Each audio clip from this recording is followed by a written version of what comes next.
Hello, everyone.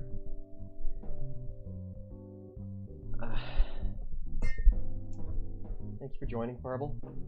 Yeah. I'm afraid. The very first time playing a game for the bundle. It's been a while. But I just listened to just the soundtrack of the opening menu alone for this game. And something panged in my heart. I hate it. I'm gonna end up getting back into Homestuck because of this game. I don't know. Who knows how it'll be. I've never really researched much about this game. I don't know anything about it. But I haven't read Homestuck since I was in middle school. Maybe late high school. More like late high school, honestly. I started reading in middle school.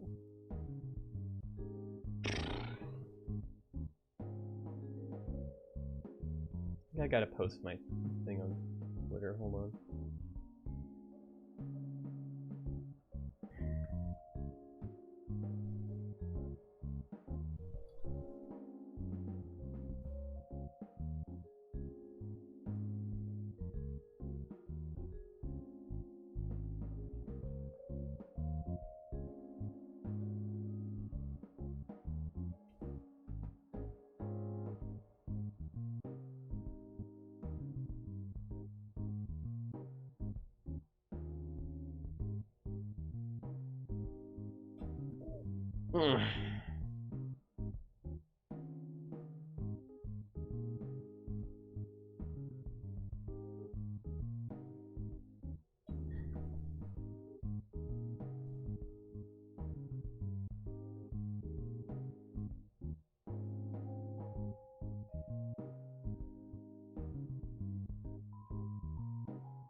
Alright, Twitter message has been posted.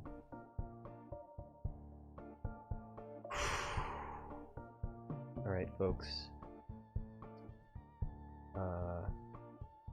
Just get this kind of going a little bit.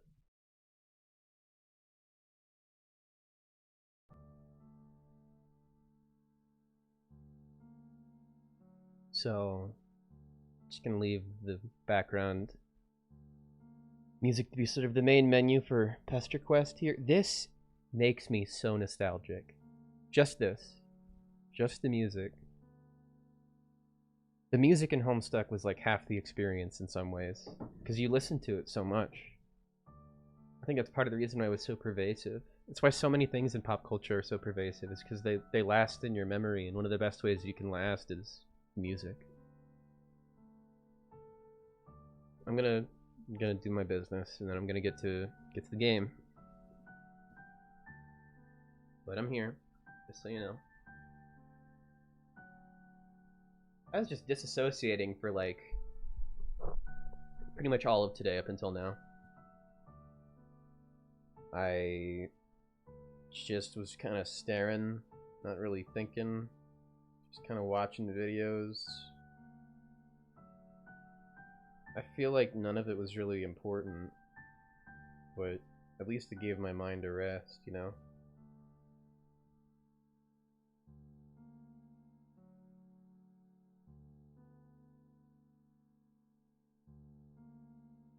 I nearly fell asleep before streaming today. I was just like, just hit me like a wave of exhaustion. But I'm trucking through. You asked Sam if it would be funny to name the car after a Homestuck reference, and now we're here. Did you just do that today? Just come up today? I don't know. Homestuck is so pervasive to me. It has somehow remained relevant through literally decades of internet pop culture. Literally a decade, I'd say. And it probably will continue to be, but like, I don't know, it's just so emblematic of like early 2000s internet. There's so much about it that like, it brings me back to that time of like messaging people on forums and like the magic of just starting to meet people for the very first time online. Getting to know them, you know? It was just today, huh? You saw her and called her Nepeta, and they're like, no. I remember when we used to just kind of associate each other with the characters. It's like, I'm Carcat, you're Nepeta. I'm Terezi, I'm, you know, whatever. And no matter what I've done, I've always thought about Homestuck. Whenever I make a new project, for some reason I always think back to this because it's to me one of the most influential pieces of media that I experienced growing up. It's just so multifaceted, you know? It's like a comic, it's a game, it's music, it's...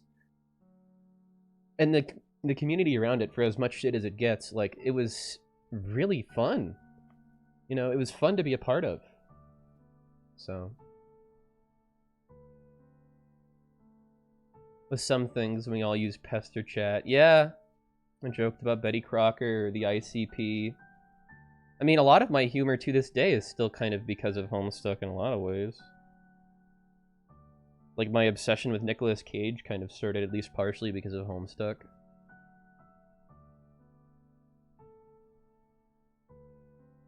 And Guy Fieri, too.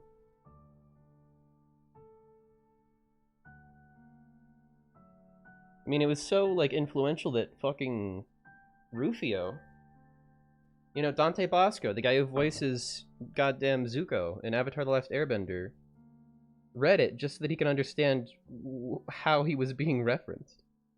You know what I mean? I still reference, like, the Octopimp videos occasionally that I used to watch, even though he's completely divorced himself from it, and I don't blame him.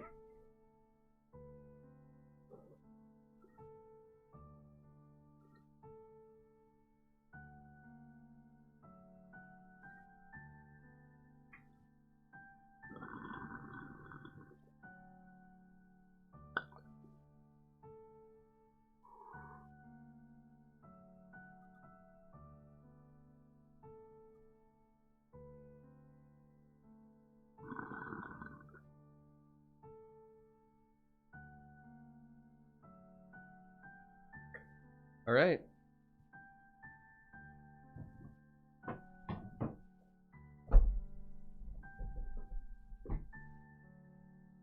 Gone shoes. I do not need you. I'm just getting hot already. All right.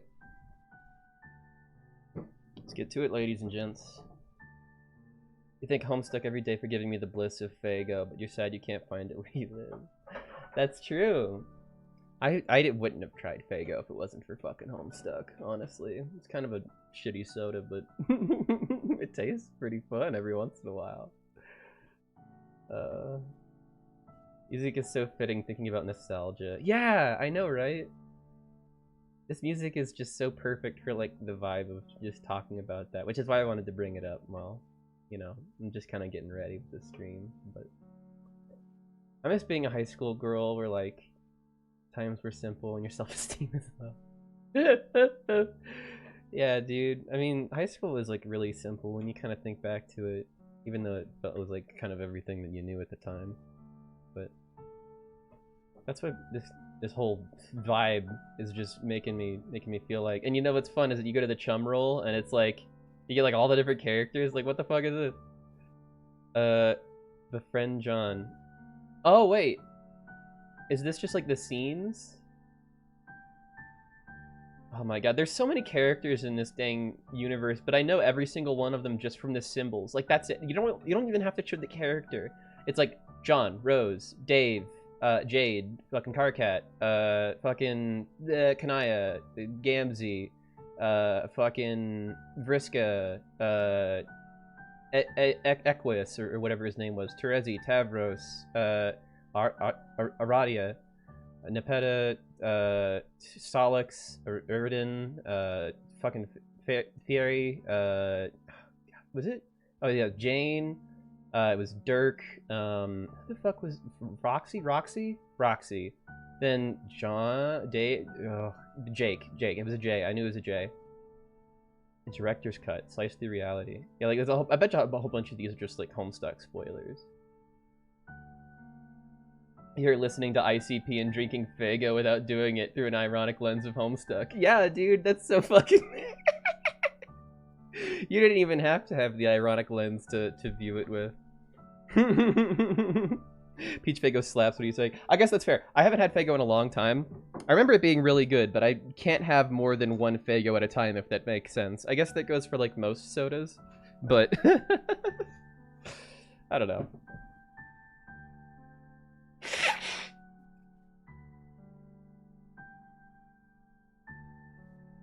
Yeah, we used to have like that anime club where we would just talk about anime, but mainly just Homestuck, and just like sat there while like the fucking sunset after school and stuff. It's fun. I know, right? We're just kind of there until they're gone.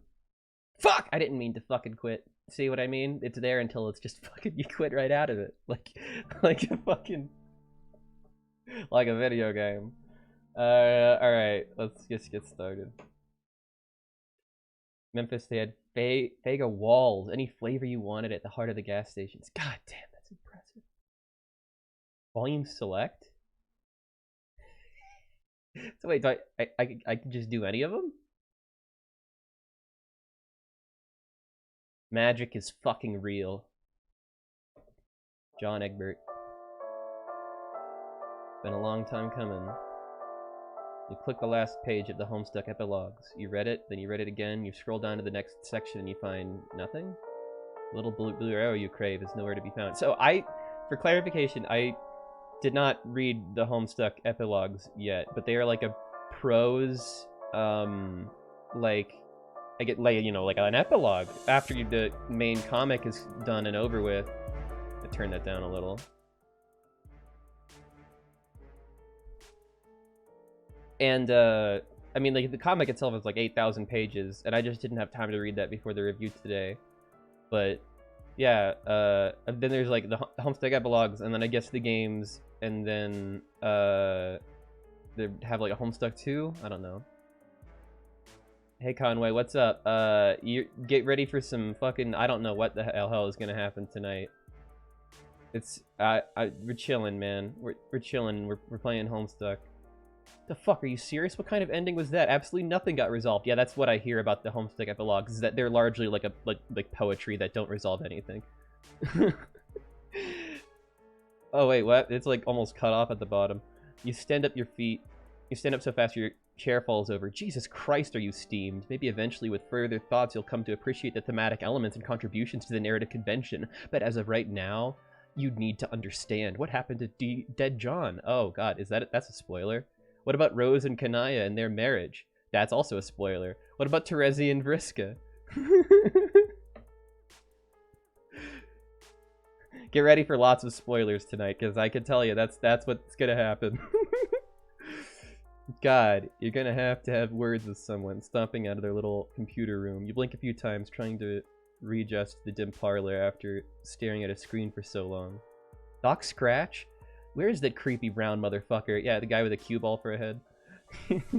Sure got his number now. You know all about how he ruined the lives of 8 human kids and 12 trolls, and how he played everybody, including you. At the very least, he owes you some satisfying conclusion to the story. You march confidently down the hall in the direction of sudden ruckus. Turning the corner, you see 2 figures. One is definitely Doc Scratch. The other is a dark silhouette in a fashionable hat and coat. While you watch, the latter begins to hit the former with a cane. Oh god damn it, you know what's happening. You know the same lore. fucking, you need to get out of here before this place goes up in flames. Survive now, yell about unsatisfactory narratives later. With that in mind, you leave behind this ridiculous altercation, trampling a pile of notes and photographs underfoot as you make a run for the fenestrated wall. See ya, suckers. Rose and Kanaya were the high school ship that meant everything to me. Oh my god, I know, right? Dude, fucking... honestly, Homestuck is fucking incredible in terms of the representation in that comic. It's still, like, way leagues better than a lot of other fucking shit out there. And Rose and Kanaya is a great example.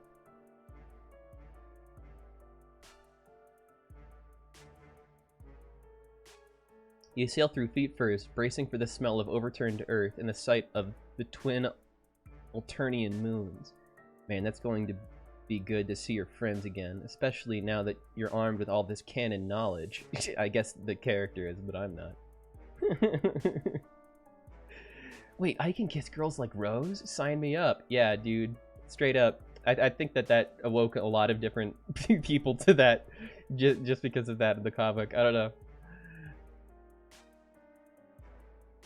What surrounds you is not Fozer's corpse field. It's a whole lot of nothing. Are you lost between worlds or something? Ain't no. You see a glimmer in the distance. A bright white light. Swallowing down the surge of panic, you move toward it. When the light coalesces into the form of a small symbolic house. You recognize this house. I had this house literally plastered on my wall. Spurb. I like printed it out myself on like a fucking home printer. Put it on my wall. Wonder if you can just sort of, okay, well, you did that. Barrage of items hits you, broken. Chaotic flashes too fractured to make sense of. You just stuck your hand into the most powerful item in the whole of this narrative, and your body is not taking it well. Bright, sizzling pain hits the nerve center of your brain and radiates from your extremities. Wow, you are a moron. You aren't a comic character. You aren't meant for this sort of metatextual energy.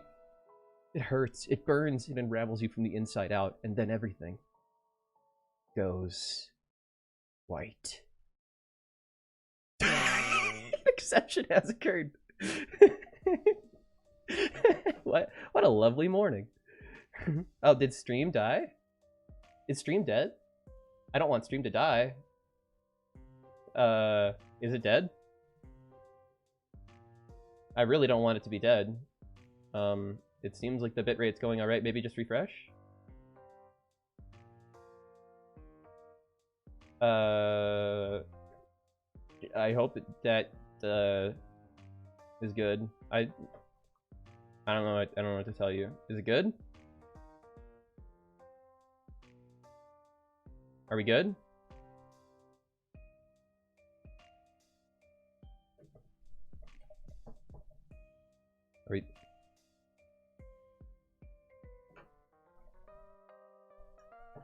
Are we good?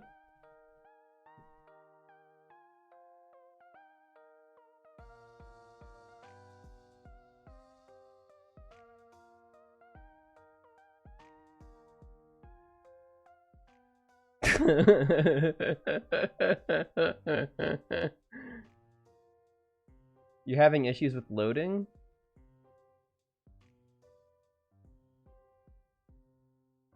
What do I do? How do I fix it? It looks like my bitrate did dip there.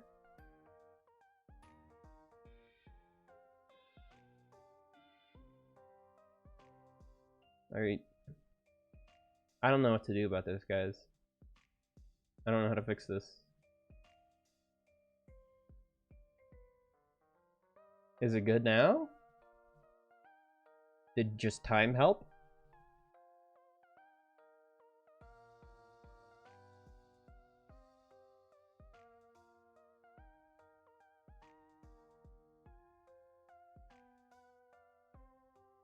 Are we good?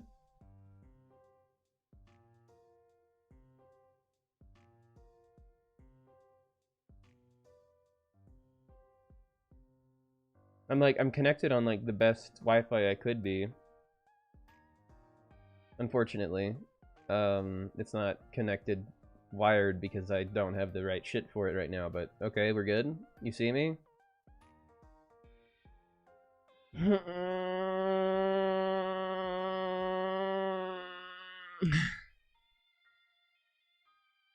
Six-second delay? I mean, that's fine as long as it's going, right?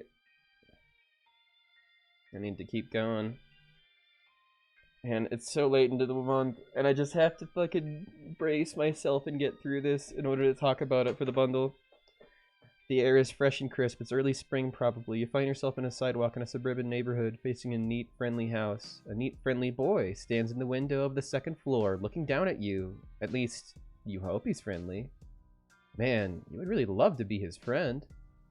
At first you think the boy is looking at you, but instead he appears to be looking at the mailbox, which is stuffed so full with the door half open, looks like someone crammed the whole box in here. Hopefully you pull it out, along with a couple of coupons and envelopes stamped with a green symbol. You give it to the boy. You give the boy a thumbs up, but he is no longer at the window. Memory prickles at the corners of your awareness. You feel like you've maybe done this before? While you're standing there ruminating, a car pulls up. The driver is wearing a hat and a suit and is probably the owner of the house and the father of that friendly boy. Oh shit.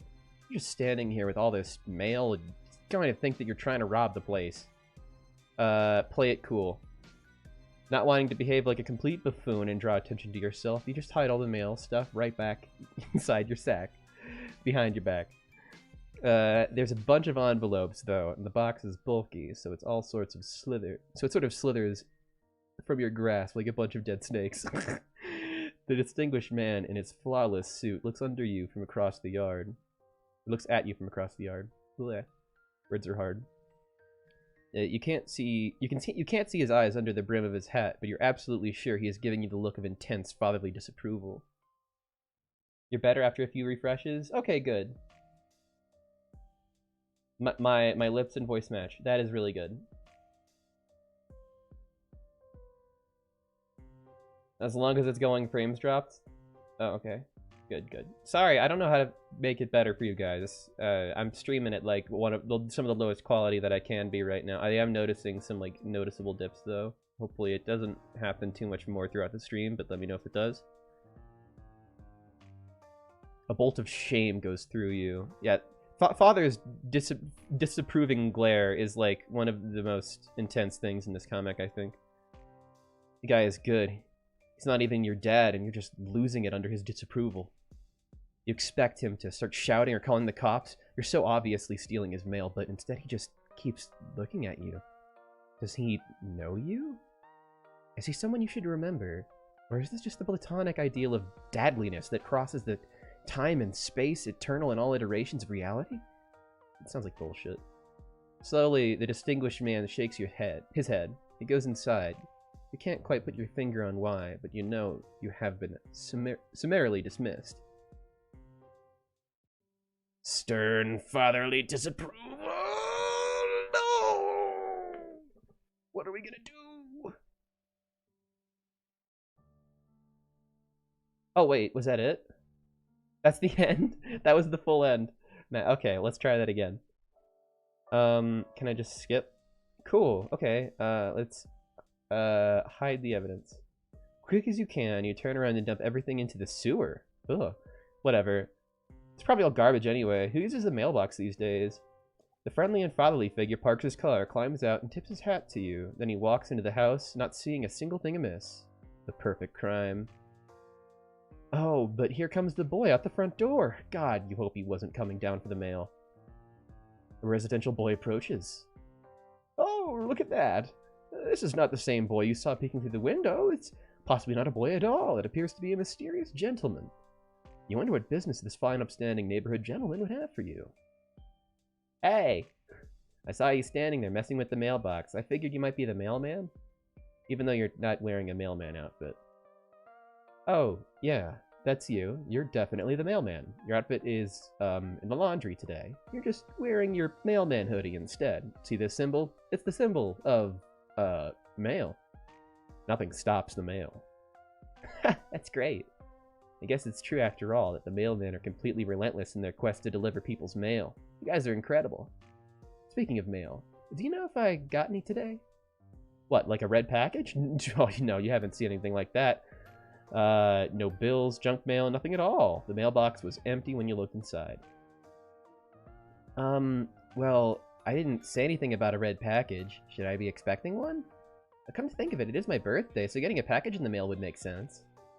And if it's red, that probably means it's from Dave. He loves red, because I guess it's cool. Oh man, I wonder what he got me. Nothing. He gave you nothing, you say. Isn't he listening? This Dave fellow probably forgot his birthday due to being a bad friend. That's why there's no package, red or otherwise. What?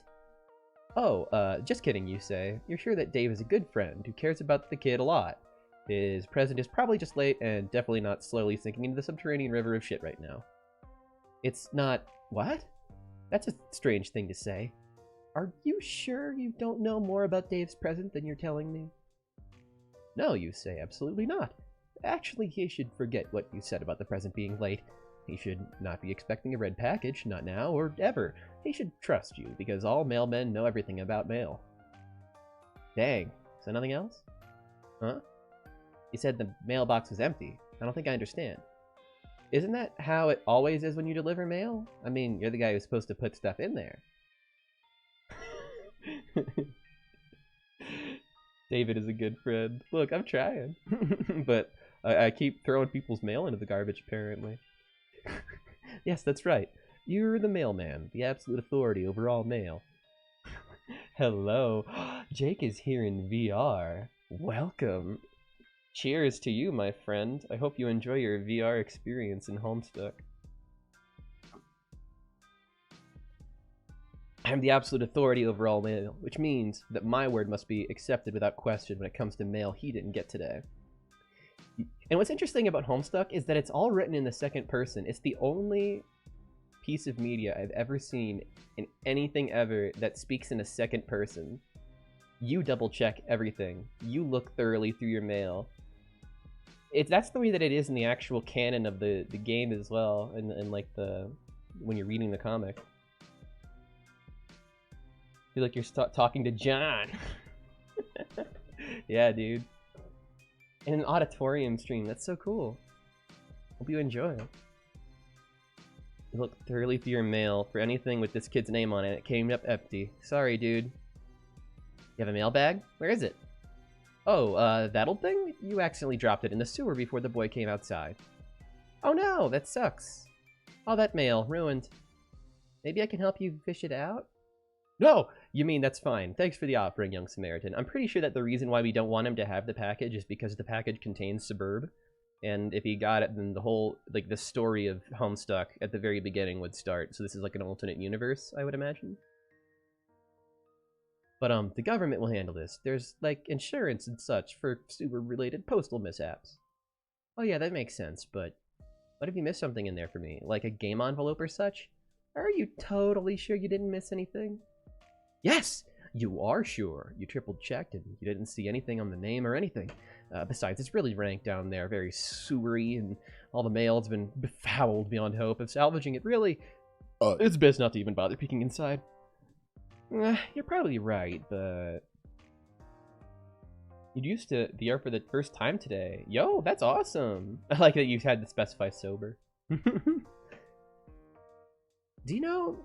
How do you know there wasn't any mail for me if you don't know my name? What? Oh, god damn it. Huh? Oh, you mean, of course you knew his name. Mailmen are sort of like Santa Claus. They know the name of all good little boys and girls on their delivery routes.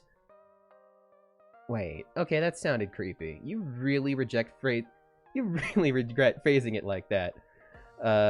It was so completely unnecessary. You know a lot of stuff. An important, government official with lots of bureaucratic lists and such.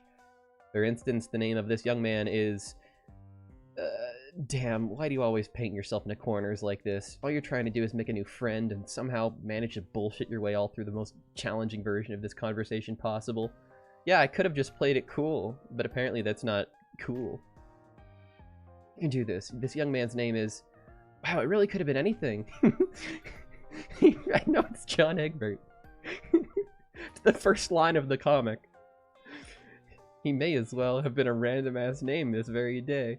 Shortly before you arrive, for all you know, you'll just have to go up your gut and feel it out. A new friendship is on the line. His name is... Wait, no, he's making a bad face. You're on the wrong track. Oh, he's perking up. This is good. No, bad face. It's not Jimmy or Jillian. That's not a name. Oh yeah, he likes that. Jombry.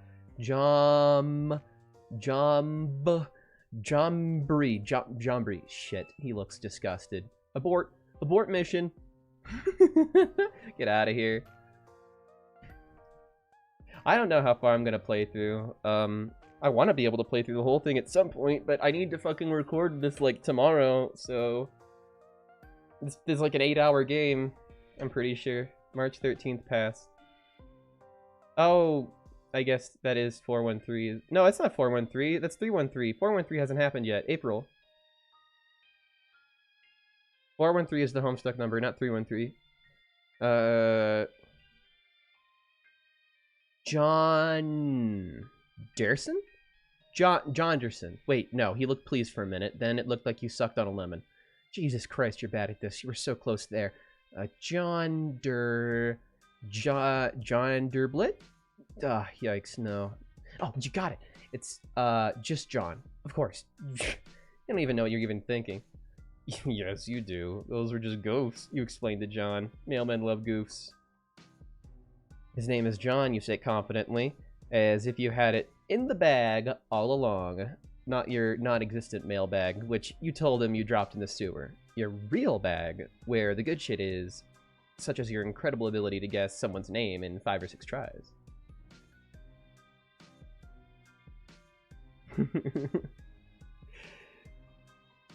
Yeah, no battery low. You have to go back to reality. Rip. That's right. I guess it's true then. The mailmen really do know practically everything. You smile. Finally, it seems like my friendship might be starting to click. It was rocky there for a while, as you had to spin an intricate, nearly flawless web of lies to smooth over the fact that you destroyed his cherished personal property. But you're pretty sure you're in the clear now, and you'll never have to justify yourself to him ever again. Well, as nice as it is to meet your Mr. Mailman, to be honest, this kind of sucks. Been waiting for a really cool game to arrive in the mail, and it's been a few days already. Now I'm starting to think it got lost in the mail? I might never come now. I'm kind of bummed out about it, you know? I had some hope it would show up on my birthday, like a present? Nobody, really. Just a present out of thin air, I guess. Like it was going to be destiny or something? Oh well, I guess. Magic is all fake and all the scientists... Magic is as fake as all the scientists say it is. You nod along very wisely. Oh yes, you say. You can kiss that game goodbye. It definitely got lost in the mail. And it is never, ever going to be delivered. The Postmaster General just told you a few seconds ago. Through your wireless earpiece, which is hooked up to the US parcel mainframe. You tell John he is right to disbelieve in magic. It's fake as shit. It's time for him to get used to the idea that he will never play this game, whatever it was. It's probably stupid anyway. I mean, most games are. He should try to get used to whatever kind of life he's going to live from now on, in the absence of this dumb video game. Yeah, you're right. I think I got too worked up about it. It probably does suck, actually. I think GameBro only gave it like 2 hats out of 5 hats? Must have been even less than that, actually. God, what a piece of shit it probably was. You know, I think I have to thank you, Mr. Mailman. Really opened my eyes today. I'm gonna forget I ever heard about that dumb game, and I'm just gonna try to enjoy my life. Talk to my friends, hang out in my room, and I don't know. Come to think of it, maybe I was looking forward to playing that game with my friends so much because I'm lonely? It's a little embarrassing to admit. I don't actually have any real-life friends. Oh, this is it. This is your in. This nice boy seems to be jonesing for a friendship just as much as you are. And you've laid out all the groundwork for becoming his best bro so expertly, you just need to slide right into his life with just a few more sympathetic remarks. You actually have a lot of experience with this by now. You've made so many friends in so many strange places, and with such mixed results. Or you think you did? That was probably the previous, like, Hive swap friend sim, whatever. Actually, you can't conjure up any of their names or faces right now. Probably isn't important. Actually, let's just never speak of that ever again. What matters most is you're here now, making a sweet pal named John. I like to play games with friends because I'm lonely too. And this is the Gaslight John simulator. It's just all we've been doing is just fucking gaslighting him until we become his best friend. Which is how I make all my friends in life. Yeah, yeah, it's 413. You wear like an orange band to identify other homestucks in the real world. You want to hang out with me? Like just a mailman and a 13-year-old boy, just being buddies? You shrug a little, as if you don't care much, but you really, really care. Normally, I would say that sounds a little strange and maybe a little slightly inappropriate, but what do I know? If you were a normal-looking mailman, that would probably be a shitty idea, and I'd get in trouble with my dad or the authorities or something, and probably so would you. But you seem different. Like maybe you don't even... Maybe you aren't even a person? Just kind of like a weird, harmless-looking guy. Like an alien, but not really? You don't know what to say to any of this. Oh man, I'm being so fucking rude. I'm sorry.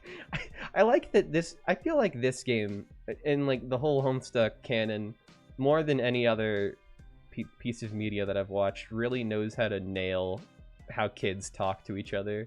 Like, especially like in that middle school range. Yeah, of course we can hang out. But maybe we should keep this sort of secret from my dad. I don't know if he would approve of me being a stranger in the house, even if you're being nice and sincerely concerned about my mail problems. Off to get food. Alright, see you later in reality.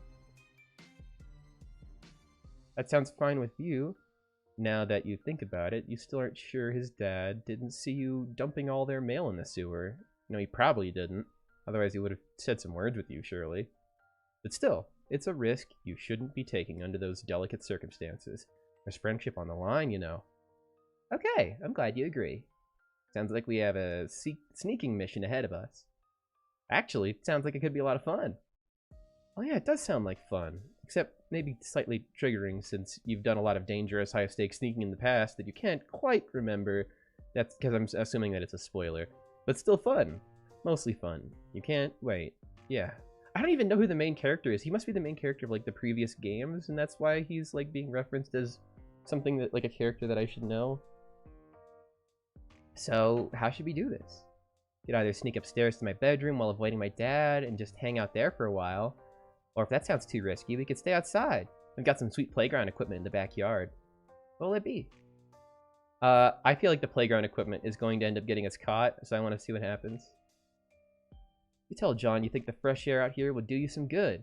Also, that playground equipment he mentioned really sweetens the pot. You hope he doesn't mind. After all, as a mailman, you were really meant to be outdoors. You took a policeman's... Or, sorry, not a policeman, that's a completely different profession. A mailman's oath and everything. Yeah, John will probably believe that. Sure, no problem. I totally understand. It gets really stuffy in there, especially with all my baking the dad does. Blech. All the baking my dad does.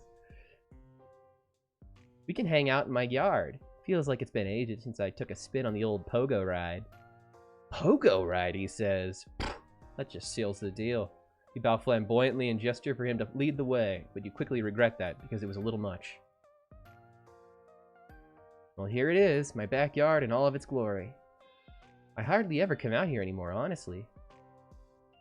There's the old trusty swing set. Ugh, brings back good memories. And there's the pogo ride. Better hop on before I beat you to it. Just kidding. That thing is a death trap. Should really go nowhere near that thing unless you like dying. Oblivious to the humorous nature of his remark, you shake your head solemnly. Oh no, you say, you're pretty sure dying sucks and you never want to do it again. Huh? That's a weird thing to say. Are you saying you've died before, or is this some sort of a weird mailman joke? Oh! You mailmen like to joke around a lot, sometimes very darkly. It gets very stressful delivering the mail sometimes, and sometimes you just need to blow off steam by making light of your morality, and, it doesn't seem like that is going over very well. To be fair, it is one of your worst explanations so far, and that's really saying something. You start to falter and lose composure. You don't seem to have it in you to follow through with the lie. You stop talking and hang your head. Hey, what's wrong? You decide to tell him the truth. Yes, you have been dead before. Possibly a bunch of times? You're not sure. Actually, you can't remember any of these circumstances surrounding your death, and you aren't even sure who you are. Frankly, you're a little confused by your own existence sometimes. Oh no. Well, I'd be lying if I said that it wasn't a little hard to believe. But I'll listen to what you have to say anyway, because that's what friends are for. How did it happen? Oh, well, you cast your mind back as hard as you can. You really give it a good hard think. You remember a room and a computer screen, and really, it's just intense feeling of frustration. So what's interesting about this game is that, like, I feel like it's, like, they don't have a specific dialogue for this character because it would pull you out of the experience a little bit. It's made to feel more general by giving it, like, a you feel this, you say this, you... And it also gives you, like, an insight into what the character is thinking. It's so meta. Because it's like one character's thoughts, but it's also meant to be representative of, like, the audience's thoughts, in a way. I don't know. Computer screen? I mean, I get being very frustrated at your computer screen. I do that every day. Cheat so you don't pass out, but you're so interested in this game. I know, right? Well, I don't know if you can, like, pull me up on your phone, get some food that way. I mean, I do get being frustrated at your computer screen. I do that every day. Yeah, he gets it. It's written all over his face. This is a boy who feels your pain. He's following you perfectly. I think this week is the week that he actually get into Homestuck for real. Oh, no way. Are you gonna start rereading it? Because I'll reread it with you if you want. Oh my god. I'll do it from the beginning if I have to. I'm not really following. Then you explain how you ended up in the afterlife. Afterlife? You're pretty sure it was the afterlife. Maybe heaven? It was too freaky for heaven. But you were alone. Then you found a mysterious artifact in the ground. Found a mysterious artifact in hell? Yes. It was white and flat and lying on the ground as if it was just waiting for you. Or waiting for someone else, maybe? Did you found it first by accident? You find it hard to believe you were destined for any cursed treasure such as this. Perhaps this artifact belonged to Lucifer himself. Lucifer? Wow. Oh, you didn't realize you said Lucifer thing out loud? Maybe you shouldn't, like, do that. You should consider reeling this in a bit. You're beginning to wonder if you're coming off as a little bit unhinged. Except, John is clearly transfixed by your story and looking a little concerned. I guess there's no going back now. You've committed yourself to the truth, as insane as it sounds. You're gonna reread it, maybe stream it, have some people join me to do voices? Oh, fuck, let me know. Oh, that sounds like so much fun. I want to go through the whole thing again, but it's so much time, dude. So you saw something weird. It looked like a little house. The obvious thing to do is to stick your hand inside the house, so that's what you did. Then you felt funny, teleported out of hell. That's how you ended up here on Earth. Oh, sorry, that's not John speaking. Where, you became a mailman and decided to have a long, rewarding career of delivering the mail. And then you met John, and now you're basically best friends. The end. This all sounds pretty fucked up. Yes, it does, doesn't it? You're right back to feeling like a crazy person again. He probably doesn't believe you? It seems like you're going to have to take this even further or risk eroding the foundation of trust this blossoming friendship is built on. You mentioned that you're pretty sure the Devil's Treasure gave you some magic powers. Magic powers? Like what? You're not sure. You can teleport now. Also, you're pretty sure that you can time travel? You haven't tested it out much, you admit. Teleportation and time travel, huh? That's a lot. You can prove it, you say desperately. Suddenly, it feels like this friendship is hanging by a thread, and you'll do anything to preserve it. It's time to bring out the big guns, the revelation to this boy that, contrary to all scientific wisdom, magic is far from fake. It's real as shit. For instance, you remind him that you both almost went up to his bedroom, but decided not to because the trek across the house was too risky. But what if you could just teleport there? Sounds like a handy trick. I'm still guessing this is all bullshit, though. Like a prank? That's okay, though. I love pranks. Ah, but it is no prank. At least what you think. You've never actually tested this power at all. God, you hope you don't end up making a fool of yourself. Everything is writing on this. there's Protag Kun. Hey, what are you? Here goes nothing. Zoop. Whoa! It worked! Unbelievable. Do you know what this means, Mr. Mailman? You shake your head. It means magic is fucking real! You shrug. You guess it is. You won't admit it. But all you really care about right now is the fact that you saved the friendship. It should all be smooth sailing from here. I forgot that John is really into magic. That's like one of his big things, especially early on. It's a pretty good thing that I met you, because if I didn't show up, if you didn't show up, I'm pretty sure that nothing anywhere close to this incredible would have ever happened to me. Except it would have had to... Never mind. You consider that remark for a moment and decide you absolutely agree. You're definitely the best and most exciting thing that will ever happen to this kid. You also said something about time travel? Can we try that too? Or would that be too disruptive for the space-time continuum?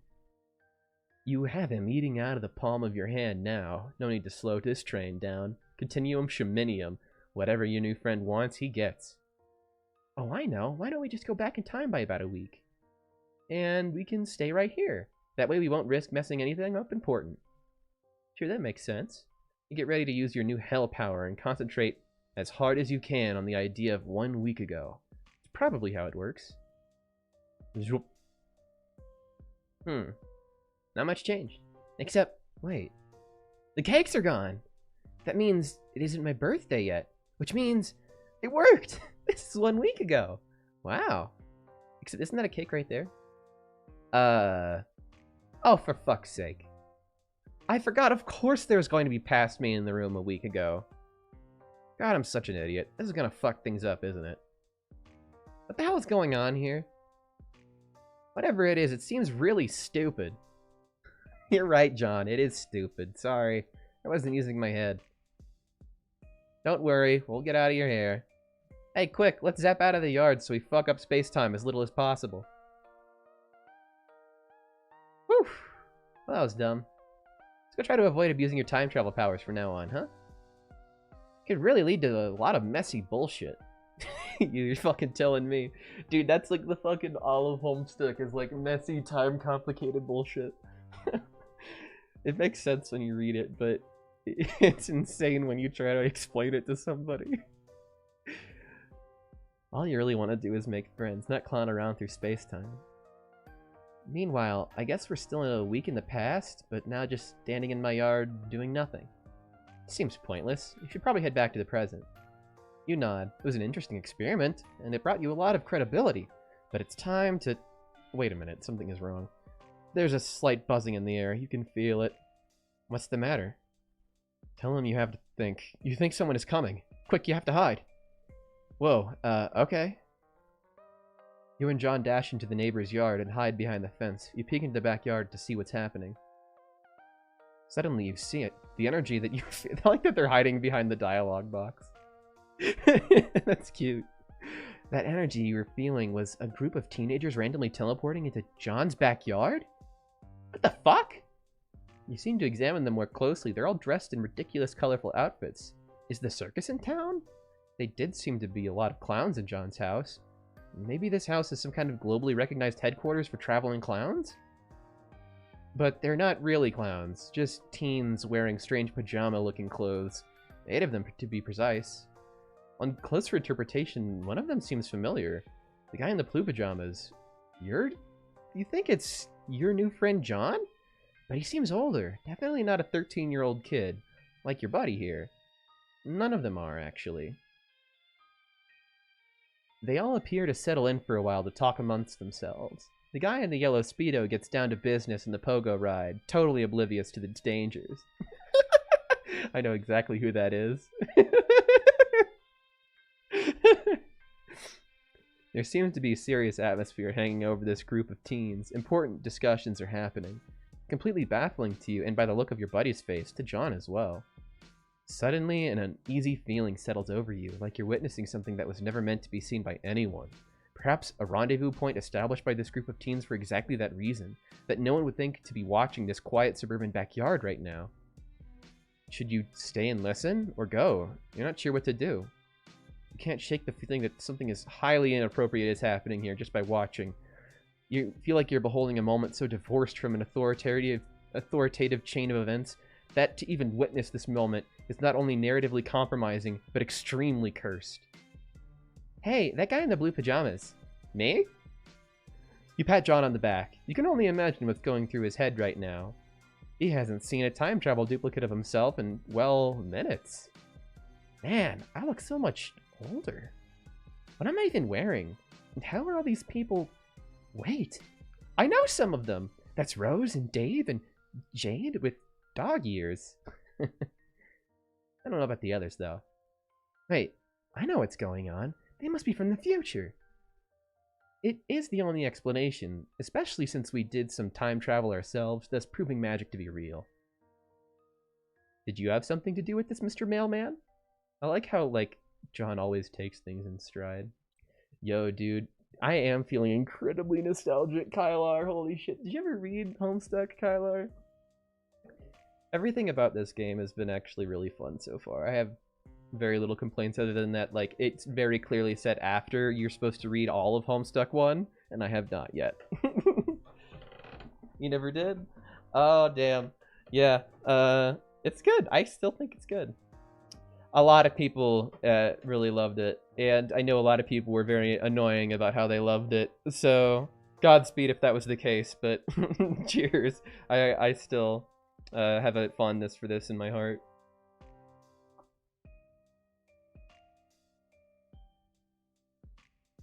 You shake your head. You're just as surprised by this nonsense as he is. It seems one or more people from this group have somehow obtained similar abilities offered by the hell treasure you found. I guess they're all from a few years in the future when we were all a bunch of older, cooler teenagers. Maybe we all go to college together or something? Huh. Maybe that's where we make maybe that's where we make these 4 new friends. There's something familiar to all of them, but I can't put my finger on it. But why do we look so ridiculous? Did I join a troupe of traveling street performers, thus following in the footsteps of my father? And somehow managed to rope everyone into the act, including Dave and Rose, who almost certainly would think that the idea was really stupid, even though it's clearly great and cool, while also somehow involving time travel? I just don't know. I'm so confused. What are they all doing here? Did this really happen just outside my house 1 week ago without me knowing about it at all? What else have I been missing? How much more is there to know about the future adventures of me and my friends, which has been taking place in secret like this? I wonder if there's a lot more to my life than I ever could have imagined. Actually, I should be probably thanking you, huh? If you hadn't told me my game was lost in the mail, I might have gotten way too hung up on it. That might have totally altered the trajectory of my life. Then I wouldn't get to go on whatever sweet adventures happen in the future that will lead me to wear a bunch of silly pajamas and apparently go speak with a great authority in front of a group of very cool teens. You bow your head contemplatively, as if to say, you're welcome. You're welcome for your entire life, and every cool thing that ever happened to you from now on. After some time passes, the group of teens seem to finish up whatever business they had in the yard, and they disappear into thin air. You guess that's the end of whatever that was. Since there isn't much point to staying here a week in the past, you decide to return John to the present moment. Huh, that was interesting. You were a little too far away to hear what they were saying. I think I kept overhearing the word English? I wonder if those teens spoke a foreign language. Was I teaching them English? This makes no sense. This is some shitty speculation. I guess the only thing to do now is wait until I become that John, and then find out for myself. Sounds exciting, but also a little overwhelming. Damn, I need to think about this. You watch as John spaces out for a solid minute, thinking about his absurd future. You glance toward that swing set, wondering if the fun times John had planned for you are going to continue to recede further into the distance as he comes to grips with his mysterious destiny. You cough a little, to snap him out of his stupor. Oh, I'm sorry, Mr. Mailman. I know I said we would do something fun, but now I think I made some kind of an existential mood. I should take a walk and think about what just happened. I feel weird. It's nothing personal. I just need some space. See ya. Vague existential crisis. Aww. I feel bad for giving him that. I feel like I shouldn't have even interfered with his life, but also, I don't know. I kind of also saved him from doing all of that horrible shit. Because if he had gotten the game, then he would have ended up experiencing a lot of fucking crazy shit. Okay, now, real quick, I am curious. What would have happened if I, like, in that same segment here, so I hide the evidence from Daddy to get rid of the game, and then I go inside instead of playing outside. When you enter the house, there's an overwhelming odor of freshly baked cakes that hits you like a punch in the face. There's also a lot of clown bullshit in the living room. Clown statues, and you don't have time to take it all in because your buddy John is grabbing your hand and rushing you upstairs before his baking maniac of a father can emerge from the kitchen and catch you in the act. He slams the bedroom door behind you and breathes a sigh of relief. Whew! Hard to catch a moment of peace around here with all that adoring fatherly doting and the round-the-clock cake production. I feel like I'm suffocating around here, and it's not just because of the thick aroma of Betty Crocker products that makes me feel like a bit gassy in the feel like I'm being gassed in a bakery. You're not sure what to say. You tentatively lift your arm as if you're about to place it on his shoulder, but you hesitate. Is this an abusive domestic situation? You don't know if you have enough information to make that judgment yet, but you are concerned. Just joking around. I mean, this baking shit is just all a bit much. The clown obsession too, but I love my dad. He's great. Sorry, didn't mean to give the wrong impression. It's a relief, you guess. I'm not sure you weren't ready to jump in on whatever kind of supportive friend boy this... supportive friend boy. Not that you weren't ready to jump in to be whatever kind of supportive friend this boy needs. Suddenly, you notice a bunch of movie posters on the wall. Oh, wow. These are all really bad? You wouldn't dare say such a thing to your new friend, though. You immediately begin lavishing praise on all of them, especially that one which appears to be... Mac and Me? Oh, for fuck's sake. When it rains, it pours, you guess. Nevertheless, you insist that it's one of humanity's peak cinematic achievements. I love the Con Air poster as well. It's classic. I could go for some Betty Crocker, too. Damn. Mac and Me? You seriously like it? Personally, I think it's a piece of shit. I just have it up there because I don't even know why. Not even I can defend this film. That's each their own, I guess. I'm happy to hear that you like all the other movies, though. They're all incredible. You have good taste. Except for liking Mac and Me, though. It's complete garbage. Okay, you can admit, even you got a little overzealous there. Maybe dial it down a notch. You really don't have to try so hard. There is a moment of awkward silence. You hadn't really thought of this far ahead, and apparently neither has John. There must be something both of you can do to advance this friendship. He's starting to look self-conscious now. Poor friendless kid really doesn't know how to entertain anyone in this home, does he? You can see now that your friendship is needed now more than ever. You have to step up. So, what do you typically like to, Suddenly, something gets John's attention. It's coming from his computer. Oh, can you hang on for a second? My buddy Dave is pestering me. John settles behind his desk. Hey, dude, what are you doing?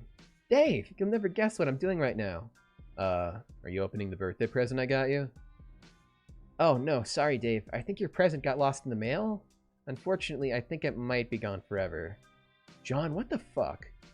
Maybe can you just send me another one, whatever it was? Dude, no. That thing I got you was fucking priceless, irreplaceable. If it's lost in the mail, there's literally zero chance you will ever see another one like it ever again in any shape or form. Wow. That sucks. Oh well, whatever. To be honest, it's probably the fate it deserves. What was it? Never mind. Just some iconic trash from your best and coolest bro in the world. Just forget it. If I tell you, you'd probably be sad it's gone. This is a secret I will take to my fucking grave. You don't understand, Egbert. Yeah, that's fair. So, what are you really up to? Are you playing that dumb game with Rose yet? What? Oh. No. That got lost in the mail too. It's also gone forever. Holy fucking shit, John. I leave you alone for 2 seconds and everything goes to hell. This is why I can't stop pestering you for even a second. You lose just complete control of your life the moment I turn my back. How do you even know it got lost in the mail? Like, how can that even be formally verified in any way that you haven't been waiting for it that long? You haven't even been waiting for it that long. Because the mailman told me so. What? Okay. I know this almost every day, but that actually is the dumbest thing I say that almost every day, but that is actually the dumbest thing I've ever fucking heard. It's true. He was quite sure about it. First of all, John, mailmen don't know shit. They're just guys who walk around handing out letters and stuff. They have zero knowledge of the greater workings of the mail, let alone the specific fate of any one given package. Unless there's a tracking number or some shit, but even then the mailman isn't really the guy who deals with that. The only way a mailman would know for sure if some mail got lost is if he was the one who lost it. Or, like, deliberately fucking destroyed it. Between the game and my sweet present going missing, something smells goddamn fishy here. John, you sure this mailman didn't just steal all your shit? Of course I am. I don't know, man. He wasn't even holding anything when I talked to him. Not even a mailbag. My alarm bells are going fucking haywire here, John. It all sounds like this incompetent dipshit just lost all your mail and tried to cover his ass. No! Are you sure he didn't fuck it up somehow, like, get some mailman stank on it, and then in a fit of shame and panic, like, buried it or dunked it in a smelly hole? Dave, this is insane. You're being so paranoid. Besides, aside from the birthday present, why do you even care? You think the game is stupid. You don't even want to play. Yeah, well, I was lying my ass off to sound cool and aloof. Of course I want to play this game. It's like this whole rad thing we were all going to do as friends, and now it's ruined. Oh, you're right. That's a shame. I'm sorry. I don't know. It's just some feeling I had that needed to play this thing for, like, destiny reasons or some shit. Sorry to blow your cool, start sounding like Jade or whatever. I'm just kind of pissed off now. Especially now that I know that you won't get your sick bunny. Bunny? Forget I said that. Oh, okay. Anyway, all that aggravating bullshit aside, what were you gonna say? Oh, right, I made a friend. What? A friend. Bullshit. No, it's true. John, this is so unlike you. You don't have fucking friends. None of us do. We're a bunch of total losers. I know that, but today it's a different story. I think I might be branching out a little, socially? Like, turning a corner and becoming a valid and legitimate person, well on his way to adulthood. Come on, Dave, why can't you just be happy for me? Fine. So you're hanging out with this person right now? Yes, he's in my room, sort of, rummaging through my stuff. Quite the character. Who is this guy? Please tell me he's not cooler than me. I couldn't handle that. He's not cooler than you. Nobody's Dave. Oh, thank God. So, sorry, actually he wouldn't say it like that. He'd say, oh, thank God. So tell me about him. Well, you know the mailman I was talking about earlier? Yeah. Well, you see, it's the mailman. Jesus fucking Christ. What? John. No. What's the big deal? Do I even need to explain why a 13-year-old kid shouldn't become buddies with a fucking mailman and hang out with him in his room? Does your dad know about this? Well, no. But I'm trying to avoid him. He's in one of his room baking frenzies. He's in one of his baking frenzies. You realize this is the same guy who likely stole your game and my beautiful present, right? He probably sold them in the black market, or worse, he did some fucked up shit like flush it down the toilet. You wouldn't do that. Dave, it would make no sense to do that. You're being crazy. Hey, dude, but you're the one chilling in a room with a random postal worker in your bedroom on your birthday. Just looking out for you. What sort of sick fuck would even want to come in your house? How old is this fucking guy anyway? I don't know. He seems to be sort of ageless. What? Dave, the thing is, he's barely even a person. He's just a friend. I feel like I'm losing my mind. Listen, I don't expect you to understand. He's just a fun, harmless person who appears to have no particular defining qualities whatsoever. What is so crazy about that? Nothing, I guess. I don't even know anymore. Fine. Enjoy your new buddy. It's your B-day after all, so you don't need to call the shots. So you get to call the shots. So what's next on the agenda? Like, what's he even doing now? Well, it seems like he's got a little bored while I was talking to you, and he spent most of his belongings across my bedroom floor to examine everything, and now he's just messing with stuff, like my magic stuff. It's pretty cute. I like this guy. John, I'm gonna run something by you. I hope you don't blow your mind or anything, but what if this guy isn't even a mailman? What? Dave, no, I refuse to accept that. Okay then, genius, then tell me this. What is he wearing? He said he had no defining qualities. Well, clothes are defining qualities, so what are they? Okay, he isn't wearing anything but a sweatshirt, but I didn't want to mention that because I knew how it would sound. I see. So, no mail uniform, no bag, no like fucking mailman hat, just no pants. Yes, but that's not weird or anything. I told you, he's like a pet? Shit, that's probably condescending. You know what I mean. Part generic person-y type guy, part like just a fun, friendly, sort of humanoid creature? I'm really not explaining this well. The point is, I like that they're addressing the fact that he is just like a weird sort of circle character. He said he's a mailman, and I believe him, and because he's my new friend, end of story. Okay, he's the fucking mailman. I don't even care if you think he's fine then. Okay, whatever. So, like, cool? Guess we have a new friend. Do I get to meet the mailman or sometime, or what? It's a good question. I hope so. I wouldn't be surprised if he found out his way over to you. I can't put my finger on it, but something tells me he's a well-traveled fellow. You think he's gonna go to me? Sorry. You really think he's going to well-travel his ass 2,000 miles over here to come visit me? You never know. Mailmen do get around, after all. Shit, that checks out, actually. Okay, I'm getting kind of excited now. Yeah, that's what I like to hear. I should probably get going. He's really going at it over there with all my bedroom crap. I don't want to be a rude host. Alright, dude. Gonna leave you boys to it. Happy birthday, dude. What good supportive friends. I feel like they're just, like, the fucking best. I love them. Even though they're, like, calling each other out. They're like, alright, you know what? Fuck it. It's your birthday. You know, you do you, John. Have fun. Don't kill yourself.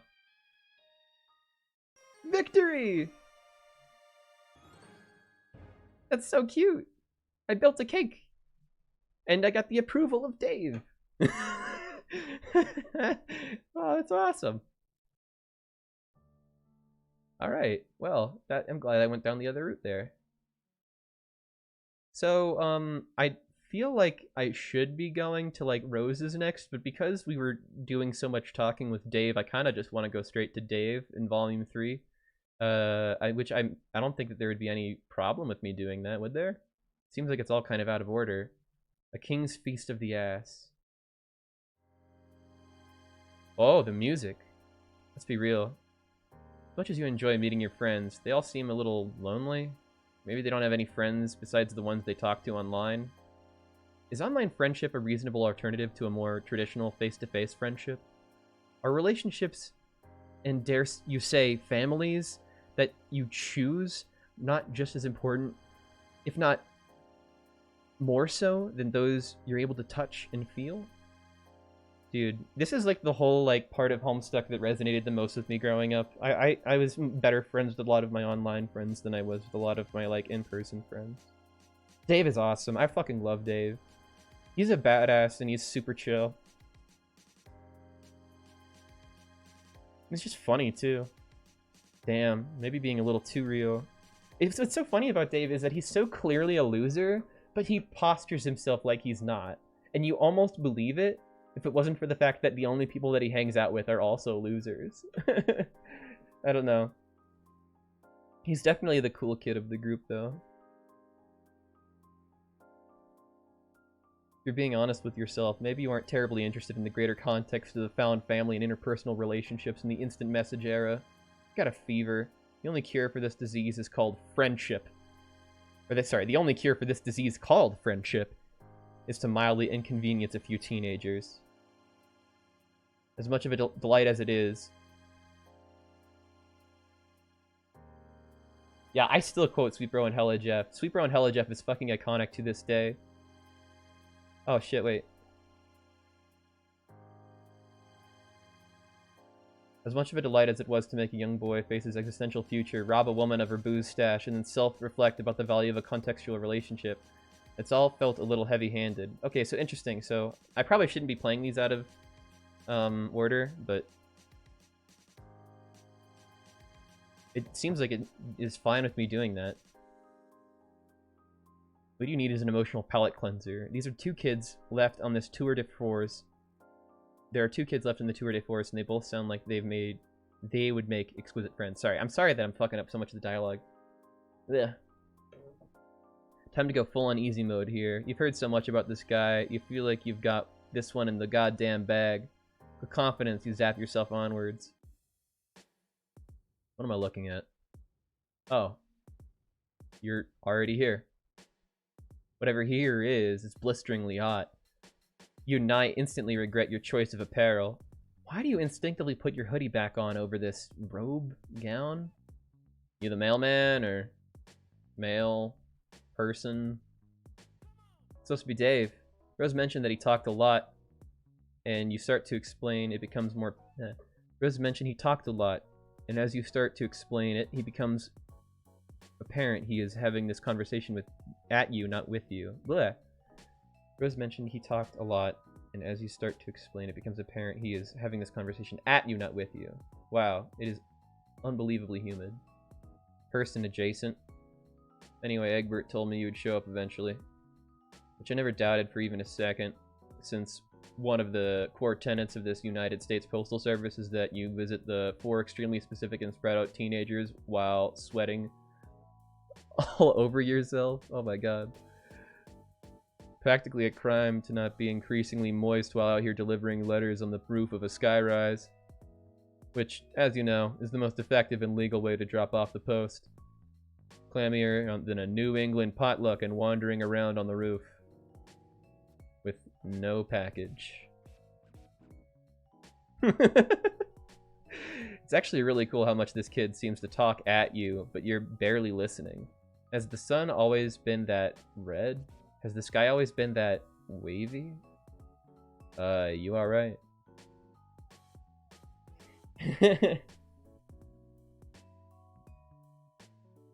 You have zero clue what you guys are talking about. Yeah, it's just sweet. Okay, I can link it in the chat. Here, you know what? I'll link it. Sweet Bro and Hella Jeff is the comic that is made in universe by Dave, this character that we're looking at right now. And if you ever want to read the comic separate from Homestuck, which you can just go and read them all right there. And like literally he made an entire like it's like a massive webcomic with like lots of fucking entries in it, considering what how much of a one-off joke it essentially is like a companion piece to Homestuck. I don't know, there's like, what, 46 comics? And a bunch of other comics, too. So it's just so fucking good. There's the guy sitting at a beer laughing at boomers and millennials who are at each other's throats. Yeah, dude. It's just funny.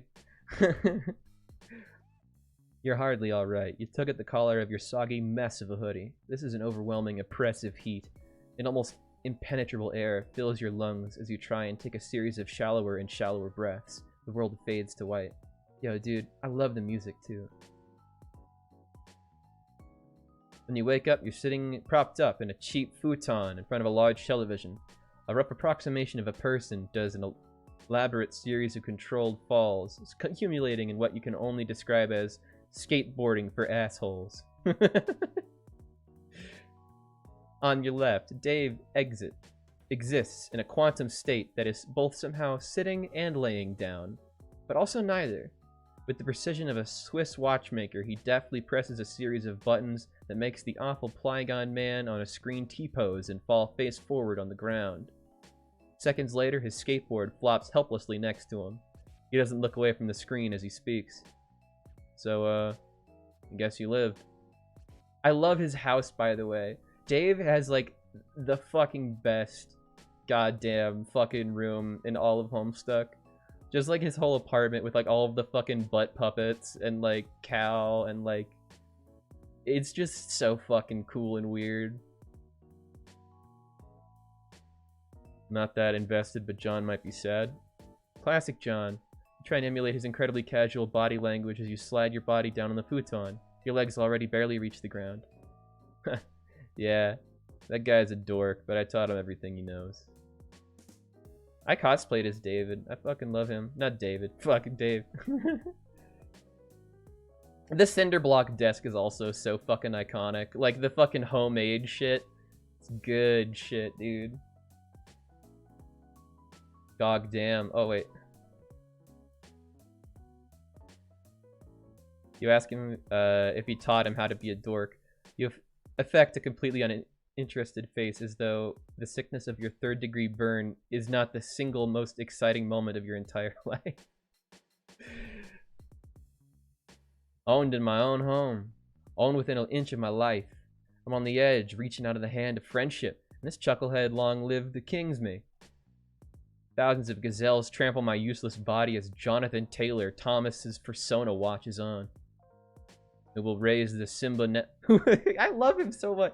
The way John talks, I feel like I have to read his sentences twice, just because like his cadence is so clear just from reading how he speaks. But like it's just so fucking. He always uses crazy references and stuff. Who will raise Simba now? Who's going to teach him about combat? Philosophy. Life. By the way, I put your nasty sweatshirt in the shower. The shower? Dope, dope, dope. You fat. Dope. Dope, dope, dope. You're definitely the sort of person who says dope often and casually. You tell him, dopely, that you're the sort of person who's not caught up in the small details of decorum or personal propriety. In fact, it doesn't bother you at all that he took your only worldly possession and tossed them in a shower while you were unconscious. What's some light corpse looting among bros? Okay. While it dries, you can wear one of my bro shirts. Usually has a fresh stash hidden in here. Dope. Tight. Sick. Nothing weird about hiding some shirts in the living room. Just gonna have to have a look-see. Oh, holy shit, there's a lot of puppets. Yeah, dude, puppet zone. Enough said. My bro's got the market cornered on puppet-based endeavors. Backed up against the wall like a feral beast hissing for more plush-oriented content. Little guy's probably just scared. Yo, what's up? Just Luke. Dope. Welcome. Oh wait, did I miss something? Little guy's probably just scared. Just wants to protect its nest and mouth to mouth feed its babies. Only the choicest puppet smut for a reasonable fee. What the fuck does any of that mean? You look back to Dave, but he's on his phone. God damn, it's kind of cool actually. Something weird about this whole setup that you just can't seem to put your finger on. For one, you can't seem to find any secret shirts anywhere. It's all just puppets and plushes and DJ equipment. Oh my. Yeah, with my bro, you have to think of the potential for ironic payoff.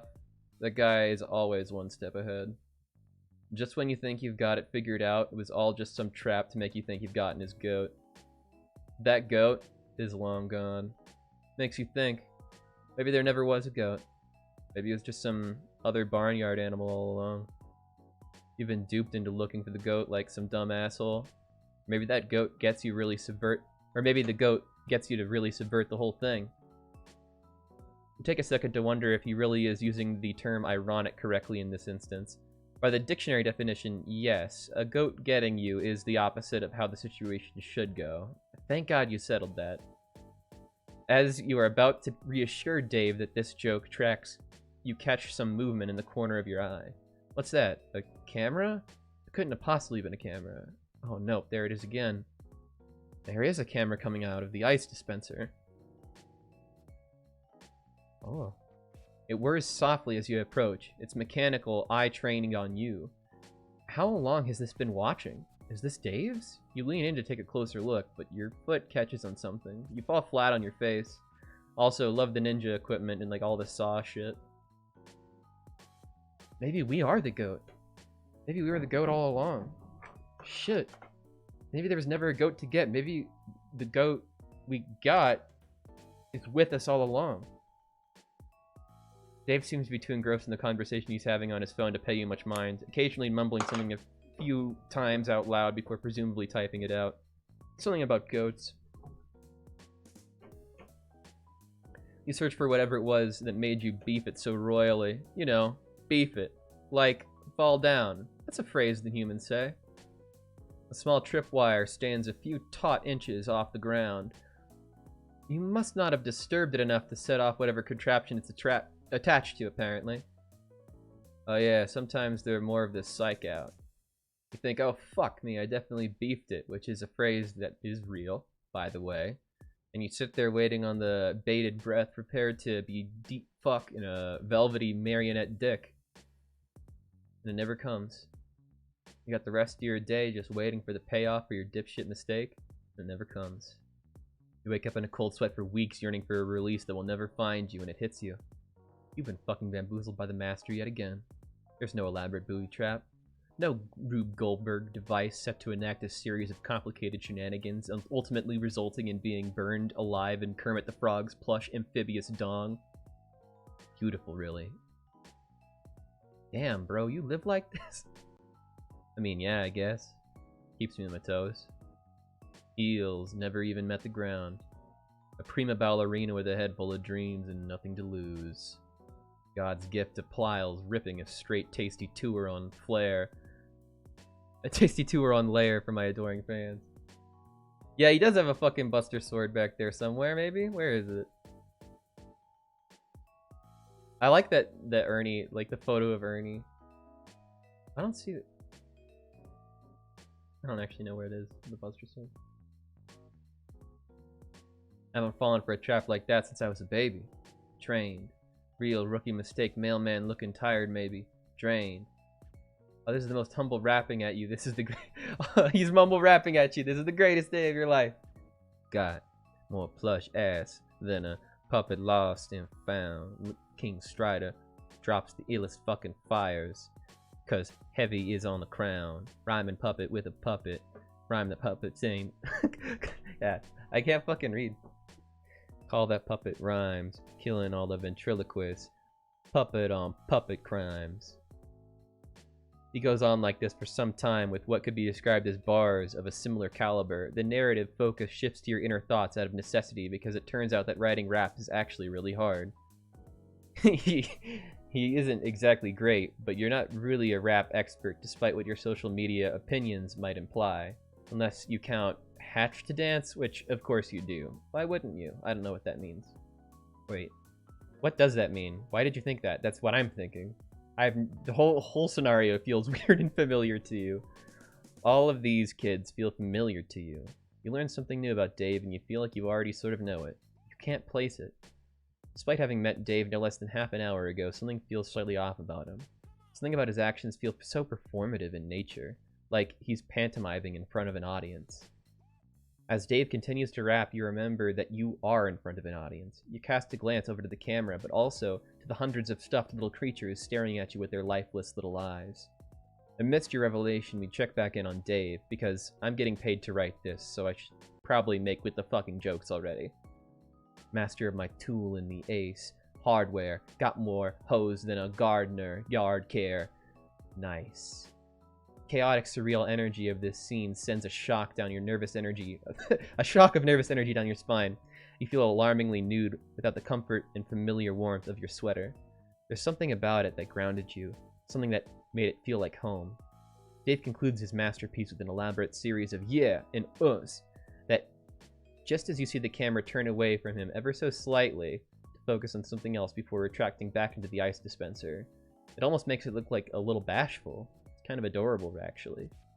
Despite the fanfic you've written in your head about a cool kid and his new best friend robot, the reality of this situation sets in.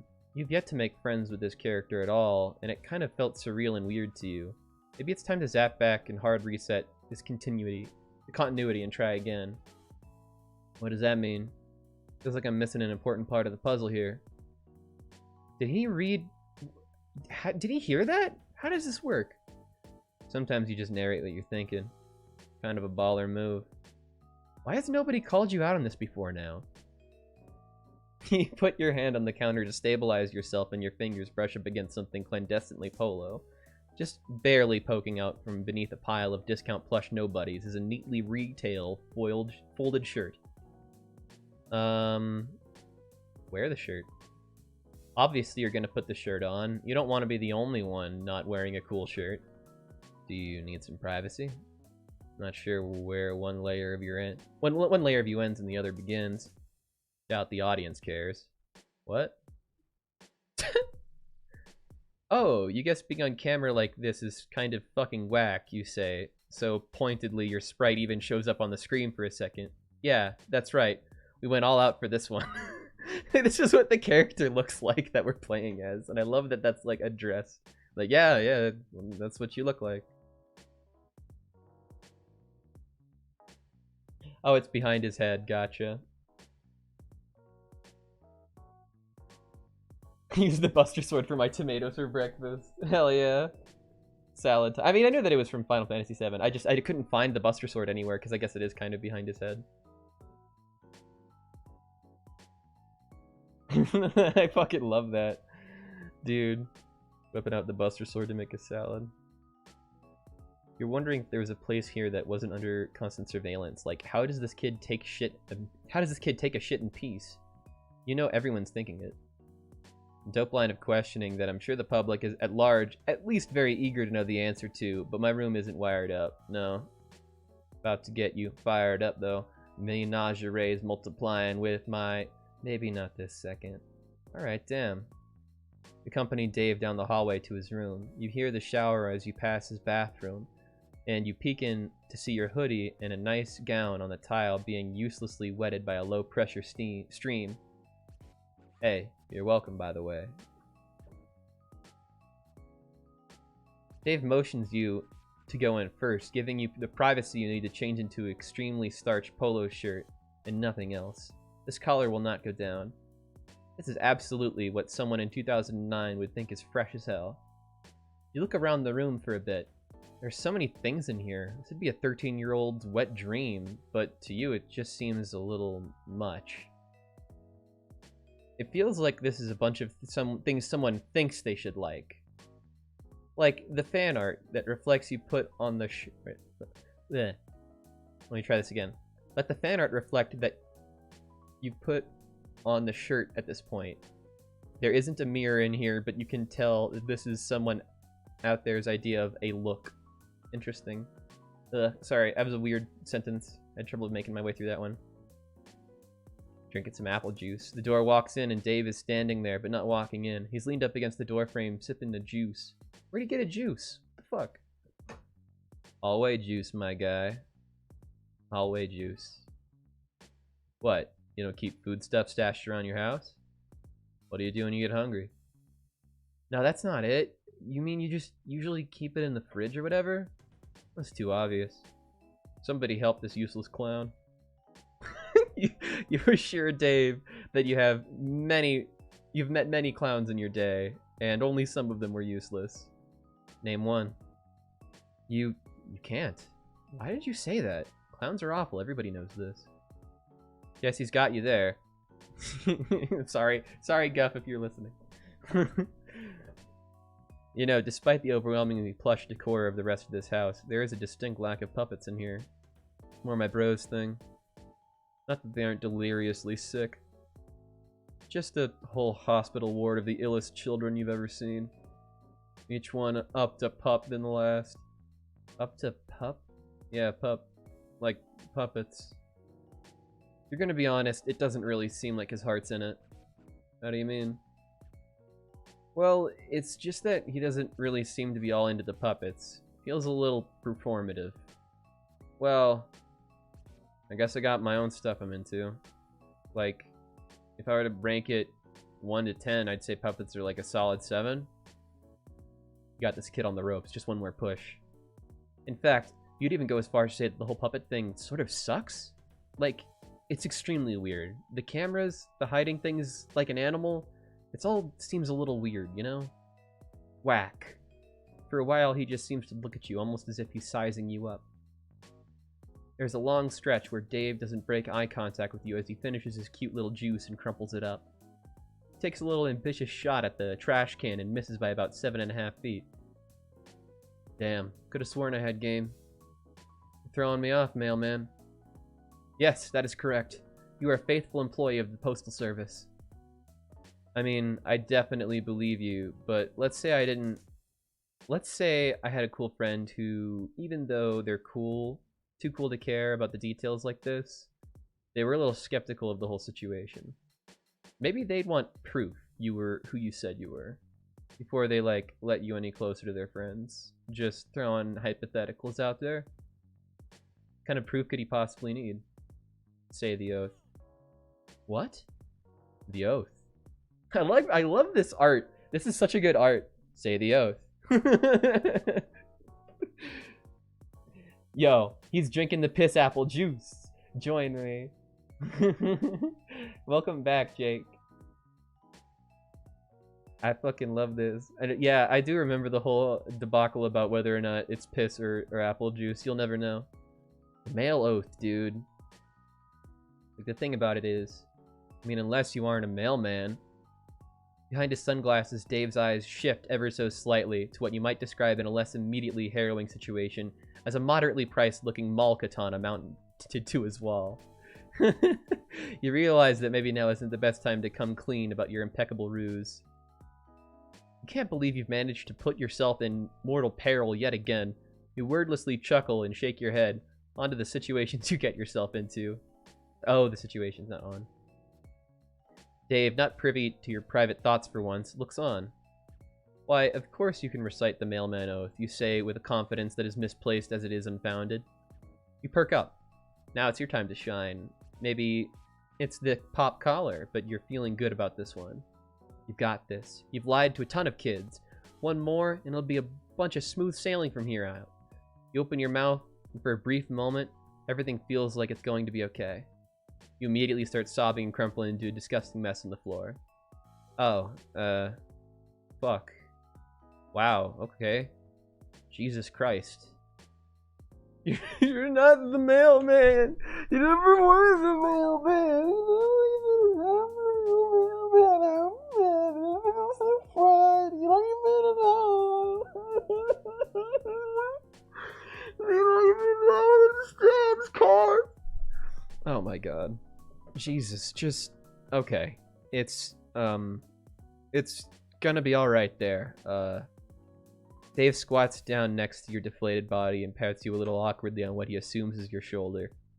You say you're sorry you tricked him. You just wanted to impress him because John said he was cool. It's fine, I guess. Fuck, dude. Get a hold of yourself. He tries to get up on you, but you're desperately clinging to his shirt, confessing everything, confessing to make up crimes you didn't even commit. Look, my guy, we've all made mistakes. Please stop whatever this is. I'm pretty sure you were harmless, and I don't think you actually killed anyone with your ass or were ever an accessory to burning down alien malls or whatever insane shit you just said. Yeah, you kind of got caught up in the moment and just started saying made-up shit. You ask Dave if he's mad at you. Nah, dude. Get up. Dave helps you back up onto your feet. You come clean in an only slightly more controlled and dignified way this time. You explain how there were some huge gaps in your memory and that you somehow ended up with these abilities that let you traverse space, time, and sometimes even reality itself. Dave doesn't say much for a change. It doesn't seem like he's listening at first, but you think maybe he just has one of those faces. Let me get this straight. One day, you just appeared in a suburb. No memories except that you have some mysterious teleportation power. You dug through some unsuspecting chump's mail looking for clues, and just through some random, ridiculous universal happenstance, you just so happen to stumble upon the most gullible fucking dork in the universe. Befriend him, and also I'm there via text. Egbert gives you a list of friends to visit, out of all the available choices to you, myself included, and you go to see Rose first. Interesting, so I should probably go back to that one. I want to see what happened to Rose. Rose fucking Lalonde. Even though we built up such a good rapport when I told John you weren't the real mailman, Called it, by the way. Your first instinct is to visit the most heavy-handed of all of us for some light kinship. A power move, I guess. Mailman out here wave dashing for friendship. Can't even spare a neutral for old Strider, huh? Won't even back into the corner and spam your range attack for the D, man. Oh, my friends were watching Little Monsters where the piss joke came on. No one ever read Homestuck. When you're handing urine samples to the lab, you think about it a lot. Can easily drink them. Could pass them off as apple juice. You really could. It's so easy. It's the exact same consistency. It even frosts a little bit in some ways. If you treat it the right way.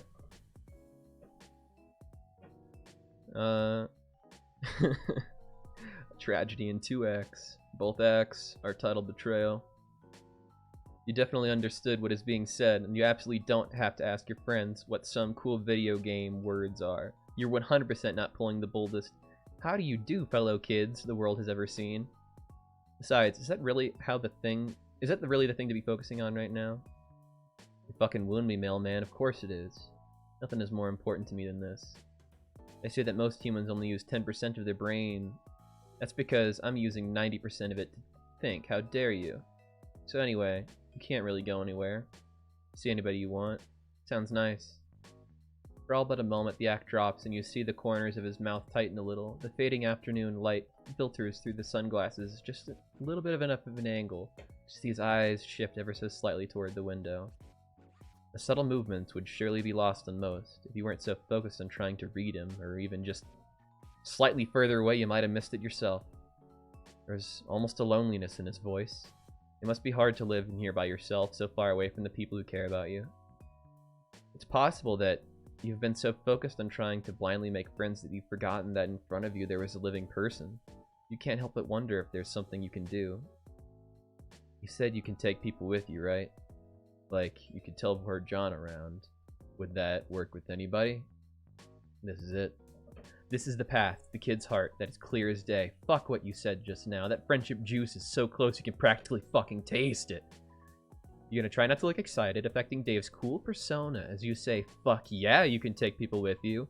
You scope out your fingernails because for some reason, that's what you do when you're acting cool. This works to the full extent it can, coming from someone who not but 7 minutes and 32 seconds earlier was rolling around on the floor, damp with their own tears. Did he have some place in mind? Yeah.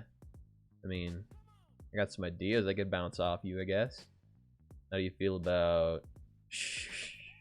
With a swift finger to his mouth, you cut him off. He doesn't seem to like that very much, but you consider it a successful maneuver. There's no need for words between friends. You know just where he wants to go. Just think really hard about it. Think where you want to be, Dave. Think about what is really important to you. What you really want. It will be more magical this way. Friendship is magic after all. You just made that up right now. Please don't look up. Friendship is magic. Damn, guess that's true. He closes his eyes and you put a hand on his shoulder. This is it. Putting your trust in the magic of friendship, you focus on this power externally as much as you are able. Flashes of distant but somehow familiar imagery course through you. The quiet stillness of the suburbs, the smell of the forest, the heat of the apartment rooftop, the ocean breeze. You extended outwards as much as you were able. This is his rodeo. You are merely the vehicle. What the fuck? Oh, fuck yes. The two of you stand near a sign that says, "Please wait to be seated," as a very cheery hostess has a brief exchange with Dave and ushers the two of you to an open table. Oh, hell fucking yes. There's no mistaking it.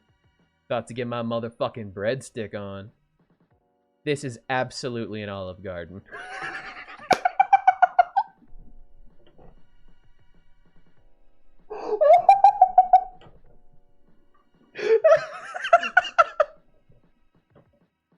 He could go anywhere in the fucking world.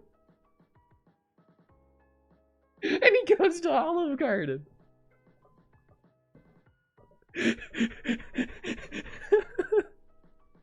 I love Dave. They really captured the essence of Olive Garden. They did. Oh my god. Fuck yeah, it is.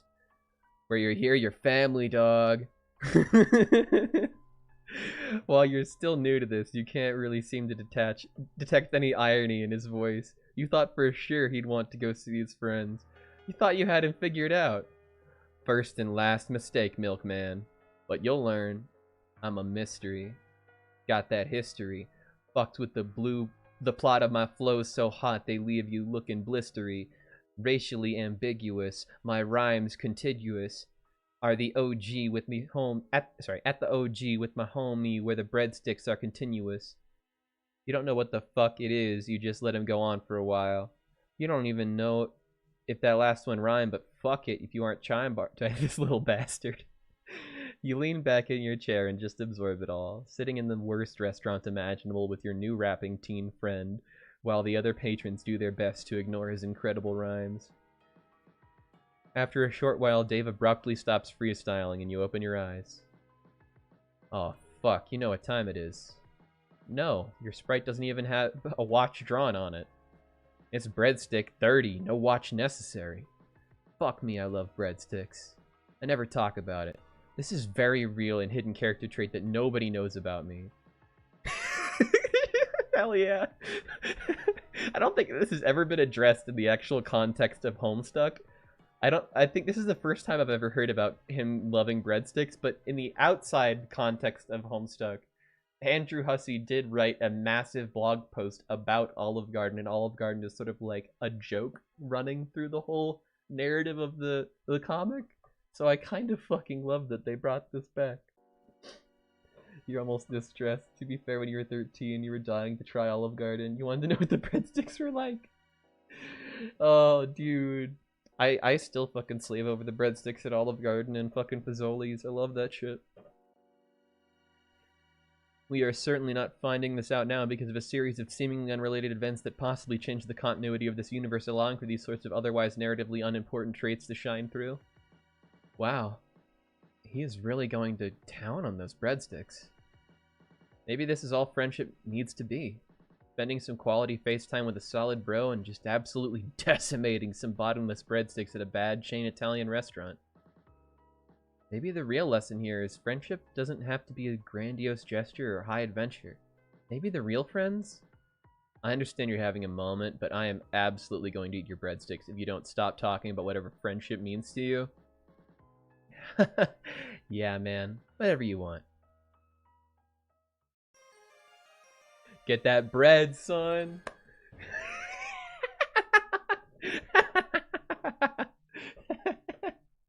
That's so cute.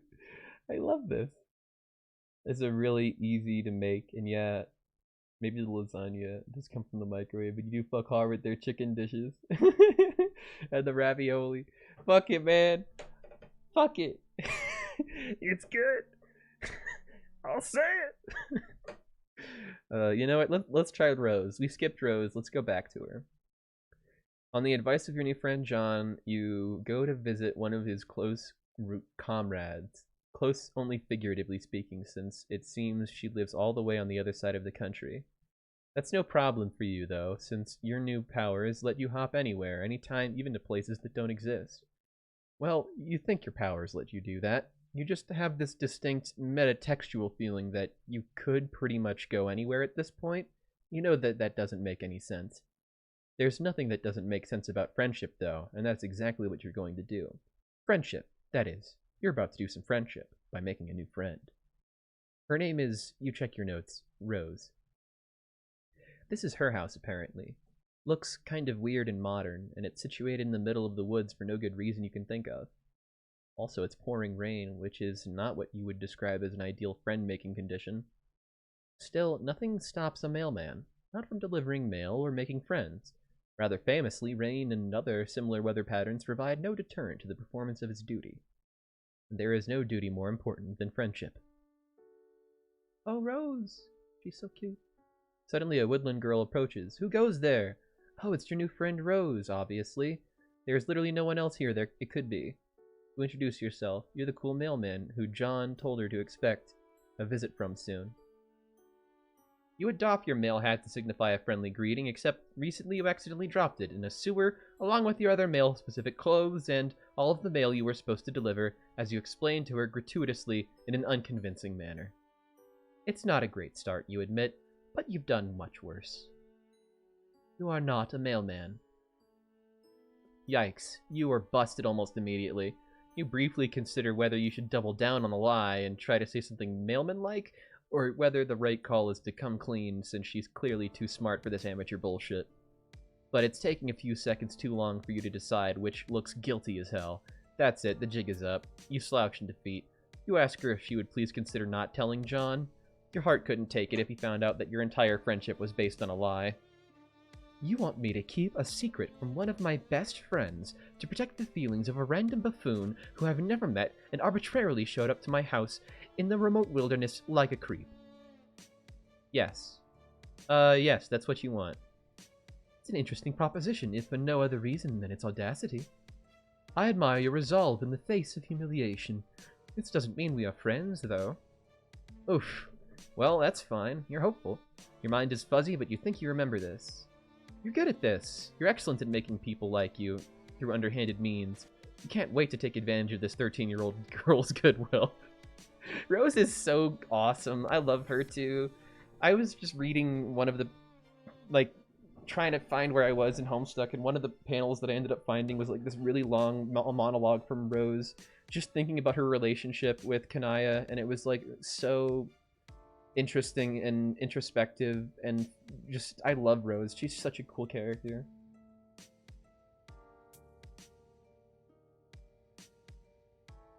Okay, wow, not like that. Let's not be fucking weird. In fact, let's just be the least creepy thing.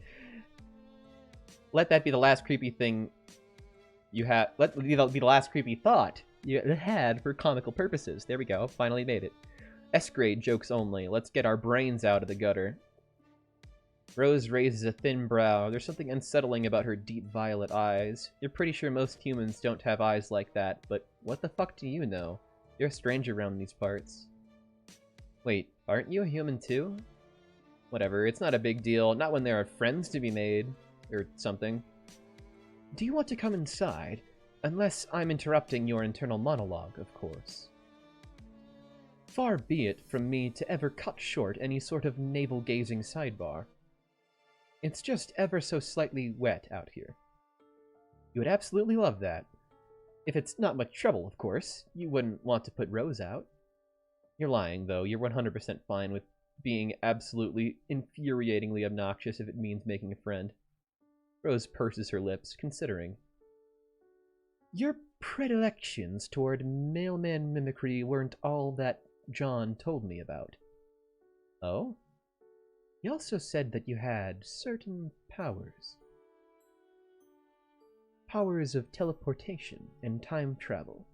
I told him that he must be mistaken, since it's a well-known and accepted fact that magic, although popular and highly engaging subject of fiction, is fake as hell.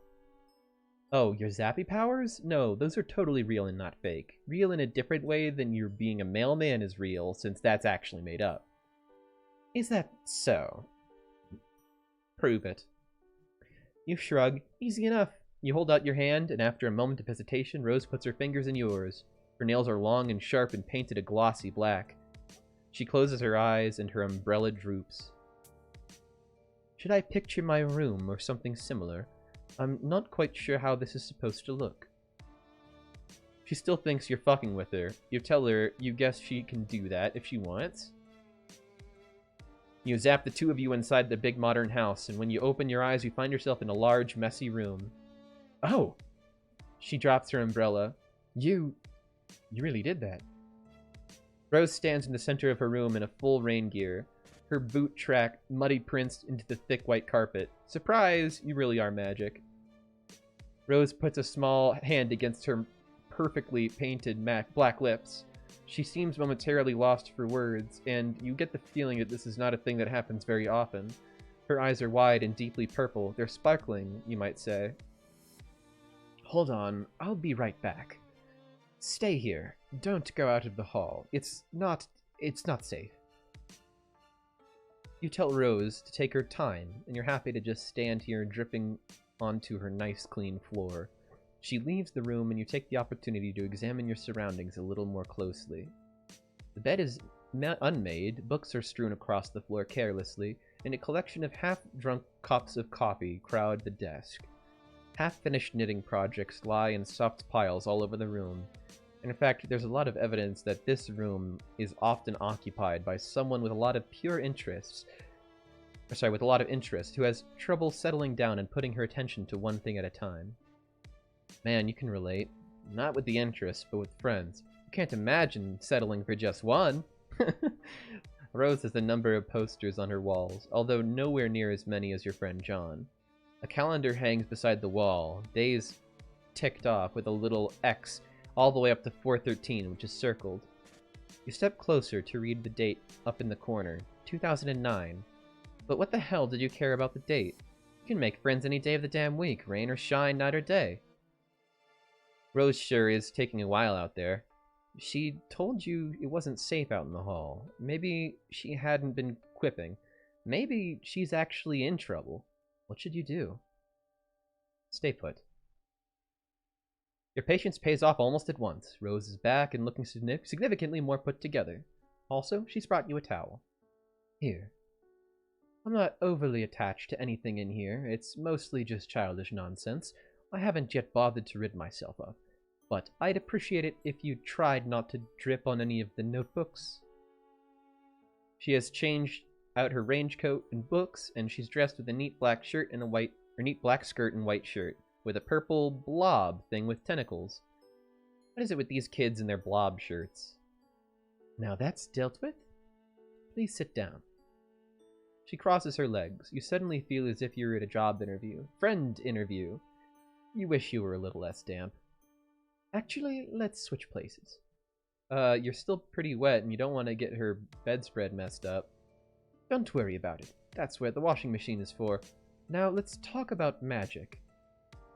Which, up until now, I've always taken for granted as being something confined to storybooks. Rose takes a wistful look toward her bedroom window, grayed out and blurry with the raindrops. You get the feeling she's doing it for effect. Maybe that's why she wanted to switch places with her. And then comes you, the not-a-mailman with a penchant for showing up and attempting to make friends with unwitting children. Well, fair. She's got you there. But honestly, she might be a child, but she really doesn't seem to be unwitting. On the contrary, she's quite witty. I'm glad you noticed. She folds her hands and clears her throat. You seem that if she had any notes, she would be shuffling them. Or, so the question remains, are you a good witch or a bad witch? Are you a wizard? I've already established that you are not a public servant. It's weird how a fictional character doesn't age with you. I know, right? Because, like, I was 13 when I first read this comic, and, like, I read it around, like, actually, wait, I want to do the math. 1996. I want to know exactly how old I was in 2009. 1996.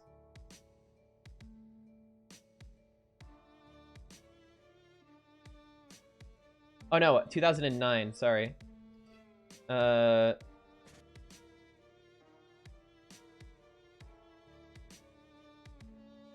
I would have been 13 years old. In 2009, I was 13 years old exactly. We were 13. We were literally 13 when the comic started in 2009. So, like, after all of these many years, like the characters only aged in the comic like 1 or 2 years, but like we've continued aging. I'm 24. That's what it means to me to be nostalgic about this, because literally this is a game about my growing up and about like the comic series as well, like about like what it meant to be a kid that like grew up on the internet and most of your friends were online instead of in person. We've already established that you're not a public servant. Whatever. Is there a difference between a witch and a wizard? Of course there is, but exactly how specific of a difference can vary. According to some works of fiction, a wizard is just a witch's male counterpart. Yeah, it's super relatable. I think that's why we projected ourselves onto the character so much. I don't think there's ever been a piece of media targeted so specifically at like that 13 to 14-year-old demographic that like impresses the idea that what is happening could also be happening to you, and it adds like an element of like, whoa, it's just they're playing a game and they're messaging over IM, and like, wow, I can that's what we do, but like it's expanded and it's different and it's more exciting, and I don't know. In certain mythologies, for instance, Arthurian legend, the difference appears to be class-based. Wizards reside at the court and are classically trained, where witches are self-taught and run wild through the forest. I won't deny that those differences tend to often be gendered as well. You ask which one she is, witch or wizard. Me? Rose shifts, uncrossing and recrossing her legs. You shrug and say, she just seems to know a lot about them. I know a thing or two. But can I tell you a secret? Oh my god, Rose. She has no idea how you would love to hear her secret. I find them, wizards, I mean, utterly reprehensible. They disgust me. Everything from their foppish robes to their grizzled beards. It's my mother who's the wizard enthusiast in this house. Although, she glances from side to side theatrically. Most of the things Rose does seem to be at least a little bit theatrical. She kneels on the carpet beside the clutter of books. I don't show these to many people. Actually, I haven't shown them to anyone. Not even John? John seems to be a pretty cool guy. Definitely a guy worth sharing a few secret notebooks with. Rose laughs. No, I haven't shown them to John. I've only shown Strider to punish him. You nod, pretending that you know who this Strider person is. That's Dave Strider. You're a totally normal dude with an absolutely ungodly amount of friends. A shadow moves to the center of you, a trembling moment of deja vu. You do have a lot of friends, don't you? That feels true, but the only people who you know here are John and Rose. Weird. You try to put it through the back of your mind and listen to Rose again. She is still talking about this mysterious Strider, flipping through one of the journals too quickly for you to find anything specific, only that it was full from back to cover. As if my modest writings were the sole source of homoerotic tension in his life, when his brother is the one who instills on filling their home with an assorted dick butt for ironic purposes. Yeah, she's just talking about Dave. Rose rolls her eyes. Oh boy, you missed the beginning of that. It's probably made way more sense than it seemed like. Rose is searching through her notebooks, checking markings in the spine that seem to be a sort of cataloging system of arcane symbols. Alright. She does something quick and complex with her fingers, and another notebook pops into existence and falls onto her lap. You gape. She really is a wizard. What? It's just a Siladex. A child could use one. Here. This notebook has a couple drawings in it, but most of it is filled with small, neat handwriting in lavender ink. Is Rose writing a book? No, don't be silly. I'm writing 4 books, at least. 5, depending on whether I choose to flesh out Calamus's backstory. It isn't strictly necessary, but it does add a certain amount of valuable character insight, which renders their actions in later volumes more sympathetic. Not that I need all of my anti-heroes to be sympathetic. I'm just thinking of what the litany of reviewers would say. You nod. Smart. You never would have thought of the literary reviewers would say. She is honestly pretty impressive for someone her age. Age has nothing to do with it. But don't get carried away. It's only a rough draft. I love how, like, the way that she speaks is reflective of, like, the fact that she wants to be an author. She always speaks in, like, perfect English and, like, perfect capitalization and grammar. You ask her if she can take a look. She hesitates, but you doubt she would have shown it to you if she didn't want you to look. What the hell? If you can't trust a strange, spherical imprint you met outside in the rain, who can you trust? Right? Your thoughts exactly. Rose hands you the notebook and you open it at random, letting fate guide your hands. Friglish bothered his beard as if unkinking a hitch in a long silk windsock. A more pedestrian audience would parse through the exhibit as nervous compulsion, behavior to petition contempt among the reasonable.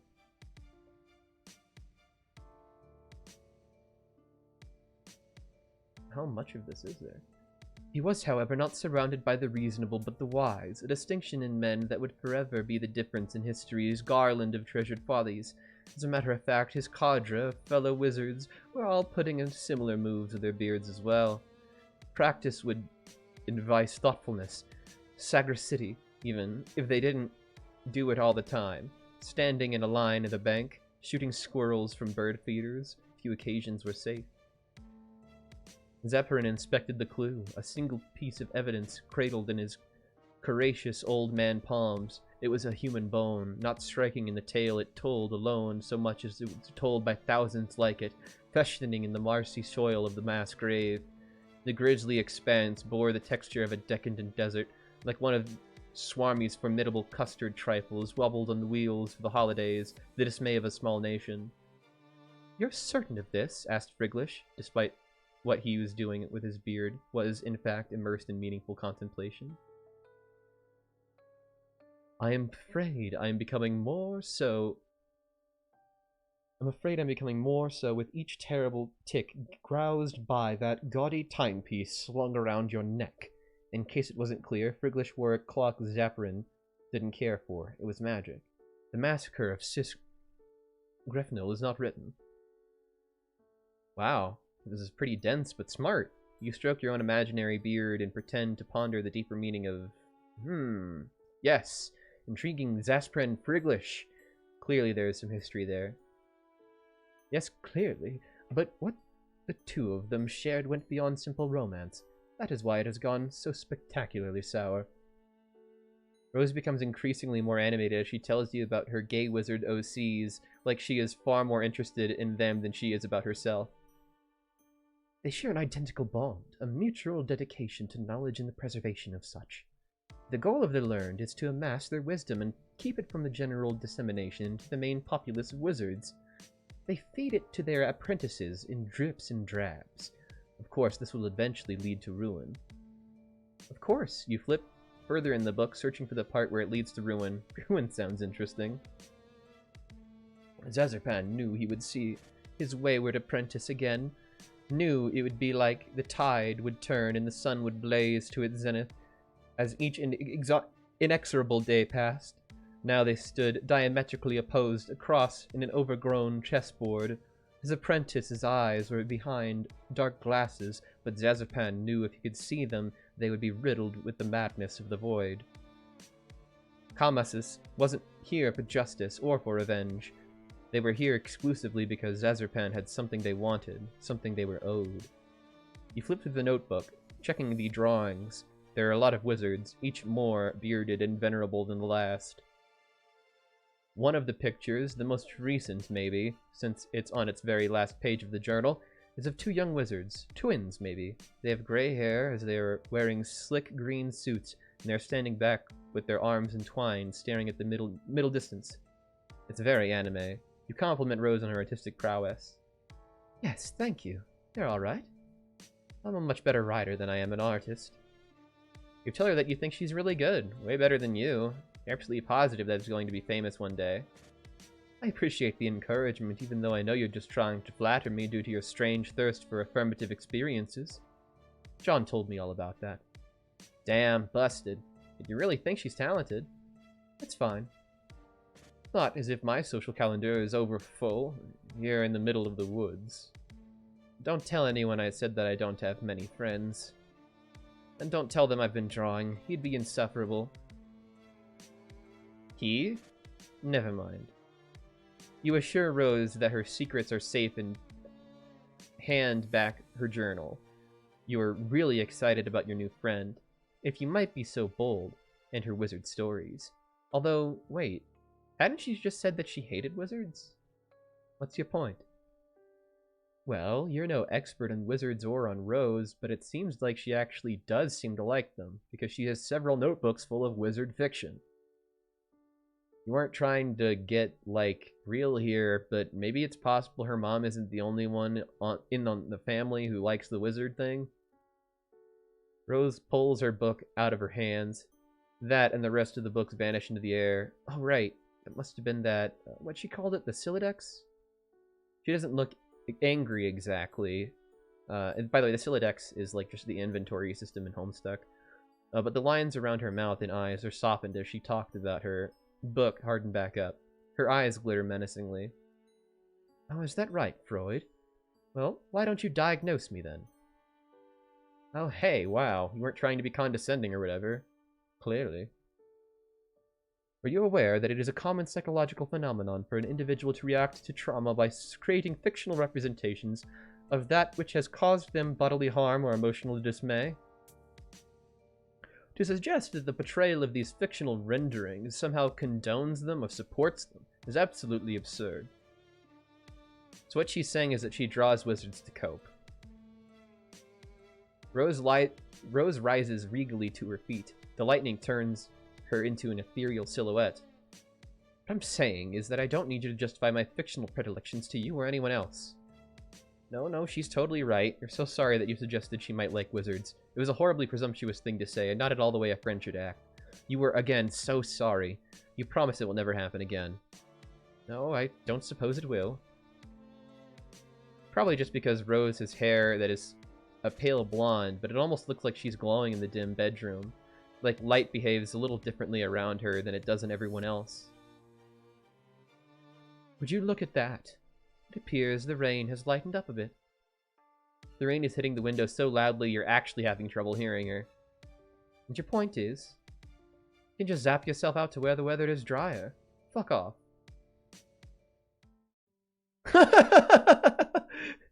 Wow.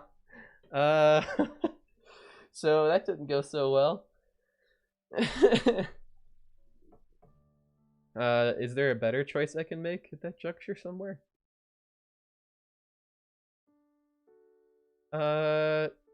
Keep a secret. No. You guess today isn't the day you get owned by teens. She's totally right. What are you doing just wandering up to your house without even calling first? It's totally disrespectful of her time. No need to self-flagellate. It was a simple suggestion to be more critically examine your motivations and actions in the future. No, she's right. You're going. You zap away, aiming for a spot a half-mile into the woods, wherein you can become properly soaked and miserable. But instead of the trees, you find yourself standing in front of a bank of computers. Shit, you misfired. Wait, you remember seeing a big structure off in the distance where you were in front of Rose's house? I figured it was just some sort of office building, but this looks more like a factory or a secret research lab.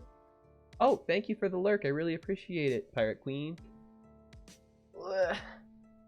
Thank you so much. Have a good rest of your night. And take care if you decide to rest up. I think what I'm probably going to do, I'm probably going to finish Rose's thing. I'm going to go do Jade's thing. And I'm going to see if there's like a linking thing between whatever is happening there and the next thing. And then I'm probably going to end stream for tonight and just start my write-up on this. Because I got to get going on it.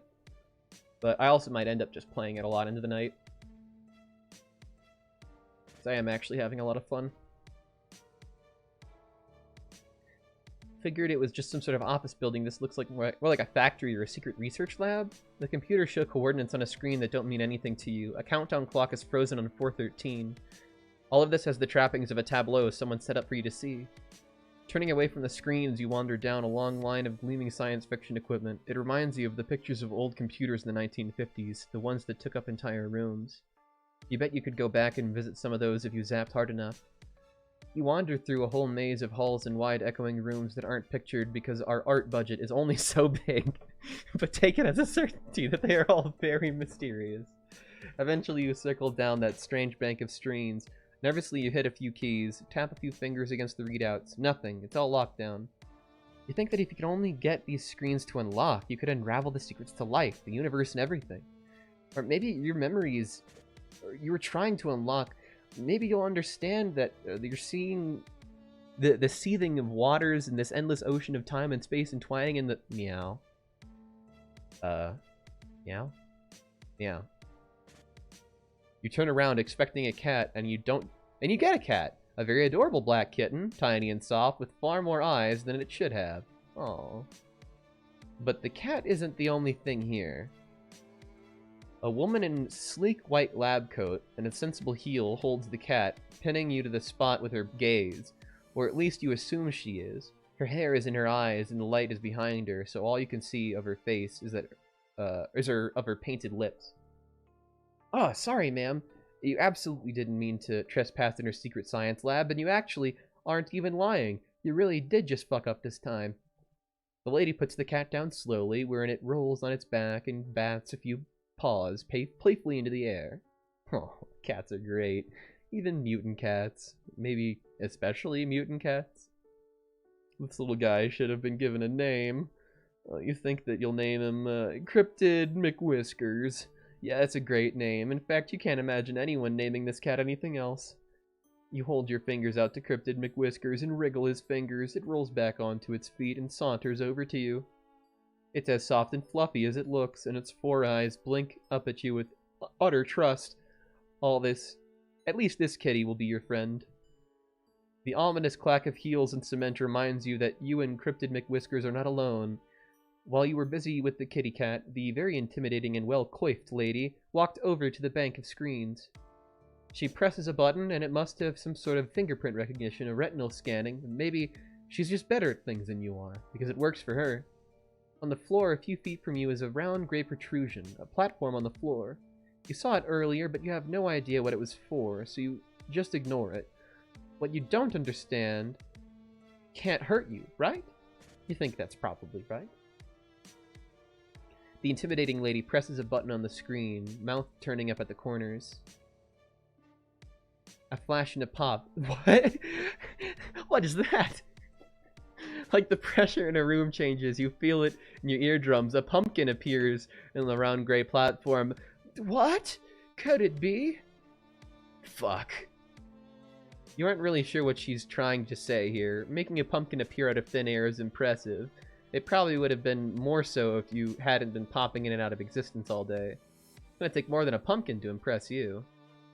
Pumpkin. What pumpkin? The lady shakes her head and hits another button. The pumpkin vanishes, and in its place is a tiger. Of course it is. There's no way that that pumpkin was gonna last. What pumpkin is like such a classic joke? A whole ass tiger, orange and black, big teeth and big paws. For a second, the two of you just look at each other. Honestly, the tiger might be more shocked than you are. Kinda sucks to think about. One second you're just chilling in the savannah, mauling antelopes and drinking water at a watering hole. The next thing you're in a secret lab in upstate New York, staring at a very unappealing or an unappetizing-looking protagonist. And apparently, you are unappetizing enough for it to want to get a taste, or you are appetizing. Because it looks at you from Cryptid McWhiskers and then back again, then it charges. You try to book it out of there. The lady in the lab coat looms in front of you. She says something, you strain to hear her. The tiger is right behind you. The lady or the tiger? At the last minute you remember you have magic powers and choose the third option, teleporting the fuck out of there. Oh, not again. You just zapped into yet another unknown building, although from the view of the window, you think you might be in Rose's house. Also, the fact that Rose turns the corner in the hallway and stops short, still in her rain gear, her eyes are very wide, and you wave awkwardly. That snaps her out of it. She stands up straight, sliding easily from shock to superiority. So you thought you'd just let yourself in? After wasting my time mumbling about the mail, a gaudy display of manipulative self-reclamation, and then popping out of existence to leave me asking myself if I'd finally lost my mind. You hadn't meant to do any of that, especially not the last part. She isn't losing her mind, unless both of you are losing your minds together. Rose looks over you. Finally, she seems to decide that you are for real. Predilections toward mailman mimicry weren't all that John told me about. Oh? He also said that you had certain powers. Powers of teleportation and time travel. I told him that he must be mistaken, since it's a well-known and highly accepted fact that magic, although a popular and highly entertaining subject of fiction, is fake as hell. I've already seen this. You think? Luck is also fake as hell. You say you can do magic. Prove it. I could be losing my mind. Oh, yeah, she's just... Okay, I'm skipping a little bit over it because I'm like, I think I've read this before, but this is a little bit new. She could be losing it right now at this very minute, but you see no point in arguing. You hold out a hand, and after a moment of hesitation, Rose puts her fingers in yours. Should I picture my room or something similar? I'm not quite sure how this is supposed to work. She thinks you're fucking with her. You tell her that you do that. Oh, yeah, so this... Yeah.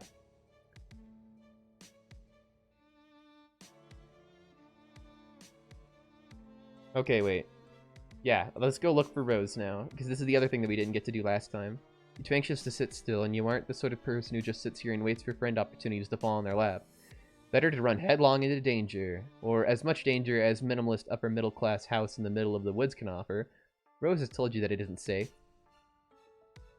You creep out into the hallway with where a bunch of things happen more or less simultaneously, a deluge of quick-time events that you had no idea were coming.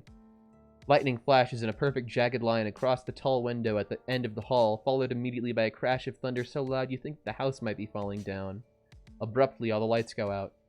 Another flash of lightning, and for a vertiginous moment, you see a long, thin figure superimposed against the window. You freak the fuck out, jumping about a foot in the air and yowling like a cat. A small hand lands on your shoulder and you jump again. Calm down, it's just me. Hey, Catman Sam.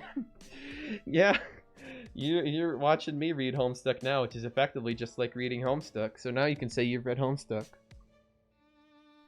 Rose speaks in a normal tone of voice, and it's jarring.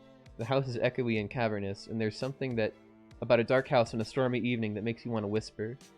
I told you to stay there for a reason.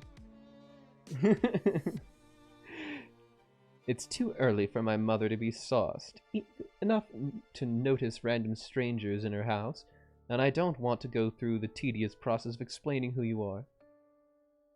You have left a perfectly understandable reason for why you left, and that reason is because you were lonely.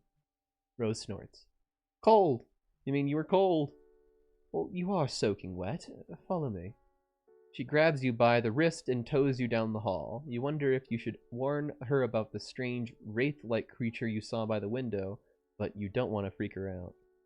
Although her mom might be at risk too. Whatever, moms are tough. She'll be fine. This probably isn't the first time she's gone toe-to-toe with a weird Slenderman.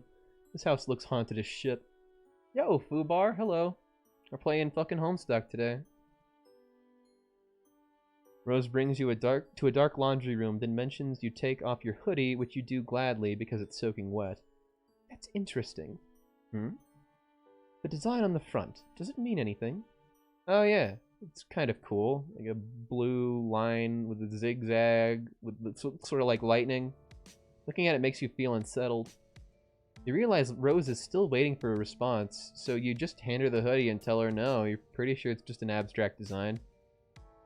Then you stand there while she tosses the sweatshirt in the dryer. I was about to say fryer. Feeling the alarming currents of memory in your bloodstream. You're sure there must be something you forgot to do. You continue to feel weird as Rose hits the dryer button and nothing happens. Fuck. She hits the button a few more times as if that will make a bit of a difference when the power is out. She presses her thumb and forefinger to the bridge of her nose. Well, you aren't going to fit into anything of mine. She leads you down more of a dark, long hallway, and this house is unreasonably huge. You ask Rose if lots of people live here. No, it's just me and my mother and a horde of liquids not soluble in water. Here, try not to drip on the carpet. You aren't sure how you're supposed to manage that, but okay. This room is large and dark, and when Rose parts the curtains, a flash of lightning illuminates a 4-poster bed, a long counter, and a shelf covered head to foot in bottles. Rose vanishes through the door, leaving you to peruse. Yep, this is all liquor. Shit, this is a lot of booze.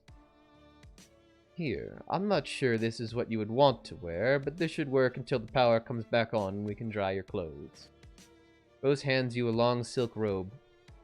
She won't miss this. I don't think she's ever even worn it. She has this whole closet full of fantastic clothes that she never puts on. You take the robe and go into the large master bedroom. It's kind of a mess. The tub looks like it hasn't been cleaned in a long time. The robe gives you the same knotted feeling of familiarity that looking through your hoodie did, but you put it on anyway.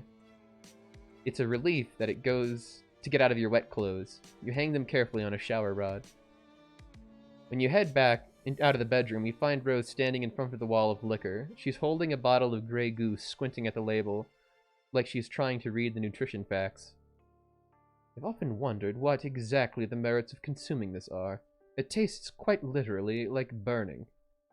She opens the bottle, and before you can protest that she is by no means legal drinking age, in wherever the fuck you are, she just puts the bottle to her mouth and takes a sip. She sputters. Blah! That's terrible! You could have told her that. Straight vodka isn't for the uninitiated, even a fancy vodka. You take the bottle from her. She hesitates for a moment and lets it go. You set it back on the shelf. This really is quite an impressive liquor cabinet. Liquor wall, liquor room. Her mom must have a really refined palate. Don't strain yourself. You can say it, but what's the point of mincing words? She's a fucking alcoholic. Wow, this is intense. You're really not sure if you're prepared for something this heavy. You were kind of counting on some sort of silly shenanigans, but, you know, maybe like a couple of jokes. You weren't cut out for this.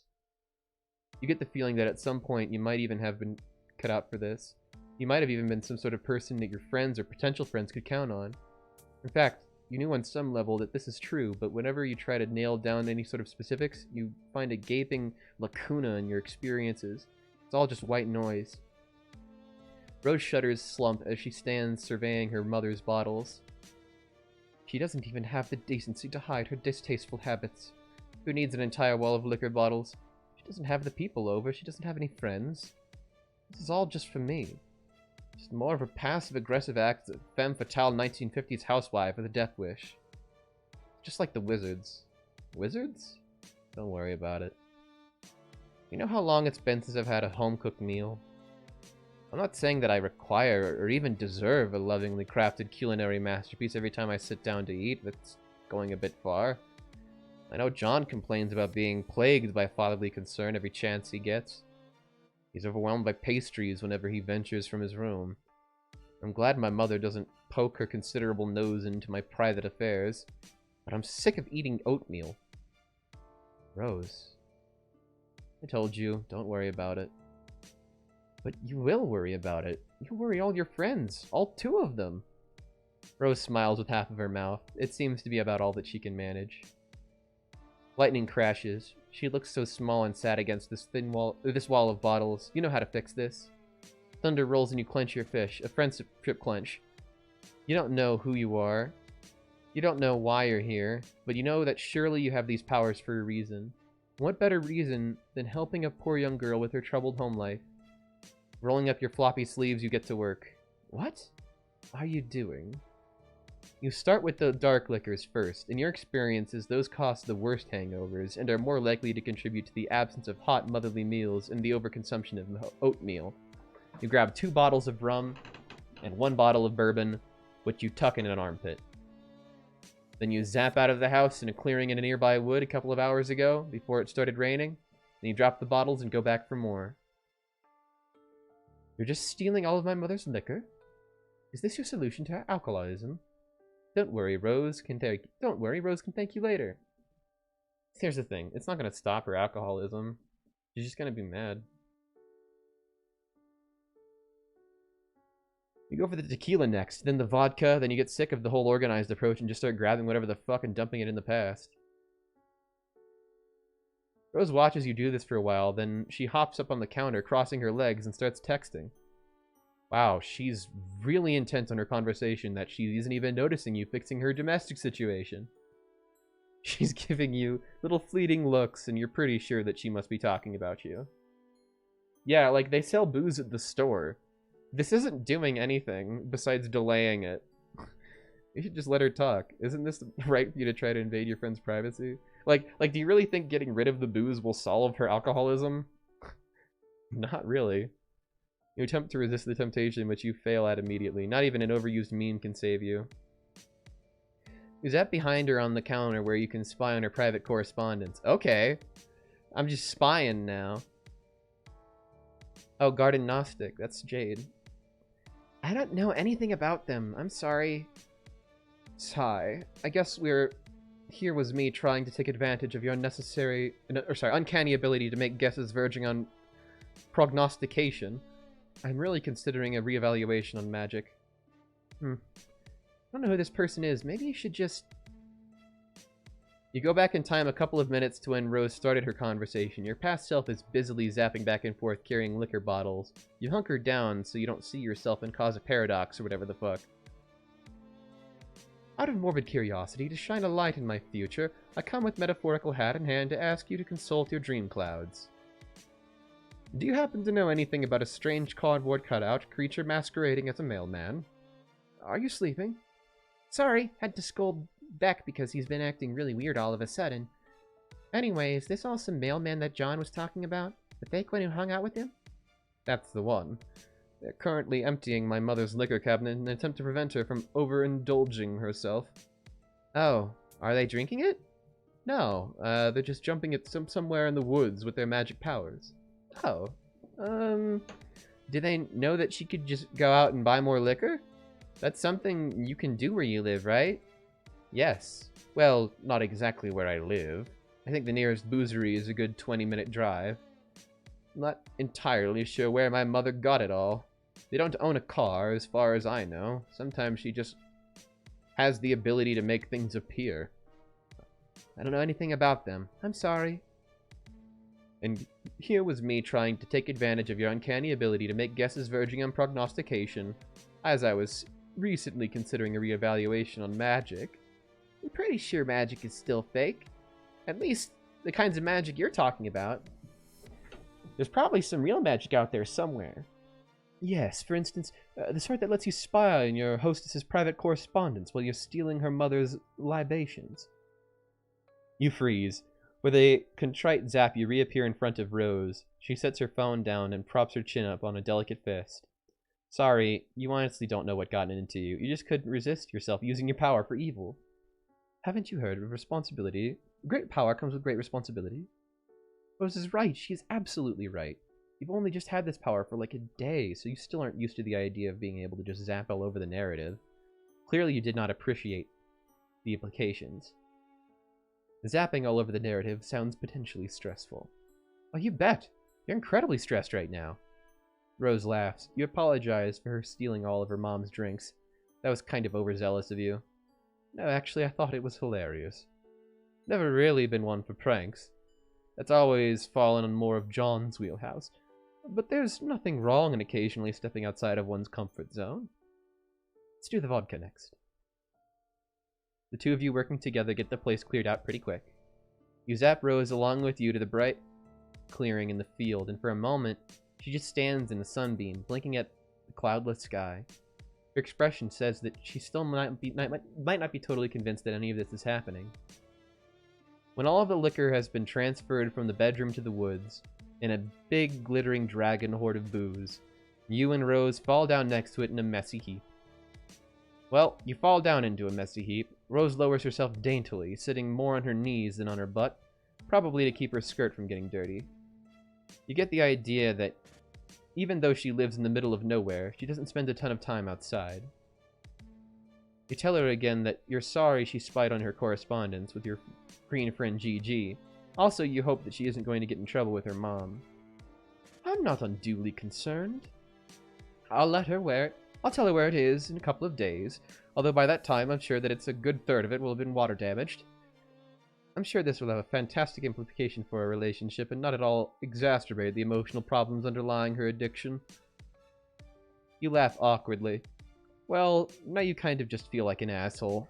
Rose lies back on the grass and raises a hand to trace the curves of the fluffy white cloud. She closes her eyes. Perhaps it's just projection on my part, or wishful thinking. Ever since I met you, I feel like something has changed. Or rather, something has failed to change, if that makes any sense. It's probably nothing. Her eyes flicker back open, endlessly purple, fixed on the sky like she can see something beyond it. And once again, you feel as though there's something crucial that you forgot. I might also wonder how Texas got duped into electing a Canadian named Raphael as a senator. Did that really happen? I'm not surprised. That sounds exactly like the kind of shit that Texas would get up to. But at least you know you made a new friend. And even if you don't think Rose's brand would ever allow her to call you as such, you're lying in a sunny clearing next to a pile of alcohol, and honestly, it doesn't get much friendlier than that. Victory!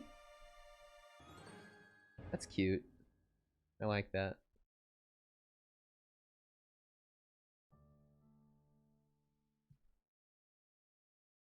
Okay, next up is Jade. Oh boy, the loneliest girl in the world. It's been days and your stomach still hasn't recovered from Olive Garden. You can't spend forever moping around. There are friends to make, damn it. Well, just one left in this set. Her name is Jade Harley, and though all three of your new pals consider themselves good friends with her, they know strikingly little about her life. The most you've gleaned is that she lives on a mysterious island in the middle of the Pacific Ocean with her grandfather and some uncommon breed of dog. Their communication with her has been limited to internet messages and packages sent to a P.O. box in some podunk town called Hotwich. John says he would message her and see if she could provide an address, but you don't think you could wait. Throwing yourself headlong into friendship has always worked for you. So you close your eyes, think islandy thoughts, and hope it works. But something strange happens as you channel your powers. A loud bark echoes somewhere in the distance, and a nuclear green energy sparks in the air around you.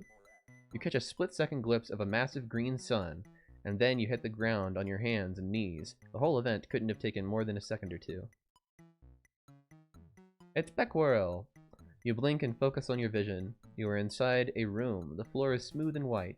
You're disrupting the monotony in front of you. A set of similarly white paws attached to a lessus, you mean animal, you slowly stagger up to him and look him over.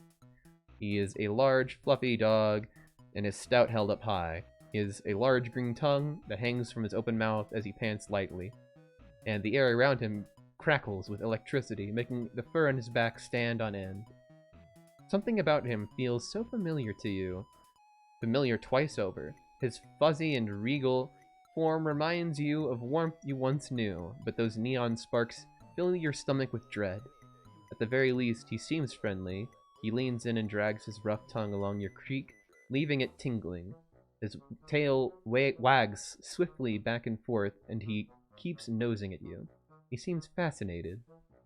Beck, down boy! Oh, I love that she has like a fucking rifle.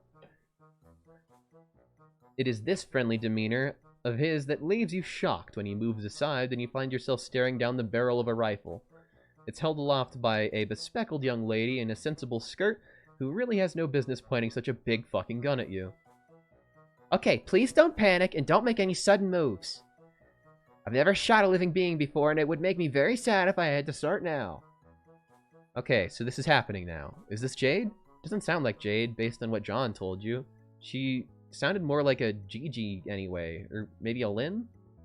Right, the gun. Don't get sidetracked. You slowly raise your hands and surrender to try to put yourself on the most inoffensive expression. You tell her that if she started shooting living beings, you would be pretty sad too, so why don't you just put the gun down and... No way! I don't want to shoot you, but you're clearly a dangerous and unpredictable being, and I need to make sure I stay safe. My grandpa taught me a lot about gun safety and trigger discipline in case anything bad ever happened to me. So I know that good trigger discipline means keeping your finger on the trigger at all times in case you need to blow something to bits. Oh, fuck. Now let's make things clear to you. I'm very clever, and you won't be able to fool me as easily as you fool the others. It's very obvious to me what you're doing, and I knew you would eventually show up if I waited long enough. Sure enough, John messaged me not too long ago to let me know that you wanted to visit, so I prepared myself for your arrival. You've come to interfere with our lives, and now I want to know why. Are you fucking kidding me that his name is Raphael? Ted Cruz? Raphael Edward Cruz, born in Calgary, Canada. Father was a Cuban revolutionary. What a fucking prick, dude. Ted Cruz is the most hateable politician in all of government. I mean, besides, like, maybe fucking the turtle. But, like, you know. Fuck Ted Cruz, dude. I hate him so much. He's just fucking cosplaying as, like, a cool cowboy. Oh, dude, what? Why is there sudden beatboxing?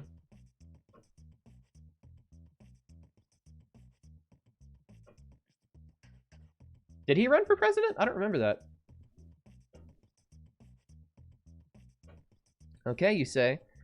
What does she want to talk about? You're well versed in a variety of eclectic subjects, so you can just go on about basically anything. Wrestling, postmodern art, controversial topics, untraditional jurisprudence. But you get the feeling that this is an interrogation, and you really have no idea what she's interrogating you over. That's a very likely story. I can put 2 and 2 together pretty easily, you know. You've never shown up in any of my dreams before, and now none of these dreams are coming to pass. Not to mention that I don't even see Prospect when I go to sleep anymore. And that can only mean that you have derailed the forces of fate. You destroyed John's copy of Suburb, and somehow that changed everything. Not only could John not begin the game, none of us could. And none of the meteors hit like they were supposed to. Yeah, because honestly, I thought that the whole world was going to end. That's the thing, is like when they start this game, it, I guess, triggers the end of the world. It was like the universe changed its very fabric to bend to your evil whims. Whoa, evil? That's a little harsh. You'll cop to stupid, but evil is too much. Don't play dumb with me. What else could motivate you to stop from fulfilling your destiny as heroes? Heroes? John and his friends are nice, but they don't exactly strike you as heroes. Because you don't know them like I know them. You haven't seen the shrines in Prospect or heard stories from the Queen or seen the clouds growing into brave, young, and wonderful people. Now I'm beginning to suspect that those things will never come to pass. John's birthday came and passed without any fanfare, except for him supposedly befriending a strange mailman. And that day, the internet was full of people complaining that their beta copies of Spurb weren't working, and that there was a huge scandal with the company. A little while later, I found out that this mailman was talking with Rose who had magical powers. I know a thing or two about magical powers, or at least powers which seem to be magical to who haven't studied them for their logical sources. But yours are totally different from anything I've seen. At first, I thought you must be an advanced Deseret agent, came to sabotage us. But you definitely aren't from Durst. Maybe a Prospect and double agent? I also considered the weird trolls who kept pestering me. But they've gone weirdly quiet lately, and you don't really give me that vibe. And obviously you're not a human. Oh, hang on. You are a human, right? She tilts her head and gives you a little, really kind of look that twists your stomach into knots. The more I look at you, the more I start to think you're like... How do I explain this? Do you know what a furry is? That question is more loaded than her gun. Yes? He didn't run for president. You might be thinking of Mitt Romney. Mitt Romney ran for president. Alright. So a lot of artists I know follow commissions, and you remind me of those. Does it make sense? You have no idea what YCH is. You cautiously ask her. It stands for your character here. Basically, an artist will draw a pose for their scenario, but instead of putting in an actual character, they'll leave a blank outline, like a mannequin. That's actually exactly what the character is that I'm playing as. It's like a fucking blank slot that everybody can fill in their own personality into. You can pay them to put your own character there. And when I look at you, I feel like I'm looking at one of those blank spaces. My intuition doesn't tell me anything about you. Like, you've never showed up in my dreams. You're like my best friend Beck over here. A complete wild card. Something I can't figure out. Which brings me back to my point. She almost let her gun drop, but you almost forgotten she was holding it when she hefts it back up to point it at you and steals her gaze. You're going to tell me why you came here and did what you did. And you're going to help fix it. That rifle is really starting to bother you. Why would he even primary if he wasn't born here? Literally political theater, I'm pretty sure. I might be wrong, though. Maybe he did. Maybe did he try to run as a Republican president? I don't know. I want to look into that. Maybe, but I'm in the middle of playing this. You guys can figure that out. Stay calm and explain myself. Alright, pretty much everyone except for John has called you on your bullshit thus far, so you may as well give them the full confession. You absolutely did change the course of reality, but it was the result of a genuine fuck-up, not ill intent. Kind of a long story, but you relate it as best as you can. Your strange lack of memory, an encounter with a bizarre and magical artifact, the way you blundered into John's life and destroyed his mail as a result of your highly relatable social anxiety. The girl here listens intently as you explain what brought you here, and then you offer an apology. You think that you would have irreversibly altered the very fabric of the threads that come... the very fabric that threads her cosmos together.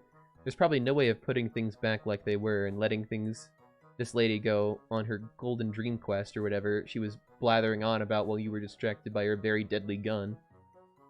Okay. You sound very sincere, and I'd like to believe you. So I'll take you at your word for now. Whatever shenanigans you involved yourself in, I trust that you did not intend to cause any problems. Let's put this ugly business behind us. The girl holsters her rifle as you breathe a long sigh of relief. Sorry about all that. I promise it was only the best of intentions. It's cool, you tell her. You get the distinct feeling you've dealt with much worse. Yeah, I'd imagine a space hopper like you has been to all sorts of cool and dangerous places. Oh, her fucking eyes lit up. Getting some fucking beatboxing. I'm kind of jealous, really. But anyway, we never properly introduced ourselves. My name is Jade, and my dog's name is Beckwirl. What's yours? Huh. You think this is the first you've ever been asked your name? Ever? You almost forgot you had one. You tell Jade your name. Huh.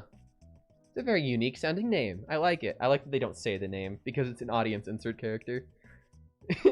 You tell Jade that you like her name too, and she beams at you. Thank you. I'm so glad my grandpa gave me this name. It's very pretty and fairly unique. Just very likable in general. He was able to run because he was born to an American mother and was essentially born as a dual citizen. Ah, that makes sense. Man, Ted Cruz, like, I 100% believe that he's fucking born in Canada. The guy fucking lies out of his asshole constantly throughout his day.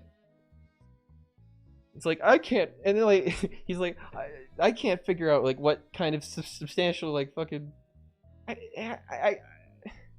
he just, I can't believe that he just fucking complains about Dr. Seuss all the time and like whatever fucking bullshit talking point is on Fox News when like he could actually be doing shit that like Beto O'Rourke, who isn't even a fucking senator right now, is fucking in the middle of organizing and doing. It's like fucking, I don't even like Beto that much. It's just a fucking prick pointing out how fucking hypocritical he is to try to lead Texas when he can't even fucking just stay on the fucking right side of history, I guess. Can't fucking help himself but go to Cancun in the middle of a fucking disaster instead of helping out his fucking people. Anyway, I'm just ranting. Anyway, why don't I show you around? I can't give you a tour of the house and we can get to know each other a little better.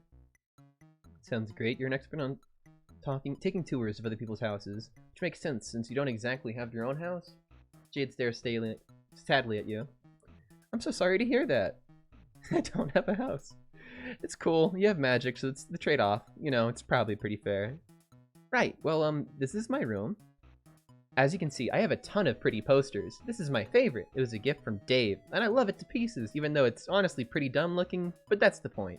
I'm guessing that's this one right here. She gestures at the poster of Dave's webcomic guys with animal attributes scribbled onto them. Most of the other posters are also anthropomorphic fauna, drawn on significantly more finesse. It all gives you a very furry vibe. But not in a bad way, you clarify. Her lips twitch in irritation, and it occurs to you that people are probably constantly either clowning on her for liking furry stuff, or reassuring her that they aren't about to clown on her for liking furry stuff. Well, I don't actually dress up in suits or any of that nonsense. But I love animals, and I think it's fun to imagine what it would be like to be one. Which is why I own so many animal toys, like the Manthro chaps, who are very silly but dignified fellows, are part of an animal and part Victorian-era gentle sir. Jade gestures to a pile in the corner, heaped high with plushies and dolls of all sorts. Many of them look like man-animal abominations with curly mustaches, and others feature bright and puffy squid-like creatures. Oh, these are my squiddles! They're based off of a cartoon show. Rose says it's a bad show, but I don't believe her. Jade fishes through the toy pile and retrieves a dark, bluish-black toy. This one is Inkabelle. She's my favorite. In one episode, she gets lost in the murky brine swallows and spends years completely alone, lost without any of her friends. But in the end, her friend Podlight tracks her down and saves her. Well, that's weirdly relatable to what's happening right now.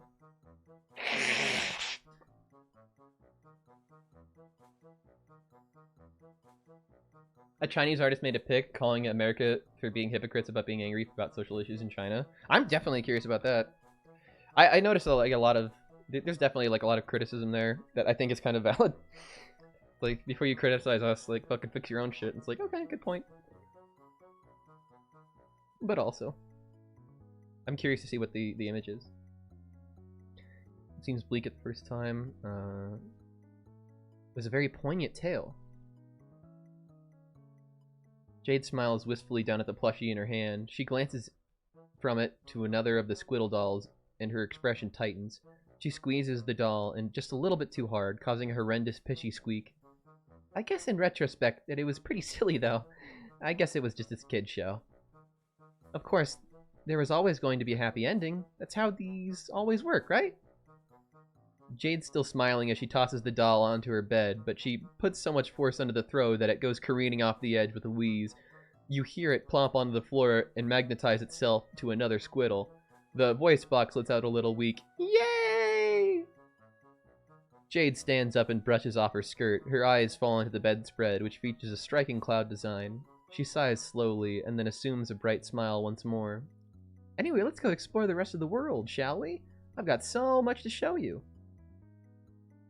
Jade hisses up her skirt, or hikes up her skirt, and skitters down the spiral staircase, 2 steps at a time. You're a little interested in the high-tech devices laying on the workbench near her bed, but the glowing green crystal you think is literally uranium? But Jade's already gone, so you tear your eyes away and follow. Oh my god, so much about these characters, just so nostalgic. DM it to me in Discord, hell yeah. The landing below her room is small and cylindrical and features only a gray closet-looking device and a platform on the floor. My room is at the top of a tower, but this transportalizer will take us to the garden quick and easy. She hops on and disappears in a flash of green light. You're a little nonplussed, but you've seen weirder. You step onto the platform, hear a light click beneath your feet, and in an instant you're standing in a lush garden atrium. There's exotic plants as far as the eye can see, ranging from psychedelic floral arrangements to tropical fronds to fruits and vegetables. Tall windows blanket the walls and allow sunlight to stream in, and said windows are coated in a steamy mist. You feel like you've got clotheslined by a rainforest. It's beautiful, right? Jade opens her arms and swings around, gesturing to her various gardening stations. You nod. It really is. Gardening is another one of my favorite hobbies. It's a great way to get your hands dirty and do some real work. And the end result is really vibrant and beautiful. Jade waves her arm around her calloused hands at you, and then strokes her fingers along the pinkish petal of an anemone and hums a little tune toward it. One of its leaves seems to curl toward her touch. When Jade pulls away, she skips toward one of her windows and motions for you to follow her. It's a beautiful island vista that awaits for your gaze. To the left is a towering mountain that might just be a volcano, and ahead of you is a small bay filled with giant lily pads and an old mossy temple. Beyond the island, the sea stretches out to a shimmering horizon. Past that boundary line, an entire world awaits, ever out of reach. This is my home. This entire island belongs to just me, Beck, and my grandpa. It's a very peaceful place. The greenery is so lovely, and the bay is very fun to take a dip in.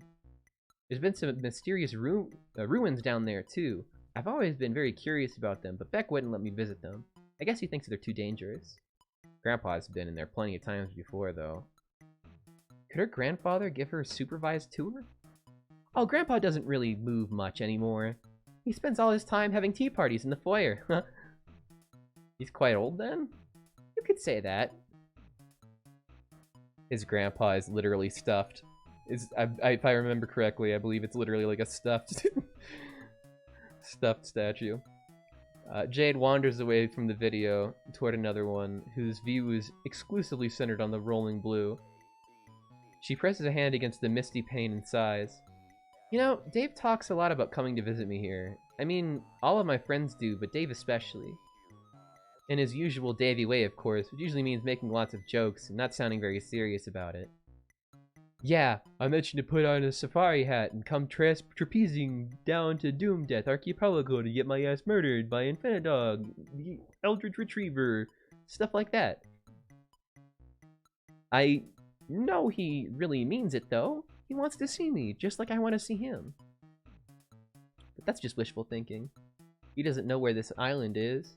Even I don't know where it is. All deliveries here go through some company P.O. box my grandpa set up before he died, and it's not marked on any maps. Because this is a special island with all kinds of important secrets on it, I guess? Or it was special. I was special. But not anymore. Now I'm just a regular girl stuck alone in this dumb island for the rest of my stupid life. You asked Jade if she's feeling alright. Yeah, I feel like I should have read that a little bit differently. She was a little bit more like, yes, I'm totally fine. Just peachy, thanks for asking. Come on, let's go on with the tour. There's no time for dilly-dallying. My grandpa's collection rooms are up next. The first one is full of the big game hunting trophies. I'd never shoot an innocent animal, and I think the trophies are pretty hideous. But I do have to admire his great work in stuffing them, I guess. It's really hard to properly stuff and mount something, trust me. And he has the cooler stuff on the lower floors, like all these badass knight statues. Or these, faded blue portraits of pretty ladies? Okay, I'm gonna be honest, most of Grandpa's collection kind of stinks. But what's important is that it all represents to him. He's been on all these sorts of amazing, incredible adventures and has all this array of interesting things to show for it. You can tell Jade that her grandfather sounds like a hell of a guy. He sure is. Back when I was little, he used to go on trips all over the world and come back with so many interesting stories and souvenirs. I was so awed, and I guess a little jealous too. Sometimes he would just be gone for days, or even weeks at a time, and it would just be me and Beck holding down the fort. I was always so happy when he came back, and I listened to his tales without making a single peep. But he never asked me if I wanted to come along for his adventure, no matter how obvious it was that I did. I guess that folks in the way of life for adventuring. I guess it's just the way of life for adventuring folk. There's no time to be tied down, even by the people you love. They can just stay at home and wait for you to come back. That's how it was for my grandpa, at least. What about you? You're an adventurer, too. You visited all my friends, and you've been to all other kinds of awesome spots around the globe. So, I bet you've left someone waiting for you, too, haven't you? Frost floods your veins and needles into your heart with a burning chill for reasons that you don't quite understand. Jade tilts her head and bores into you with wide, curious eyes. One of her hands is balled into a fist, and both of them are trembling as she watches you. Jeez, you're gonna have to coach another kid through parental issues, aren't you? You swallow down your sudden anxiety and force a smile and remind Jade that you are suffering amnesia. Oh, right. Well, I guess it's just this feeling that I get, you know? I have great intuition. When she smiles, the corner of her mouth twitches. It's now or never. Would she like to talk? I said I'm fine. There's nothing serious to talk about. Unless you want to talk about, some of these flowers? Isn't this one such a lovely yellow? Sure, there's nothing wrong with some good old feelings jam, right? Jade's an expressive, empathetic girl. Feelings jam should be her thing. You think that, but she's still steadfastly ignoring you. Hey, how about the orange with the goofy face on it? Why don't we boggle it around for a while? Jade, something's wrong. You need to talk about this. That's what you do. You're a talker, so why don't you two... Oh my fucking god, just shut up. Please just shut your fucking mouth. Of course you say something is wrong and something is you! Uh-oh. There's a long pause. Jade stands there, her eyes wide, shocked at her own outburst. She wipes a tear from her cheek, takes a shaky gulp, and then sprints up the stairs. Oof, that didn't work. You stand there for a while, feeling like a tender, AAA, grade jackass, just with a fucking baked douchebag potatoes on the side. Then you sigh and steel yourself and make the trek back up to her room. Jade is nowhere to be seen. Beck is pawing clumsily at a large, suspiciously jade-shaped lump beneath the covers of her bed. You clear your throat and ask her softly if she wants to talk. It's cool, you say. You listen to teen drama all the time, and this is some particularly choice drama. Not that you like the drama, you clarify. You just kind of exist in that periphery of it constantly. You are a drama magnet. There's a long pause, and you're about to turn and leave when she pulls the covers off and turns to you. Her eyes are puffy and red. Hey. Hey. Sorry I yelled at you. It's not really your fault. I mean, kind of is, but you don't know you were messing anything up. It's not fair for me to be pissed at you. It's just, none of this is fair at all. That sounds like life, alright. You sit down on the bed and tell her to vent about it. It's okay, you can take it. Okay. Have you ever spent your whole life waiting for something to happen and then it didn't? Well, your whole memory is pretty fuzzy right now, and so you can't say that you have, but you think you understand a similar sense of yearning. Good God, if you yearned. Yearning is a good word for it, yeah. Let me try to explain. When I went to sleep, I would see this beautiful golden kingdom called Prospit, and I would hang out with the people there. I'd wake up with all these fuzzy, half-remembered feelings of happiness and visions of the future swirling around in my head. It was nice. It was a good life. But there was this very lonely feeling that I couldn't make it go away no matter what I did. I would always tell myself, soon, Jade, soon it'll all change. You get to travel to Prospit in your waking hours, you'll meet your friends in person, you'll finally begin to live, like really live. I waited for days, months, maybe years to finally arrive, and then it never came. I was so sure that it would come on to John's birthday. All of my dreams told me so, all of the signs were there, but it just didn't happen. And now I don't know what to do with myself. I was able to ignore the lonely feeling because I knew that it would disappear one day, but now that the day has slipped me by, it's like all those years are catching up and crashing down on me all at once, and I feel so small and helpless and sad. The loneliest girl in the world. I don't want to put all this on you. It wouldn't be very nice, but it's not fair. Jade vaults from the bed and stamps her foot on the ground, yelling hard. Her face is flushed and streaked with some tears and snot. She looks awful, frankly, like someone who's not holding it in for that long. Who's been holding it in for not far too long. Not long. Beck holds up and starts licking her cheeks, and she holds him off until she can wipe her face off of her sleeve. Thanks, Beck. At least I have you for a best friend, right? Jade settles onto the bed, stroking Beck's fur softly. I have a lot of complicated feelings about all this, I guess. So complicated and painful that I'd rather just pretend everything is okay. But now, I can't pretend anymore, and these feelings are all that's left. I hate feeling so glum. I hate sitting around being all sad and useless. It's stupid and pointless and a waste of my fucking energy, and it's not who I am, and I'm dumping it all on you. I'm sorry, I really am. And you just completely fucked up this girl's life, and she's apologizing to you? Now you feel like the delicious three-layered shithead tiramisu served after that nice meal of steak and potatoes you had earlier. You really want to help Jade? And while you still can't quite get all of this magical moon stuff she's been talking about, you do get that she feels lonely. That's something you can help with. You offer her your hand. Want to go see the world? She sniffles and lightly shakes her head. It's not going to work. Well, there's no way to know that unless you give it a try, right? She nods, stands up, and takes your hand. You focus on a familiar destination, John's house, but as you begin to dematerialize, Beck turns to stare at you, and you hear a familiar barking sound in your ears. And when the flash of light subsides, you're standing there in Jade's room, only a few feet from where you started. What? See? Told you it wouldn't work. Come on, let me show you something. Jade hops up and shuffles down the staircase, and you follow. She takes you down the teleportation pad in the atrium. These transportalizers are all powered by thermal energy and use each other as beacons for the sake of energy short-range transportation. But if you hook one of them up to a uranium converter and modify the coordinates on a specified on the logic board, you can theoretically go anywhere in the world. Which I tried. See? She twists the top of the pad with her fingertips and pulls it off and shows you the wiring underneath. It looks messy, like someone has made multiple attempts to rewire the circuits. But when I used it, it only led to the exact same thing that happened just now. Beck used his powers to prevent me from leaving the island.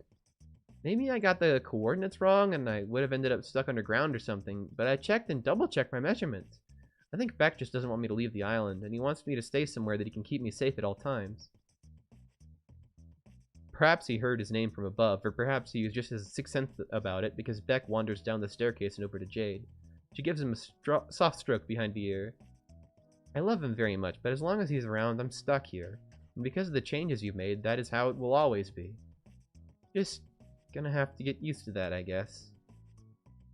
Jade deflates against one of her gardening tables and offers you a wan smile. For a split second, you could swear the droopy dog ears and tail tucked between her legs. Depression to this degree simply is not conductive to friendship, and even when it is, you would still feel pretty shitty about it. You should do something to cheer her up. Challenge Beck for superiority? Yeah, fuck it. It seems to you that the cause of Jade's problems, even though he's probably not hurting her on purpose, is Beckwhirl. He's a good dog, and he wants to protect her, but now's not the time for that. Jade has a new omnipotent friend in her life, and she's got places to be besides on this island. There's only one thing for you to do. You need to establish yourself as the new alpha of the pack. You must win the right to escort Jade to visit her friends. That is how things work, right?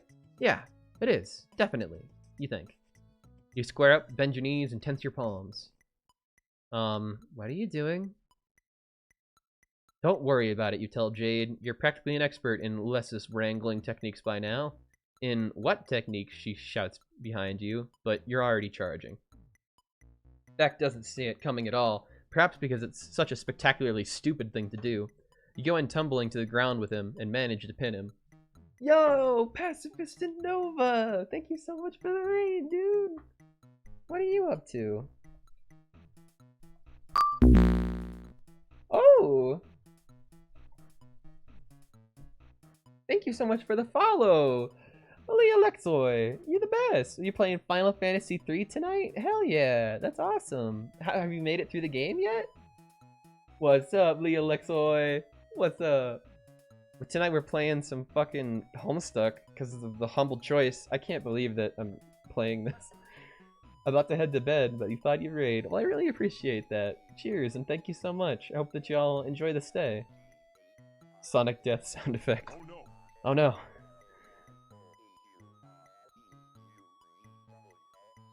You know exactly what to do now. There's only one possible course of action. It's been inculated with such mimetic gravity that you are entirely certain it will work as intended. Punch Beck in the snout to establish superiority. Ready? Here we go. You punch Beck in the snout to establish superiority and immediately realize it is not working as intended. He snarls and flares up neon green, energy cackling around his body. You wince as heat washes over you, as if you suddenly opened an oven door and your arm hairs stand stiff in electric terror. What were you thinking? This isn't a fight you can win. Beck lunges at— oh my god, I'm bleeding— and sinks his fangs into you. You yelp, pain splintering your sight, radioactive fire roaring up your arm. You yank yourself away and instinctively try to teleport, but as soon as you disappear, Beck's teeth catch up your shoulder and hold on tight. The two of you go hurtling through nothingness, and you're pretty sure you've left blood splatters on some meta-narrative construct like a website's scroll bar or the RenP's debug screen or some shit. Eventually, you end up exploding back into canon and bounce off some purple spire with an ungainly smack, dislodging Beck in the process. You tumble onto the bridge and scatter some dudes in goofy jester outfits, and Beck lands in front of you. Good boy? Can we even call it here? Can we call it even? He snarls. Green flames crack the stone beneath his feet. So much for that. You throw up your arms in front of your face, and you squeeze your eyes shut as Beck lunges again, but you don't feel the sting of his fangs against your flesh. Instead, you feel the singularly odd sensation of your body passing right through Beck's, as you have just had a window thrown at you. Like a reverse defenstration. Refenstation? Unfenstation. What's up, Giga? And T-Bolt's here, too. What's up, everybody? Yo, thank you so much for joining us. Not even close. Still a long way to go. Damn. What's going on right now? Like I said, playing Homestuck, baby. I am David. I am the one who is David. Want to join Mel for my oh. PS4. There you go. You got Minecraft to go. I'm doing all right. I'm tired, but I'm hanging in there. Got Bedrock and Java. Hell yeah. Making plans.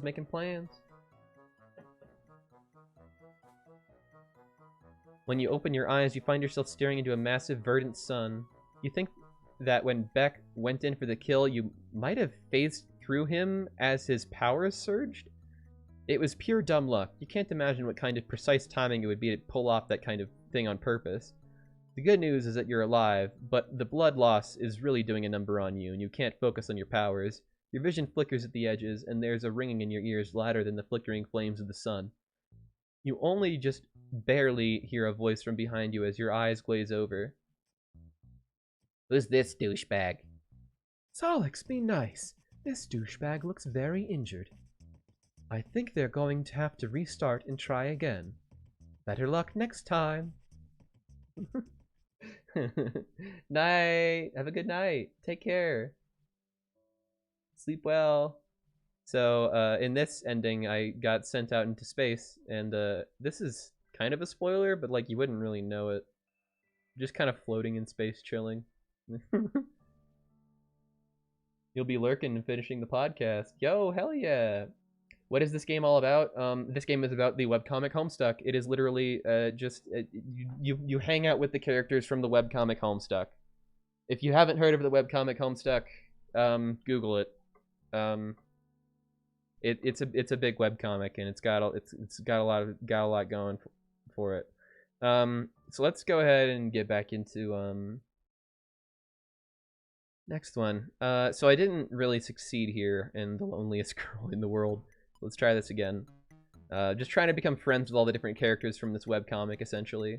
So I'm going to do the other option here that I didn't do before, where before I was really calm and I tried to explain myself. This time I'm going to be an idiot and try to get the gun away from her.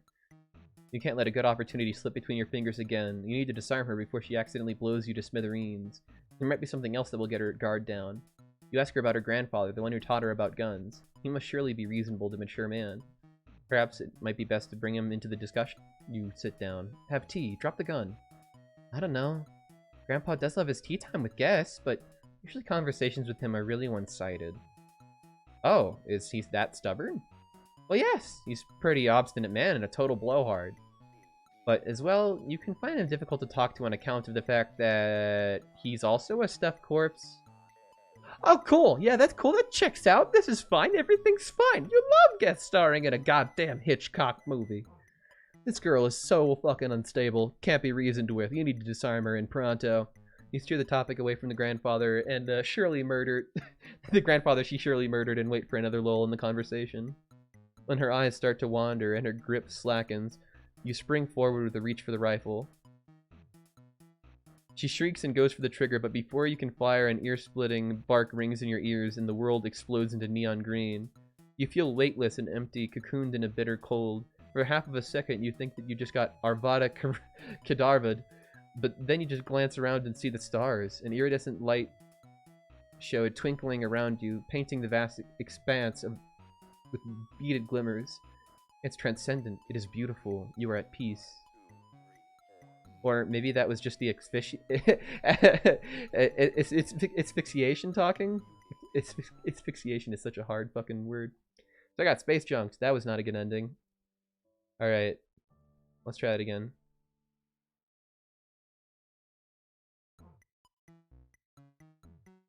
Okay, so stomach from Olive Garden, not doing good, but that's fine. We can explain ourselves and everything will be fine. Skip forward. Now, instead of challenging Beck's superiority, let's just go ahead and explore. You present your most finely honed smile of confidence and urge Jade to stand. This is no time to mope around. There's plenty of fun to be had without leaving the island. Suggest that perhaps with your help you can give her the opportunity to explore the temple she's always been curious about. Really? That would be super fun. But what about Beck? There's nothing to worry about there. You have a genius plan. You tell her. You tell her just to head over to the temple and you'll take care of the rest. Okay, if you say so. But please don't do anything that will hurt Beck, okay? I love him to bits. You wouldn't dream of it. Not on this route, at least. Yeah, definitely on the other route. I dreamed of it, and it was not a nice dream. It was a very unpleasant dream. Jade transportalizes downward, and you turn your attention to Beck, who is idly sniffing on one of Jade's plants. You advance on him slowly and with intent. You know it must be done. Pet the dog! You get just right in there. Just right in there. You pet the hell out of this dog. You employ all your strongest pamper techs, like the quick stretch up or the mane massage, and the rare Coddle brand X dog smite. Somewhere in the distance, a bluebird observes your masterful display and chirps happily. But suddenly, Beck's head snaps as he points his snout in the direction of the temple. Whoa, whoa, whoa, whoa there, buddy. No time to be thinking about Jade. Now is Belly Scritch's time. You start rubbing Beck's stomach, and he flops onto his back with a tail wagging and his feet curled up. Who's a good boy? Beck looks up at you, and you see his cosmos reflected in his deep, piercing eyes. As you understand, he's a good boy, and he knows it. After a while longer spent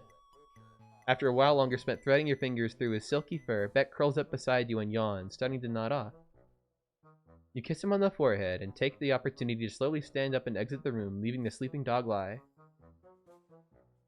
You're a little worried about alerting Beck by using your powers. He seems to be pretty keyed into that kind of space-time manipulation, so you just take the long route to the temple.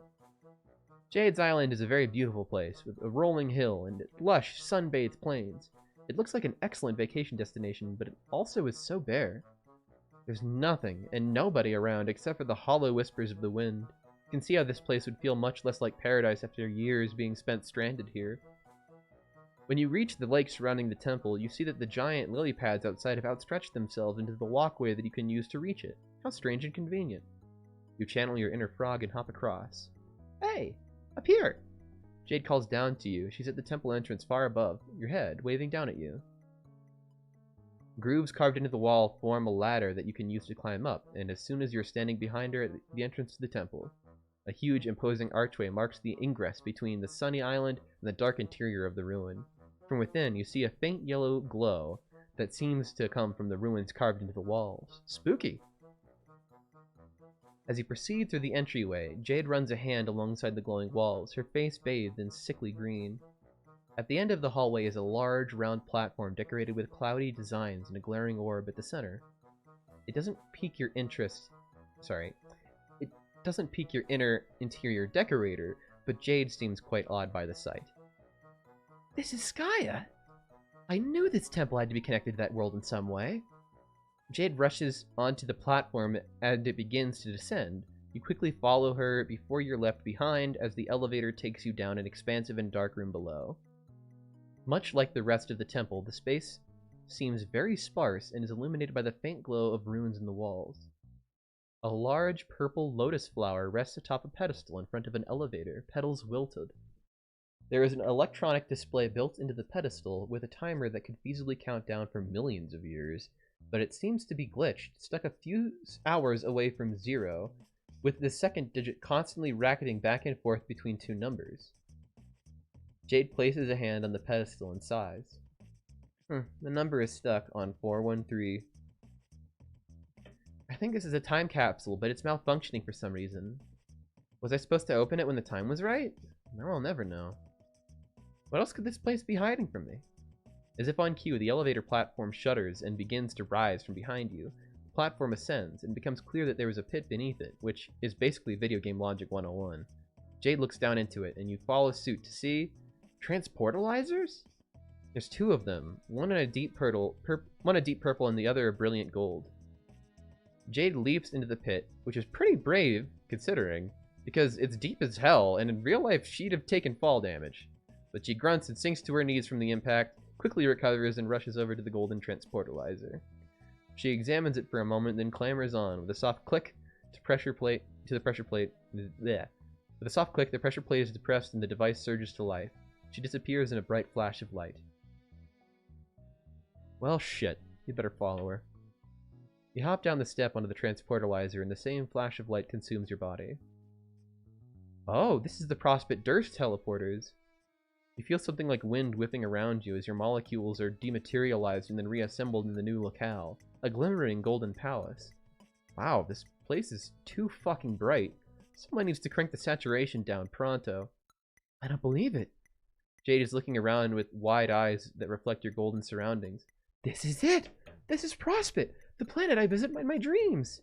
I didn't think it was possible to get here like this. What does it mean? Why am I allowed to be here right now? I should go talk to the queen. With that, she's off, sprinting down the halls with a renewed sense of vigor. You scrambled to keep up with her, threading your way through crowds of confused white-shelled folks in fancy outfits. They kind of remind you of yourself, with, shitness bodies. You sidestep a lady carrying a paint can and shuffle down the lengthy golden staircase adorned with regal golden spikes. You can only barely keep your eyes on Jade's long black hair as it swishes behind her. When you finally catch up, she's in the middle of an argument with two burly fellows in white suits.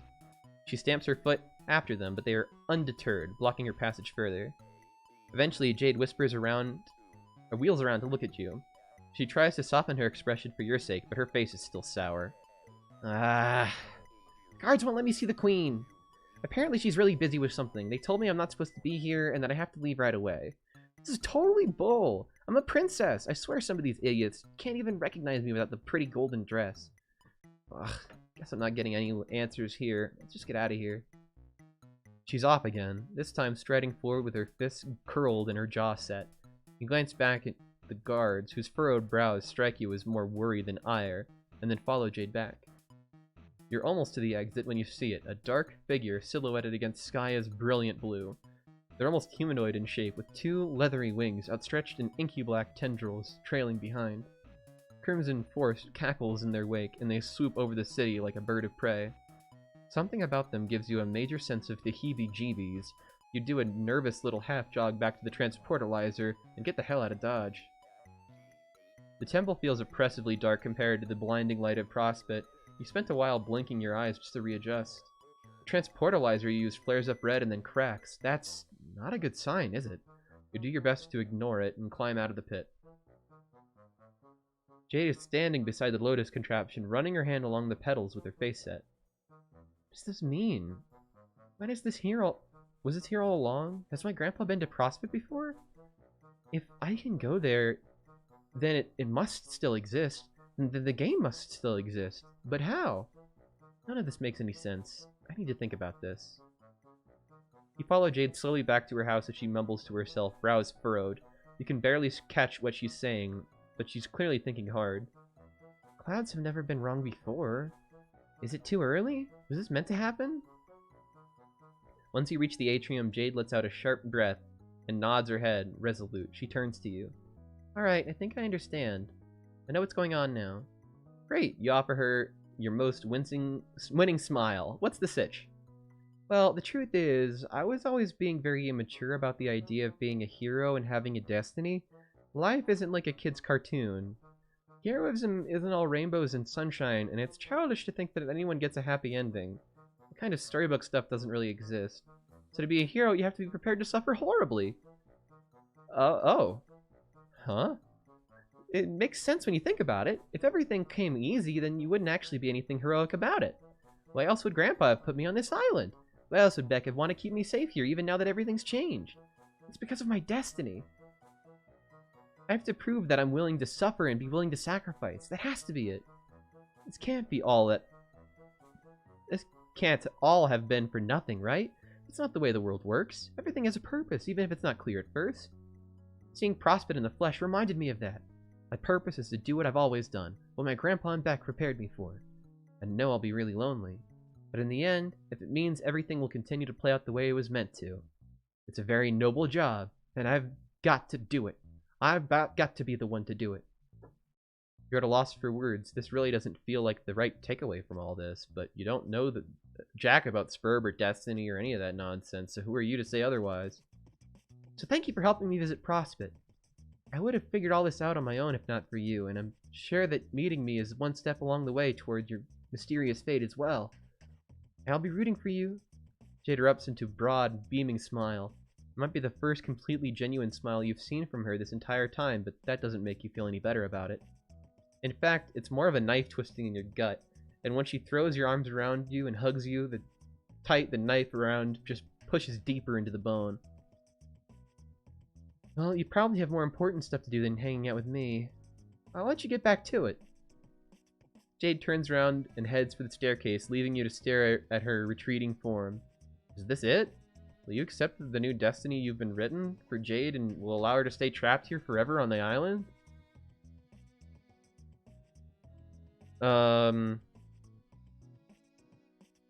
What happened? This is the wrong answer, so I'm going to see what happens if I accept it first. Kind of a huge jerk, aren't you? Or maybe the narrative is a huge jerk, is what you would say. You're practically in charge of the narrative, so yeah, it's basically just you. But Jade seemed happy enough with her lot in life. Maybe she's better off this way instead of whatever danger she would have gotten caught up into if she had played Suburb. Yeah, you just keep telling yourself that. it's the heroic, important ending. Okay. So the ending where she stays alone by herself for all of eternity. That's kind of sad. Let's try that again. Let's give her something to do. Okay, play it cool. Let's go ahead and explore. Pet the dog. Extremely important. Do not accept. Some people might take this as a lesson in the responsible use of reality-altering powers. Some people might swear off manipulating canon entirely, but not you. What's the point of having sick-ass powers at all if you never use them? Maybe some god is gonna punish you for the way you've been fucking with the universe, but right now you don't care. This girl would burn herself to ashes to keep her friends warm. The least you could do is risk the flame for her sake. You quickly sprint up the stairs. Oh, you're not leaving? Don't you have places to be? I'll be fine alone here, I promise. It's my duty. I'll get used to it eventually. You can't imagine she's okay with that, no matter what she says. Does she really want to stay alone for the rest of her life? Well, of course not. What I want to do is explore the world and hang out with my pals. But it's not about what I want. It's about doing what has to be done. That's what that's what it's always been about for me. That's bullshit. Huh? Maybe Jade's fate dictates she never played the game and she wanted to play. Maybe heroes don't get a happy ending, but that doesn't mean heroes can't be happy. There comes a time in every young woman's life, you tell Jade, where she can't leave home because her pet is an overprotective god. What? Okay, that's obviously not true. There comes a time in many young women's lives where circumstances are beyond their control, they leave them without an escape. Perhaps it's easier to believe that the escape will never come, but you can't just let Jade do that. When life has you stuck, at home perhaps, you can still hold on to the hope. You can still fight, no matter how long you have to wait. You can keep looking on for hope, for another chance to see the world. And if the universe tells you to sit, stay, and roll over, you look at the universe dead in the eyes and ask, who do you think is the master around here? And then you tell it to the motherfucking heel. Yeah! You're right! Even now I was being childish. It was easier to tell myself to be miserable for a noble cause instead of holding on to hope and maybe getting hurt again. But I have to hope. That's who I am. I'm a hoper, not a moper. I'll keep trying to convince Beck that it will be safe for me to leave the island. Things have changed. Maybe he doesn't realize it yet. Kind of a dumb, silly dog at times, but he loves me and I love him and we can work it out. Maybe it'll take a while, but it'll definitely figure things out. And while I wait, you'll come to visit me sometimes, won't you? Of course you will. You're not in the habit of abandoning your friends. The idea is unthinkable. You promised Jay that you'll visit her.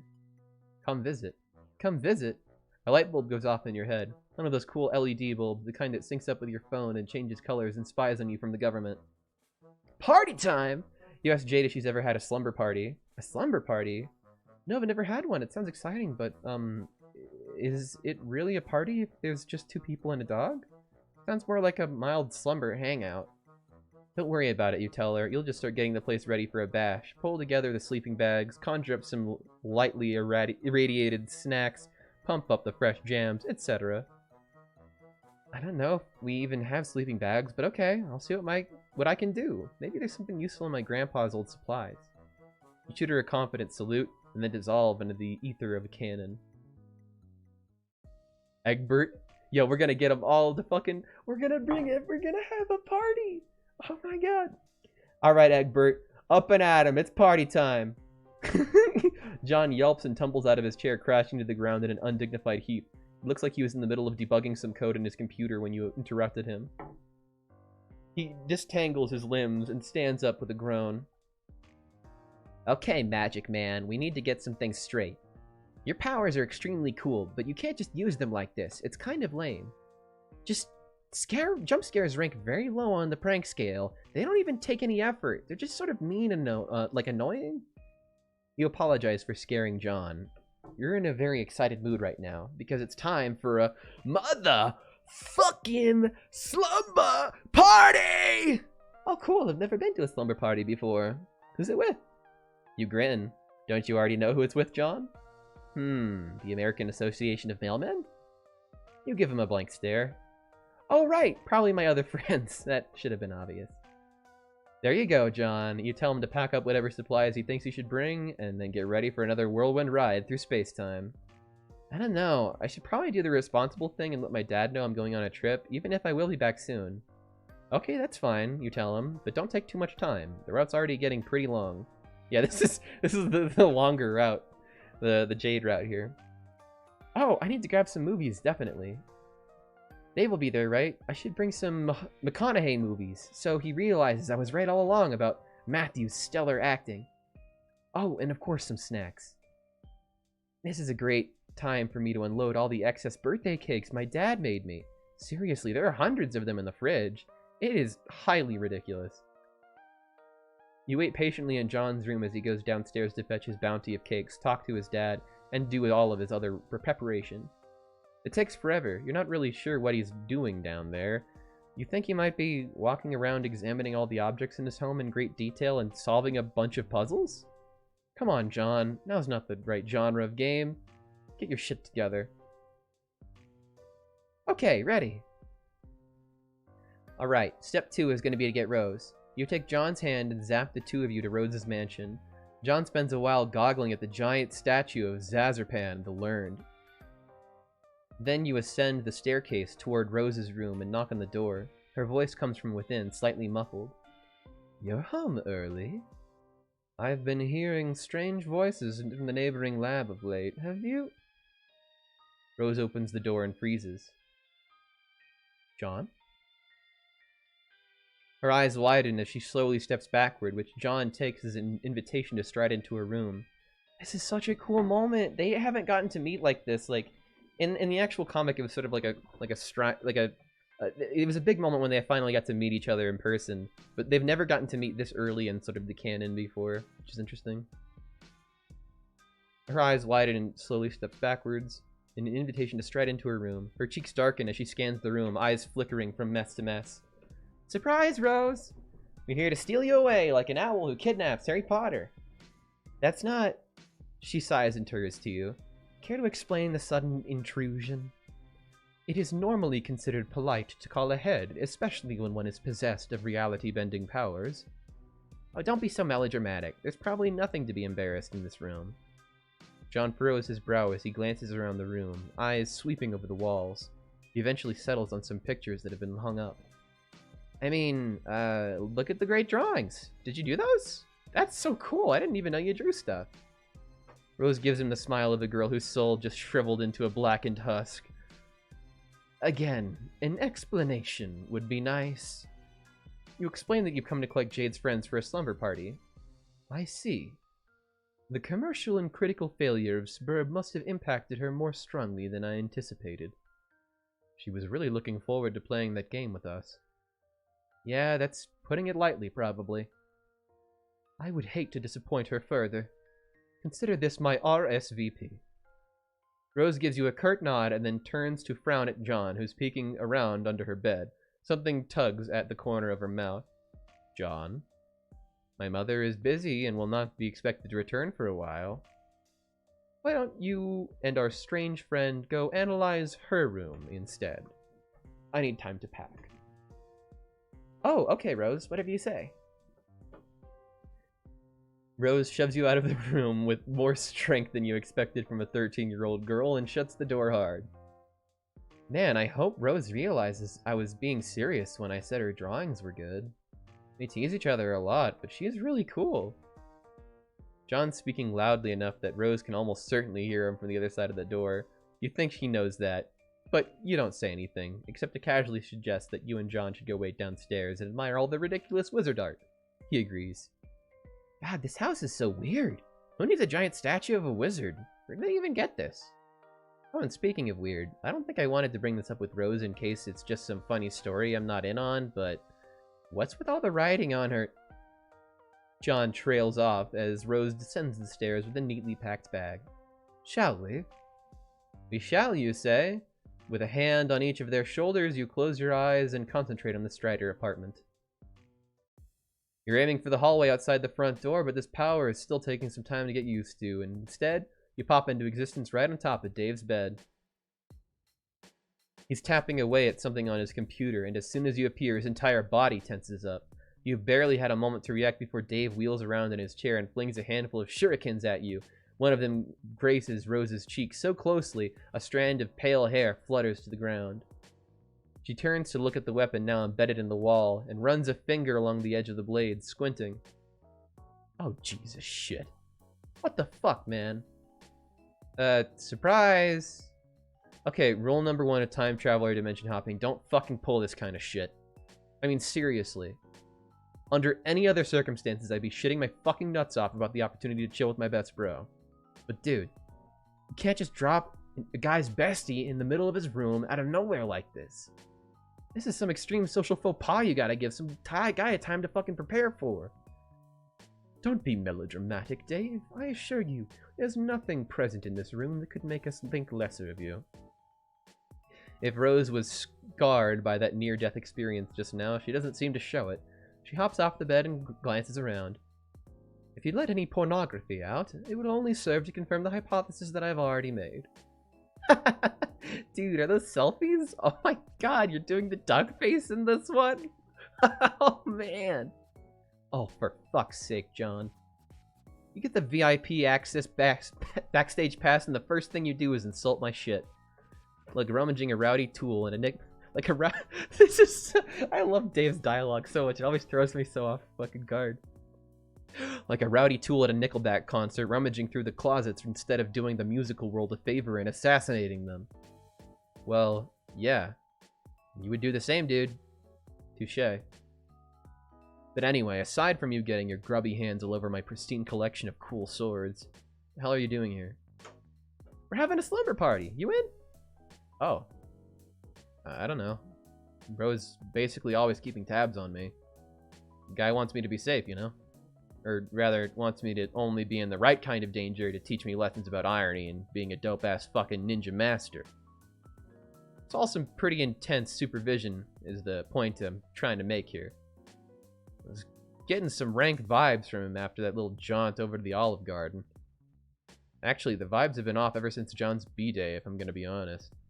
So, I don't know how he'd feel about me gallivanting off some magical snooze adventure with Slappy the time-traveling mailman. Seems like kind of a thing he'd take issue with.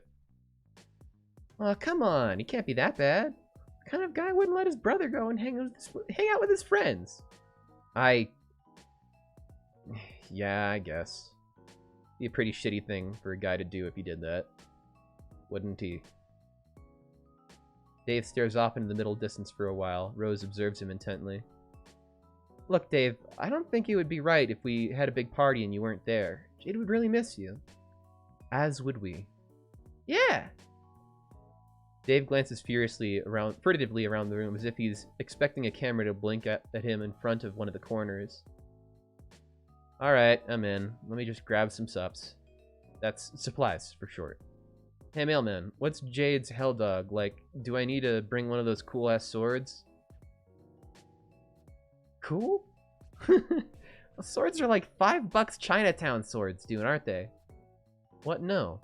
Okay, listen. While Dave grabs his stuff and John heckles him affectionately, Rose's attention has been drawn back to the shuriken Dave thrown at her. You stroll over and ask her what's up. She responds with her own question. Have you been introduced to Dave's brother? Not yet. You've heard a lot about him. For the sake of diplomacy, you'll only briefly touch on the opinion you formed. He certainly seems like a fascinating man, the kind of individual whose brain I would love to pick apart to find out just what twisted mechanisms fire off within its chambers. So that's what she's thinking about. Dave's bro? Rose chews on her bottom lip. Not exactly, but an adjacent topic. I'm mulling over the ethical quandaries presented by the existence of power as esoteric. What? It's nothing to concern yourself with yet. We have a party to attend, apparently. Right. God, look at this fucking crew. They're so cool. You pack your palms and suggest that everyone hold hands so you can best channel your powers. Really? We're holding hands. God, this is so lame. But he does it, and when he clasps John's and Rose's, Hands, he shifts around and blushes faintly in a manner that suggests he doesn't really think it's so lame. In fact, he may think it's the opposite of lame. He may think it's rad. And he'd be right. Friendship is the most raddest thing of all. You're full of warm and fuzzy friend feelings as you teleport back to Jade's atrium. Wait, no, that's just the feeling of your body dissolving and reconstructing itself across the cannon. There are very similar feelings, though. You head to the base of the staircase where you call out to Jade. Her guests have arrived, you tell her. Jade rushes down the stairs and nearly trips over her skirt. Her expression is tight and anxious, and when she sees your motley crew standing there, she freezes up. Her breath hitches in a half-sob. You really did bring them. They're here. You're all here. Jade breaks into a wide grin and sprints toward, launching herself like a missile at her friends. Dave throws himself bodily out of the way, and Rose takes an alarmed step back, leaving John to bear the full brunt of her affections. She crashes into him, and the two of them go spinning around and around as Jade laughs breathily. Whoa, whoa, whoa, calm down there, Jade. It's nice to see you, too. Tears are beating in her eyes as she squeezes him tight, and then pecks his cheek with a soft kiss. Aw. John, I'm so happy to see you in person. In waking person and everything. I spent so much time watching you sleep. What? Jade swings around to look at her other two pals. Come on, you two. Get over here. We're having a 4 times big hug combo right now. Aww. I like Dave's. Oh, he's so fucking cute. He's so tsundere. They cautiously step forward, and Jade, with John's help, yanks both of them into a tight embrace. She smooches on them in the cheeks too.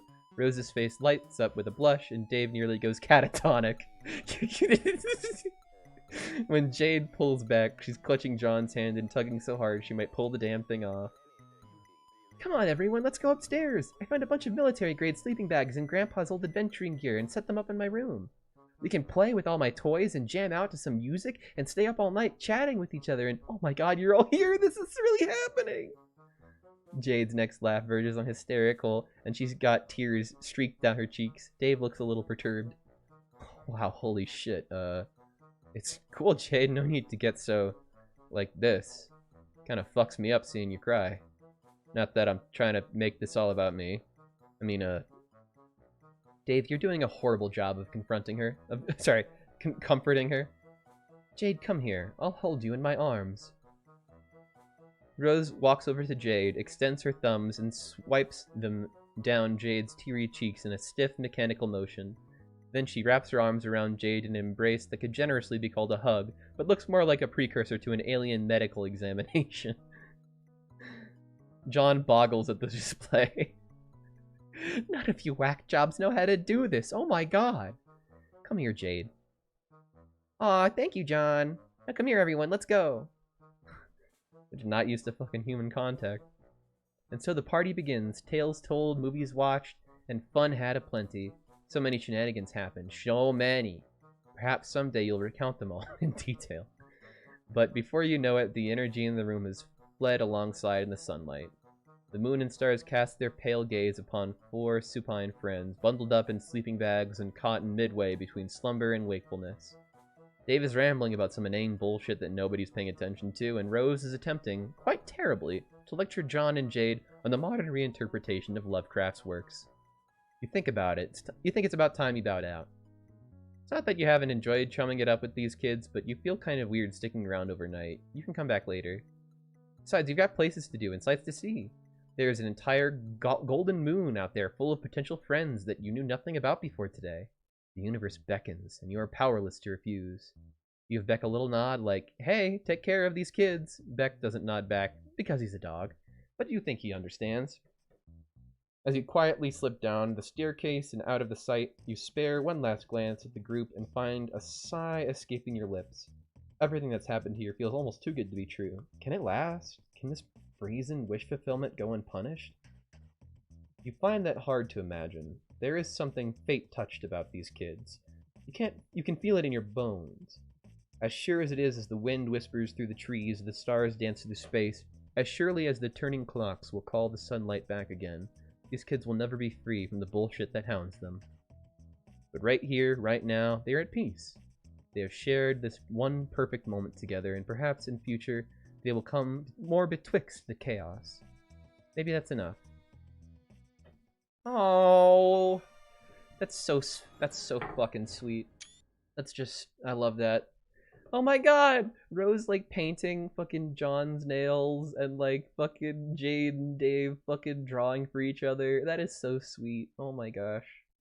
I love that so much. I love, like, the shitty furry and, like the honest furry of, like, I want to become this, and then it's like, alright, I'm doing that, but with an ironic detachment. Oh my god, I love them.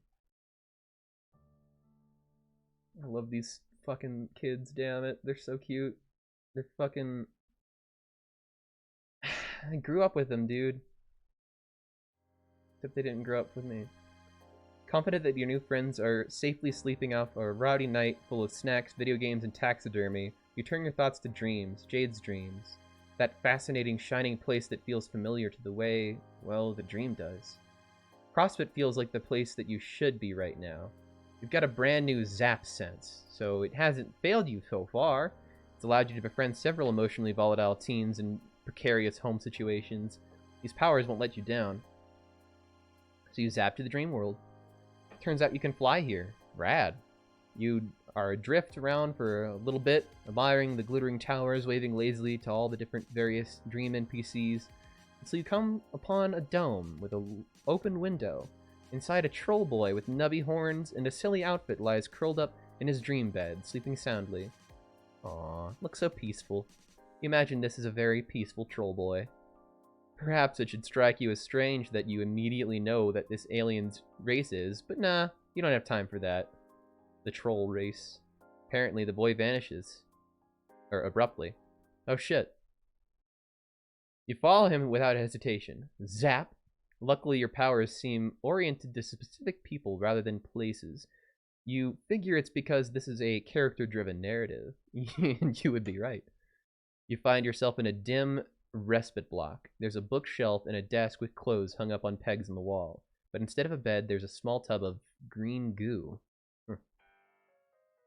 What the fuck? A gravelly voice tinged with mania crashes over you in a furious wave. You reel back from the onslaught. Every evening I wake up to another glorious night of the universe applying its globes directly to my face in the most hilarious and juvenile way possible. And I'm used to this, okay? I'm not saying this is anything new. This is just next fucking level. Your eyes finally adjust enough to see the same troll boy from the dream world. He appears to have fallen asleep on his husk top. Some crumbs are stuck to his face where it's been pressed to the desk. He's got a zodiac symbol on his shirt. Whichever one is sideways 69. Nice. That would be Cancer. And man, he is angry. Like, way angrier than a normal person. I say, this is the crumbling excuse of a hive. Rig this place with early warning systems, and what's my reward? A deformed blue blood transporting into my respite block like a fucking... You zap out of there because, damn, you know what kind of early warning system he has, but whatever predators it's meant to keep away, all you'd have to do is shout at them. You appear on a nearby hill about 100 yards away from the hive. From outside, it's large and leaning with a square window and unnecessary number of balconies. Although, who are you to say what's necessary? Maybe this dude really likes balconies. Could obviously use the fresh air. A couple of similarly large and lopsided hives scatter the skyline. Hives. Aren't sure how you know they're called that, but it feels right. Maybe because of the organic, insectile architecture? Like they were grown instead of built. You clearly aren't on Earth anymore. The sky is black, and the bushes are purple. And there are 2 moons. Neither of them is your gold moon, though. You think maybe you should be freaked out by this strange alien land? But nah. You're a seasoned adventurer by now. Besides, you like it here. It's comfortable, and this is a pretty good hill. You sit here for a while, thinking about this hill and this universe and the place that it is, as it is, until the sun starts to crest over the distant horizon. Hey, idiot! The troll boy leaning over in front of his door. You're sitting on the ground waiting for sunrise, so you're either a jade blood or a moron. And I know only Jadeblood who lives around the outside of caverns, and she's a lot better looking than you.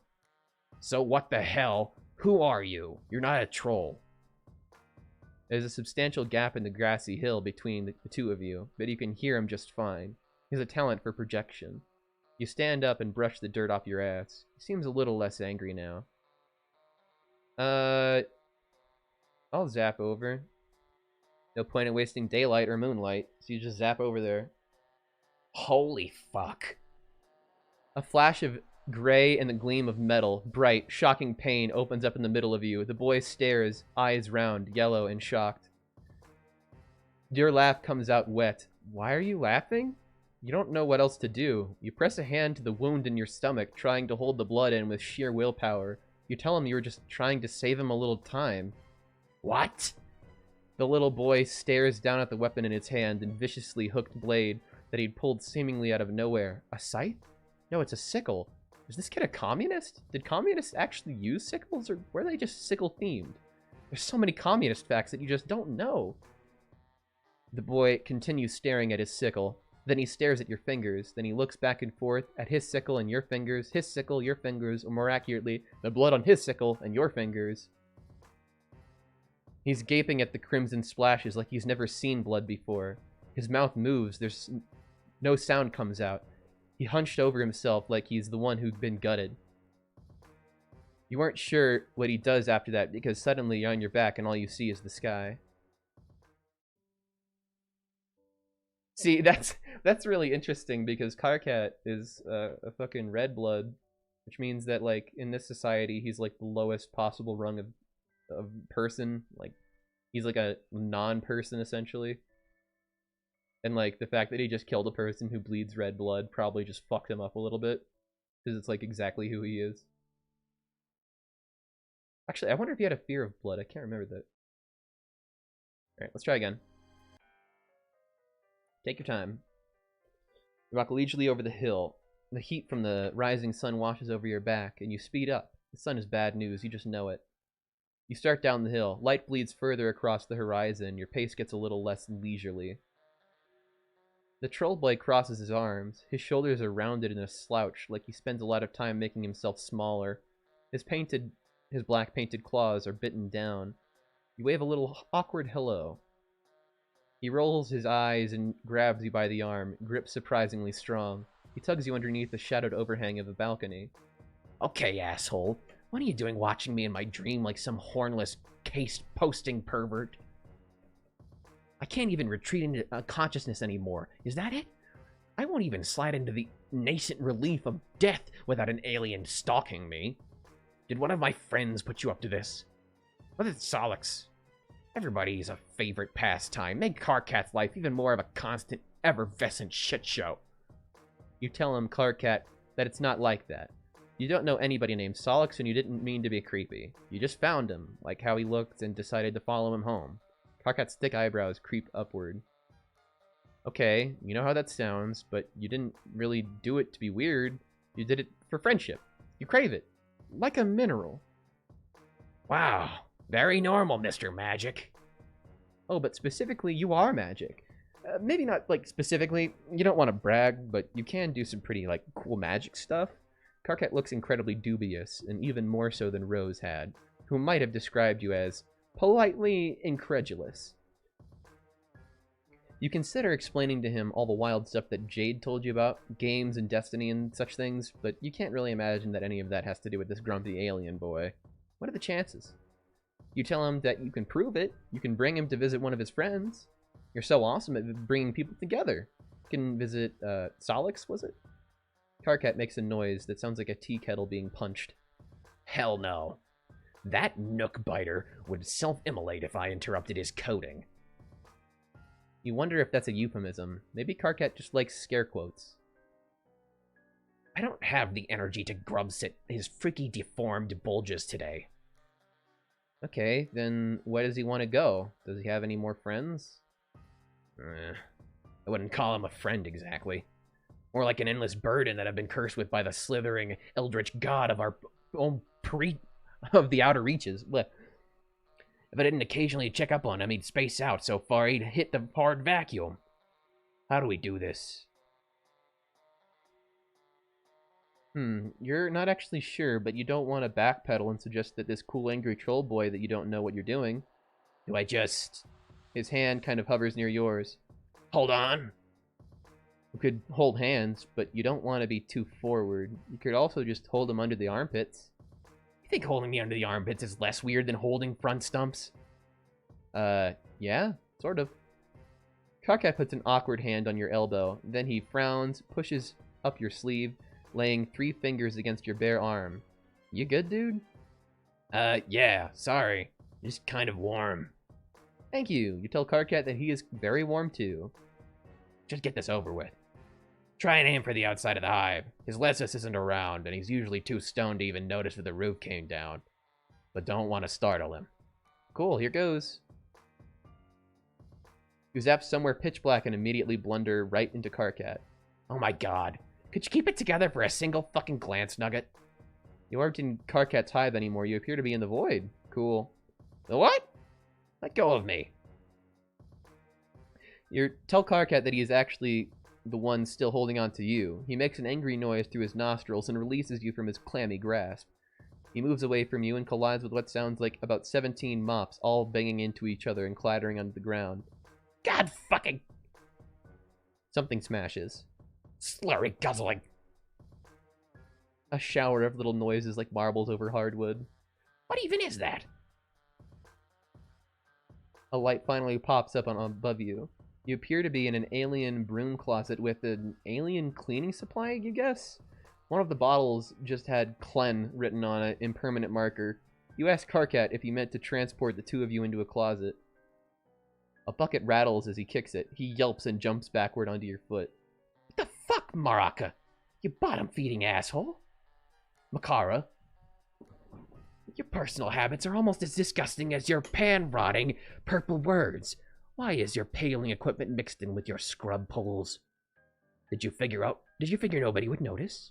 Surprise, Nooksucker, I noticed. What in the hell? Karkat breaks off, and after a moment you realize why. Heavy footsteps shuffle closer. Someone has heard the absolute rumpus tantrum that Karkat's been kicking up. Hey, hold up, my brother. I'm hearing something in the scrub, chubby. Some squeak beast, what's all got itself trapped? The door opens a crack. Karkat grabs your arm again. Oh, fuck. A shadow looms over the wall, wild hair and tall horns. Oh, fuck me. Karkat squeams your arm so hard that it hurts. Oh, fuck, oh, fuck, oh, fuck, oh, fuck. The door opens a little wider, and you feel wetness on your arm where Karkat's claws have drawn blood. The door creaks and you panic. You both crash down to the floor together in Karkat's respite block. Karkat's little horns jab you in the side. What the fuck was that for? Why did you do that? Because Karkat was freaking the fuck out, and you were worried that the 2 of you were in danger? And there was some menacing asshole saying creepy stuff outside the closet door? That is a complete mischaracterization of the scenario, and I am totally disgusted that you'd even bring it up. It's not a mischaracterization. He was totally losing it. Look, he was clinging to you so hard he even drew blood. You showed your clawed-up arm. Karkat's reaction is immediate and overblown, which you're beginning to gather isn't out of character for him. He starts vigorously examining himself. He appears to be checking for injuries. No, you insist. He's not the one bleeding. You are. He's so covered up in his jeans and sweater that you have no idea how he even got cut in the first place. What? This is your blood? Yeah? What's the big deal? Besides, the fact that he totally just scratched the shit out of you, you're willing to let it slide, though. You know, for friendship reasons. You figure this might be the way he greets people? It's honestly kind of fucked up. Maybe you should just leave. Wait, what? Now you're just going to zap the fuck out of here like nothing happened? You can't go out there. This isn't safe, not for people like... Karkat pulls himself warily to his feet. He's still looking at you like you're a bomb that might go off if he steps wrong. Slowly he extends his own palm and drags a claw across it. Crimson blood reaches up and drips on the floor. It isn't safe for people like us.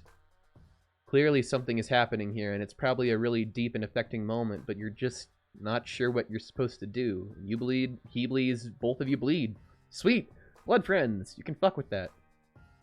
How did you get a cerulean blood hood? How did you get a cerulean's hoodie? Did you bag yourself a high blood mortal? Now that you've established that the two of you do indeed have blood, Karkat appears to have warmed up to you a lot. He even offers you something called grub juice, which you're pretty sure is just Coke, except not as sweet. It's almost a little salty. You take a tiny polite sip, and then he pours it into a dead plant as soon as Karkat turns his back. You tell him that you aren't actually sure where you got this sweatshirt. You were just wearing it when you woke up. You don't even remember where it was. You just know you were standing in front of John's house, and you were wearing this hoodie, and you knew it was important, but not why it's important. Possibly because it keeps you from being naked? You didn't realize it belonged to a cerulean, whatever that is. Karkat is looking at you like you aren't making sense, which is fair, because you really aren't making much sense. So you're a mutant blood alien with amnesia. That can teleport. Yep, and you can time travel too. Don't push it. Karkat sits down at his desk and hits the spacebar on his keyboard. You probably figure out whose case sign that is. Well, it's not us specifically, unless you've got some incredibly unlikely and well-honed husktop skills. You've got no husktop skills, honed or otherwise. Yeah, I'm not fucking surprised. Here, just give me a second. Don't break any of the shit. You take a glance around the room, keeping your arms behind your back so as to not absolutely make sure you don't break any of his shit. The room is surprisingly tidy for someone as scattered as Karkat, mostly just weapons and movie posters. It all has the air of someone who doesn't plan to live in a place for very long. It feels temporary. Karkat is typing furiously with his mouth pulled to a little frown. That's his default, it appears. Every so often, though, he throws glances at the cuts on your arm. He's really hung up on your blood. Good news, Captor. Tonight's your lucky night. Finally, you get a chance to put your money where your dribbling, snaggled, toothed flap is. I need you to do something for me. Okay, if this is gonna be more whining about the team leaders, I don't want to hear it. You just don't have the qualities necessary for this sort of scenario. And if you think you're just here to start some sort of slap fight for your wrigglers, then you should probably just go fuck yourself. Because I've got actual work I need to do tonight. Oh my god, who gives a fuck about the game Aradia dug out of a hole in the ground? And what actual work? Like I believe that for a second. You mean the actual work of touching yourself while sobbing in your Rip Cooper cocoon? Yeah, hilarious, but we can skip the foreplay for just one time in our lives. All that's going to happen is you two saying something you're going to regret. And quit typing over whether or not we're still friends. Okay, first of all, fuck you. I don't have time for any of your fucking pathetic burns dunking me into a carton of weak sauce. There's actual real serious shit going down. Well, now that we've waited like 2 minutes telling each other how busy we are, what the fuck do you want? I need you to check something in the Imperial database for me. Cast records. And I want you to do it without asking me why I need it. Deal? Wait, what the fuck, KK? Absolutely no deal. You didn't even try to make a deal. You just told me to do something incredibly illegal and dangerous. Why do you need cast records? You think ancestors are bullshit. Ancestors are bullshit. Fake night dream nonsense for kids who hate themselves and want to experience a connection to something better than they are. Face the facts, bulgeweeds. There's no way any of us are descended from anybody that matters. Which is so funny, because he's actually descended from, like, a very important person. Then why the fuck did you want me to risk getting cold for records if it meant a bunch of bullshit that doesn't matter? I have made a death wish, but I'm not suicidal. So either you tell me that you crawled up your nook and laid eggs in there, let me get back to work. Okay, Okay, fine. I'm only telling you this because we're only friends and I trust you. There's this person in my hive. Person? Yeah. They aren't a troll, but they aren't a drone either. I figure they're an alien, but they've got a cerulean sign and we're trying to figure out where it came from. Wait, they aren't a troll, but they're a cerulean? Sorry, I'm trying to wrap my pan around this. I'm pretty sure you're fucking with me. Oh my god, could you just run with this? Give me a second. Okay, nobody had the sign or the sign and cast name in a while. Ask your friend if they know the name Adalov. Hey, do you know... Oh, what the fuck? You step back from where you've been reading over Karkat's shoulder. You couldn't resist, and was just getting so heated and mad, banging over the keyboard and making weird little growly noises. You think you can just... Karkat goes absolutely silent. He's rigid. If he'd been a cat, his hair would have been standing straight up. You ask him what's wrong, and he shushes you so loud that you almost fall over from shock. You strain, and in the distance you think you hear a strange, staticky whirring. Suddenly, Karkat explodes into motion, grabbing your arm and pulling you out of his respite block down the stairs. In the living room, he tugs a thick black blanket off the back of the couch and pulls it up the rug from the center of the room. Beneath it is a trapdoor. What in the hell is... Be quiet. His movements are quick and panicky, but also methodical. His jaw is set, and his eyes are hard as he unbolts the trapdoor, giving it a hard yank to loosen it and prop it open. Beneath it is a rectangular pit on the foundations of the house, the size and shape of a shallow grave. This isn't the first time he's done this. You doubt it's even the 10th. So far, Karkat has struck you as a little bit ridiculous, but now that there's something fierce burning in him, something angry and distilled, the sound comes again, closer this time, and you see a hulking shadow out the window, huge, menacing, and armored. Karkat yanks you down into the pit with him, and wraps the two of you in the blanket. Then he closes the trapdoor, and you are plunged into darkness so absolute it's like you stopped existing. What the hell is going on? A drone. Karkat's face is squished against your shoulder. The fear in his voice shudders you to your bones. It's just a routine check. Should be fine down here. My Les's dug this. It hides the temperature. The temperature? Of me. Of us. Of our mutation. You don't understand, but that doesn't stop you from being afraid. Impossibly heavy footsteps land on the floor above you, and Karkat trembles. God, you have to do something. Wait it out. We'll be fine. Karkat mutters to himself again and again. We'll be fine. This always works. There's no reason to... A rusty grating screeches as trapdoor is wrenched off its hinges and light pours in. Two giant metal hands reach into the hole to pluck the both of you. Karkat wriggles and bites into a cat trying to get free. You don't have the chance. The drone tosses you bodily out of the way. Your head tilts to the wall and everything goes a little strange and streaky after that. When you come back to yourself, you're outside in the blazing morning heat of Karkat crouched over you. Did the two of you escape? Yeah. His voice is hollow. There's crimson blood smeared over his sweater and up to his chin, and you realize it must have come from the reopened cuts on your arm. Karkat must have carried you out of the hive. The hive? Behind you, Karkat's house is in flames. The heat of it in the fire combines with the heat of the sun until it feels like the two of you are standing on the edge of hell. Oh my god. Did the drone do that? No. My Lessus did. I told you I have an early warning system. He gave me a chance to get out before triggering it. Is he okay? Karkat gives you the look of utter disgust. He gestures toward the burning hive. I very much fucking doubt it. Okay, but the drone is dead, right? So he's safe. Karkat releases a creaky, wheezing sound that takes you a second to realize is a laugh. God, you really are an alien. Where are you even from? Sounds relaxing. That isn't the only drone, you freak of nature. It's seen my sign. It's heard my voice. I'm on record as a call on site. There's absolutely nowhere for me to go.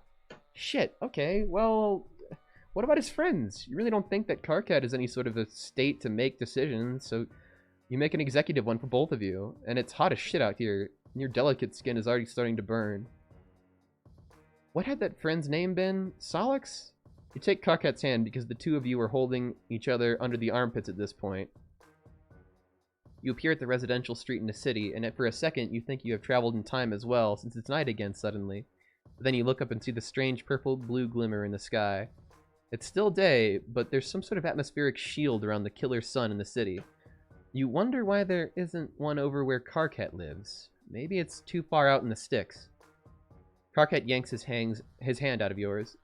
He's still holding the blanket that he'd wrapped the two of you in, staring around his little nervous ticks. He looks even more scared than he had been back in his bedroom. Clearly, he doesn't get out much. Fuck. A low chime hangs out of his room in the empty street. Karkat pulls his palm husk out of his pocket and looks at it like he can't remember what it is. Like everything normal has been wiped away and all that remains is his frozen horror in his eyes. KK, what the fuck? I just saw your name come up on the feed. What did you do, you fucking idiot? Going to be a threat. You're going to be a executioner. You can't just start throwing up a colith. Maybe a execution. You can't just start throwing up on a colith. I didn't do anything. Solix, there's some stuff about me you don't know. KK, what the hell? Okay, well, first of all, I'm right outside your hive stem. What are you talking about? Is this the mutant stuff who gave a shit about? Is this the mutant stuff who gave a shit about? TZ knows, too. She says you can taste their blood color through the screen, which is kind of freaky. How does that even work? Screens aren't scratching, Sniff. How the fuck? It doesn't matter how. Wow. I actually do not give a crap about any of Teresley's cackling bullshit right now. Everything is fucked forever. As if in agreement, a familiar cackling whir starts up somewhere close by. You see Karkat look at each other in almost comedic distress. God. I have to go. Just come up here and we'll figure it out. No, absolutely fucking not, okay? Oh my god, you utter imbecile. You think your little pan sparks could do anything against a culling drone? I know you have a death wish, but I'm not going to assist you in a hysterical shit suicide. Shit-fit suicide. You don't know anything about me or my death wish, KK. Come upstairs. No! Don't make me tell you how much I hate you. Karkat throws his palm husk out on the pavement, shattering the screen. Tears drip off his jaw in blurry streaks of red. Get me out of here. I don't care. Don't you dare ask me what's going wrong. You don't. You get him out of there. To all over. Locale to locale. You take a grand tour of Alternia, a place you shouldn't know the name of, but you do. And everywhere you go, you hear the telltale, grating whir. Karkat was right. Wherever he goes, the drones follow. After a certain point, it becomes routine. You teleport to a random location, the two of you just sort of loaf around until you hear the sound in the distance. By the time the sun starts to set, you are both exhausted and must have zapped all over the planet. You find yourself back on grassy fields, most likely somewhere near Karkat's demolished hive. Smoke hangs fetid in the evening air. Karkat's eyes are dull, his hair tangled mess of curls, so thick they look like twisted wire. I figured out why the fucking thing didn't work. What thing?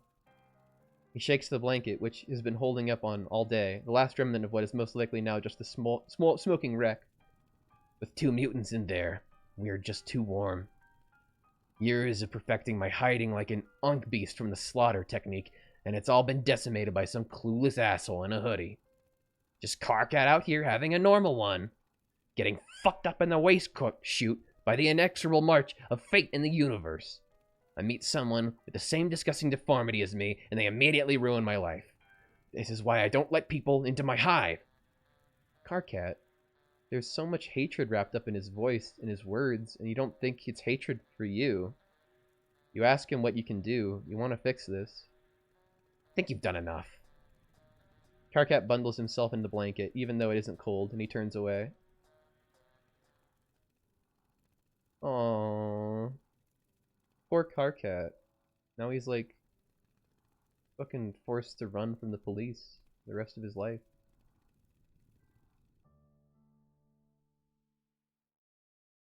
Try that again. Take my sweet time. Let's flee this time. So, you're a pretty tolerant kind of dude. You're generally down for whatever, but lying in a shallow grave while a troll boy digs his nubby little horns into your ribs and a mechanical monster stomps around upstairs, it's kind of a lot, even for you. So, you do the really only one thing a responsible friend can do. You get your friend to fuck out of Dodge. It was really cool of Jade to have us all over. It felt like a birthday present, kind of, especially since all of my other presents got lost in the mail. Actually, the only one that didn't get lost was a little Monsters poster my dad got me. He gave it to me a week early, almost like he knew that something weird was going to happen for the rest of my gifts. Sure, yeah, happy for you too, dude.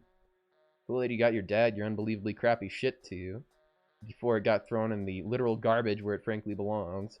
But why are you wasting any part of our valuable word count blabbering on about your fucking little monster poster? Who actually cares? Nice. I don't know, I just figured some people might want to know about it. Whack. Oh, hey. Dave and John popped up in the futon, gaming the way only bros can game, i.e. with several bags of chips mostly empty and a 2-liter bottle of Mountain Dew in the couch between them. Yeah, dog, saving the room for Jesus and snacks. Aw, hey, Mr. Mailman. You wave hello and try to catch your breath. You're a little unbalanced from the brutal shift between being buried alive to a chilled Texas day with a couple dudes being dudes. Wait, how did they even get back from Jade's? Alright, yeah, turns out her dog can teleport. Wild, right? Who knew? I don't think Beck can time travel, though. So don't worry, you aren't going to be out of a job or anything. And I'm probably going to ask you to zap me back to my place before my dad realizes I've been gone this long. I don't think he'd call the cops on you, but I just want to be on the safe side. By the way, who the fuck is that? And does he like... Okay. Oh yeah, Carcat. He's currently curled up on the ground, with a blanket still wrapped up around him. He's breathing very heavily and sort of clutching at the carpet. You lean down and make sure he's cool while telling David John that he's an alien from another planet. You figured you'd bring him here, just since shit got a little too hot for him back on alien land. Oh. Dope, I guess. Hey, dude. Wait. He's an alien? This is the first time that they're meeting in this universe. Like, a real alien? Yeah, John, Jesus Christ. Look, he's got the little horns. Yeah, I can see that, but like, come on. Aliens? Oh, so this is where you draw the line.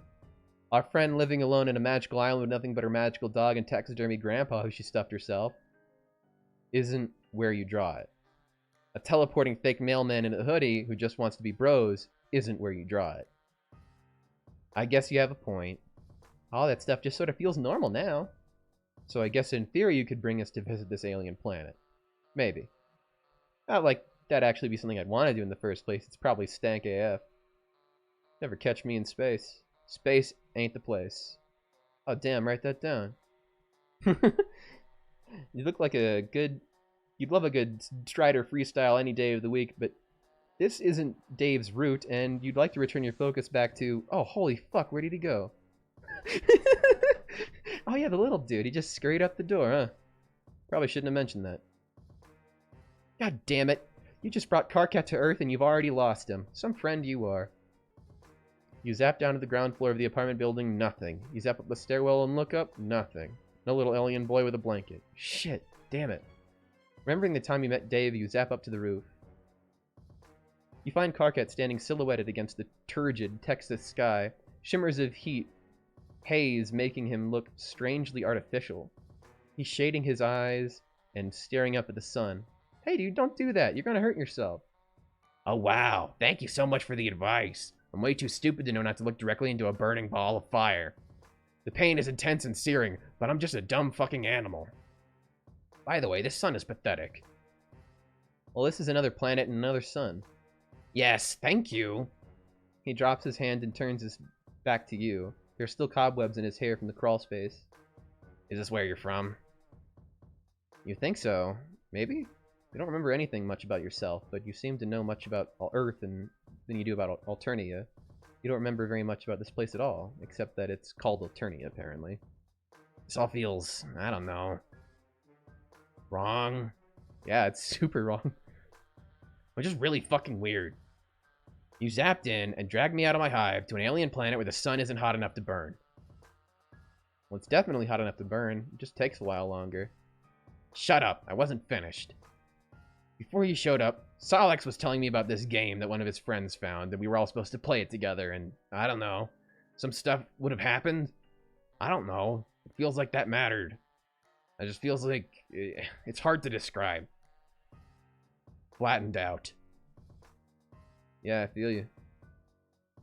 You and Carcat both jumped. Dave ninja'd all the way up the stairs and leaned casually against the brick wall. Shit, how long is he standing there? Where's John? Oh, he just disappeared. Wait, what? Yeah, it's weird. The swirling void wormhole just sort of opened up in the TV and sucked him right in. What? I'm fucking with you. John's in the bathroom. But I had you for a second there, didn't I? I love Dave.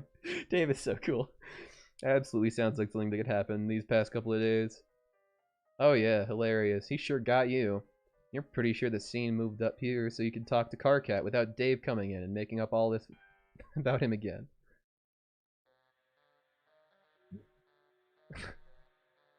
Fine. Dave adjusts his shades. Man, that's just an extremely weird thing to say.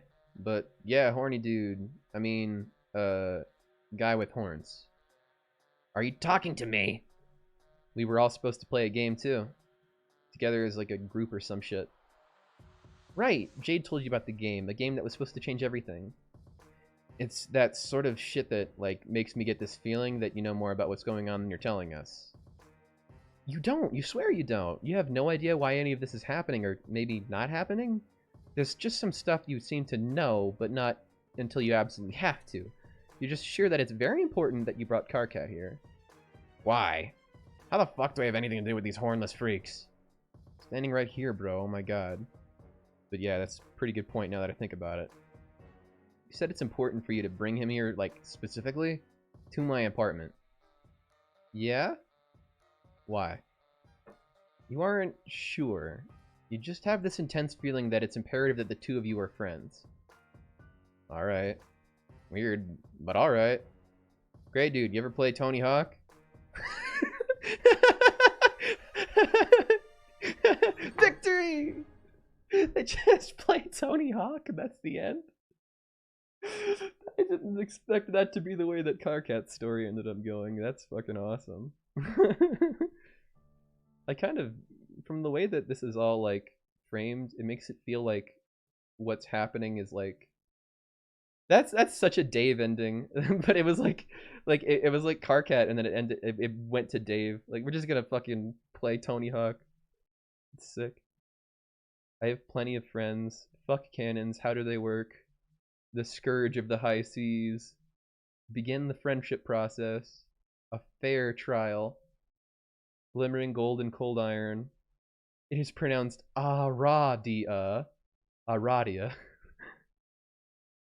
The lioness girl in Alternia. It came from space. Fight me, fuckboy. Life in the dream house. The call of leadership. That's right, adventure. Friendship wizard. And just go ahead now.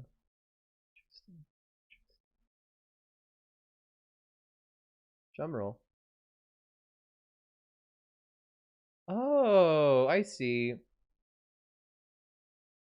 The friend Kanaya. So this is sort of like the chums that I've made along the way. You convinced John not to play the game. This is probably won't have any far-reaching narrative consequences. You helped Rose with her mother's alcoholism. Your method was completely foolproof. You participated in the time-honored tradition of renaming someone else's familiar. You and Dave sampled ambrosia.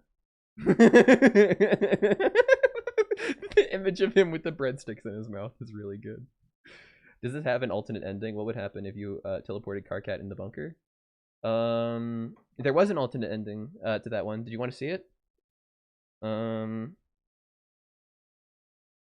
I mean, like, I did teleport him out of the bunker right then. That's what led to that moment. But if you just like stayed, then a different thing happened, and he basically gets like, he has to get like banished from like the all of Alternia because like the drones know who he is now and know that he's like a low blood.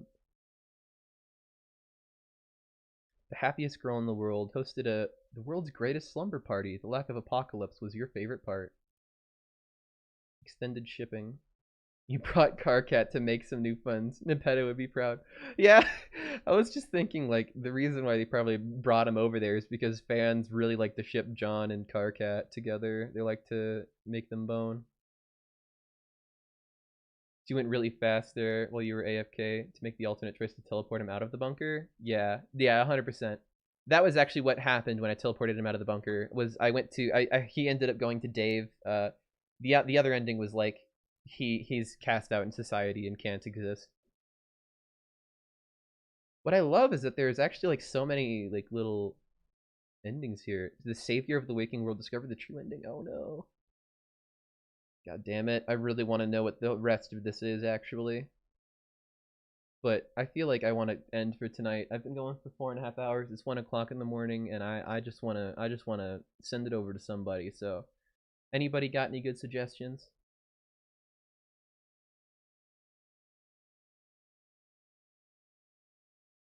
We got Nemi playing Hollow Knight. We got Don't Give a Buck playing Star Wars Battlefront. Oh, Shadow Forger playing Super Mario Galaxy. Maybe I should give it to... Oh, that seems good, actually. I want to give it to Shadow Forger. I haven't given him a love in a while. And thank you so much for joining us, Jake. I hope that you enjoyed a little bit of the Homestuck. Just going back and reliving a lot of this shit, man. I really want to beat this game. I really want to go through the whole thing, actually. And I feel like I'm going to end up going back through all of the Friendsim games and going back through all of the fucking... It's going to take me so long. I have things to do with my life! Okay. I'm getting... tonight was just mad flashback night, dude. Nothing but flashbacks. Shadow Forager.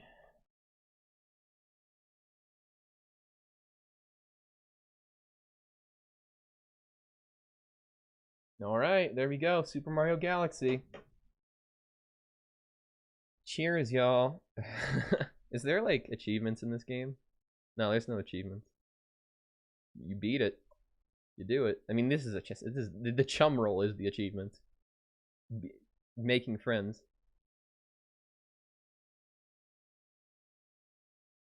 Weenie. Befriend Fieri. Wait. Feferi? Oh, no. Befriend Feferi? This is the same. Huh. I thought that said Guy, like Fieri, like Guy Fieri. Anyway. Fucking hell. I might play a couple more routes of this tonight, but I'm gonna end the stream, and I hope that you have a wonderful rest of your night as well. Cheers, and take care, everybody. It's been a good one.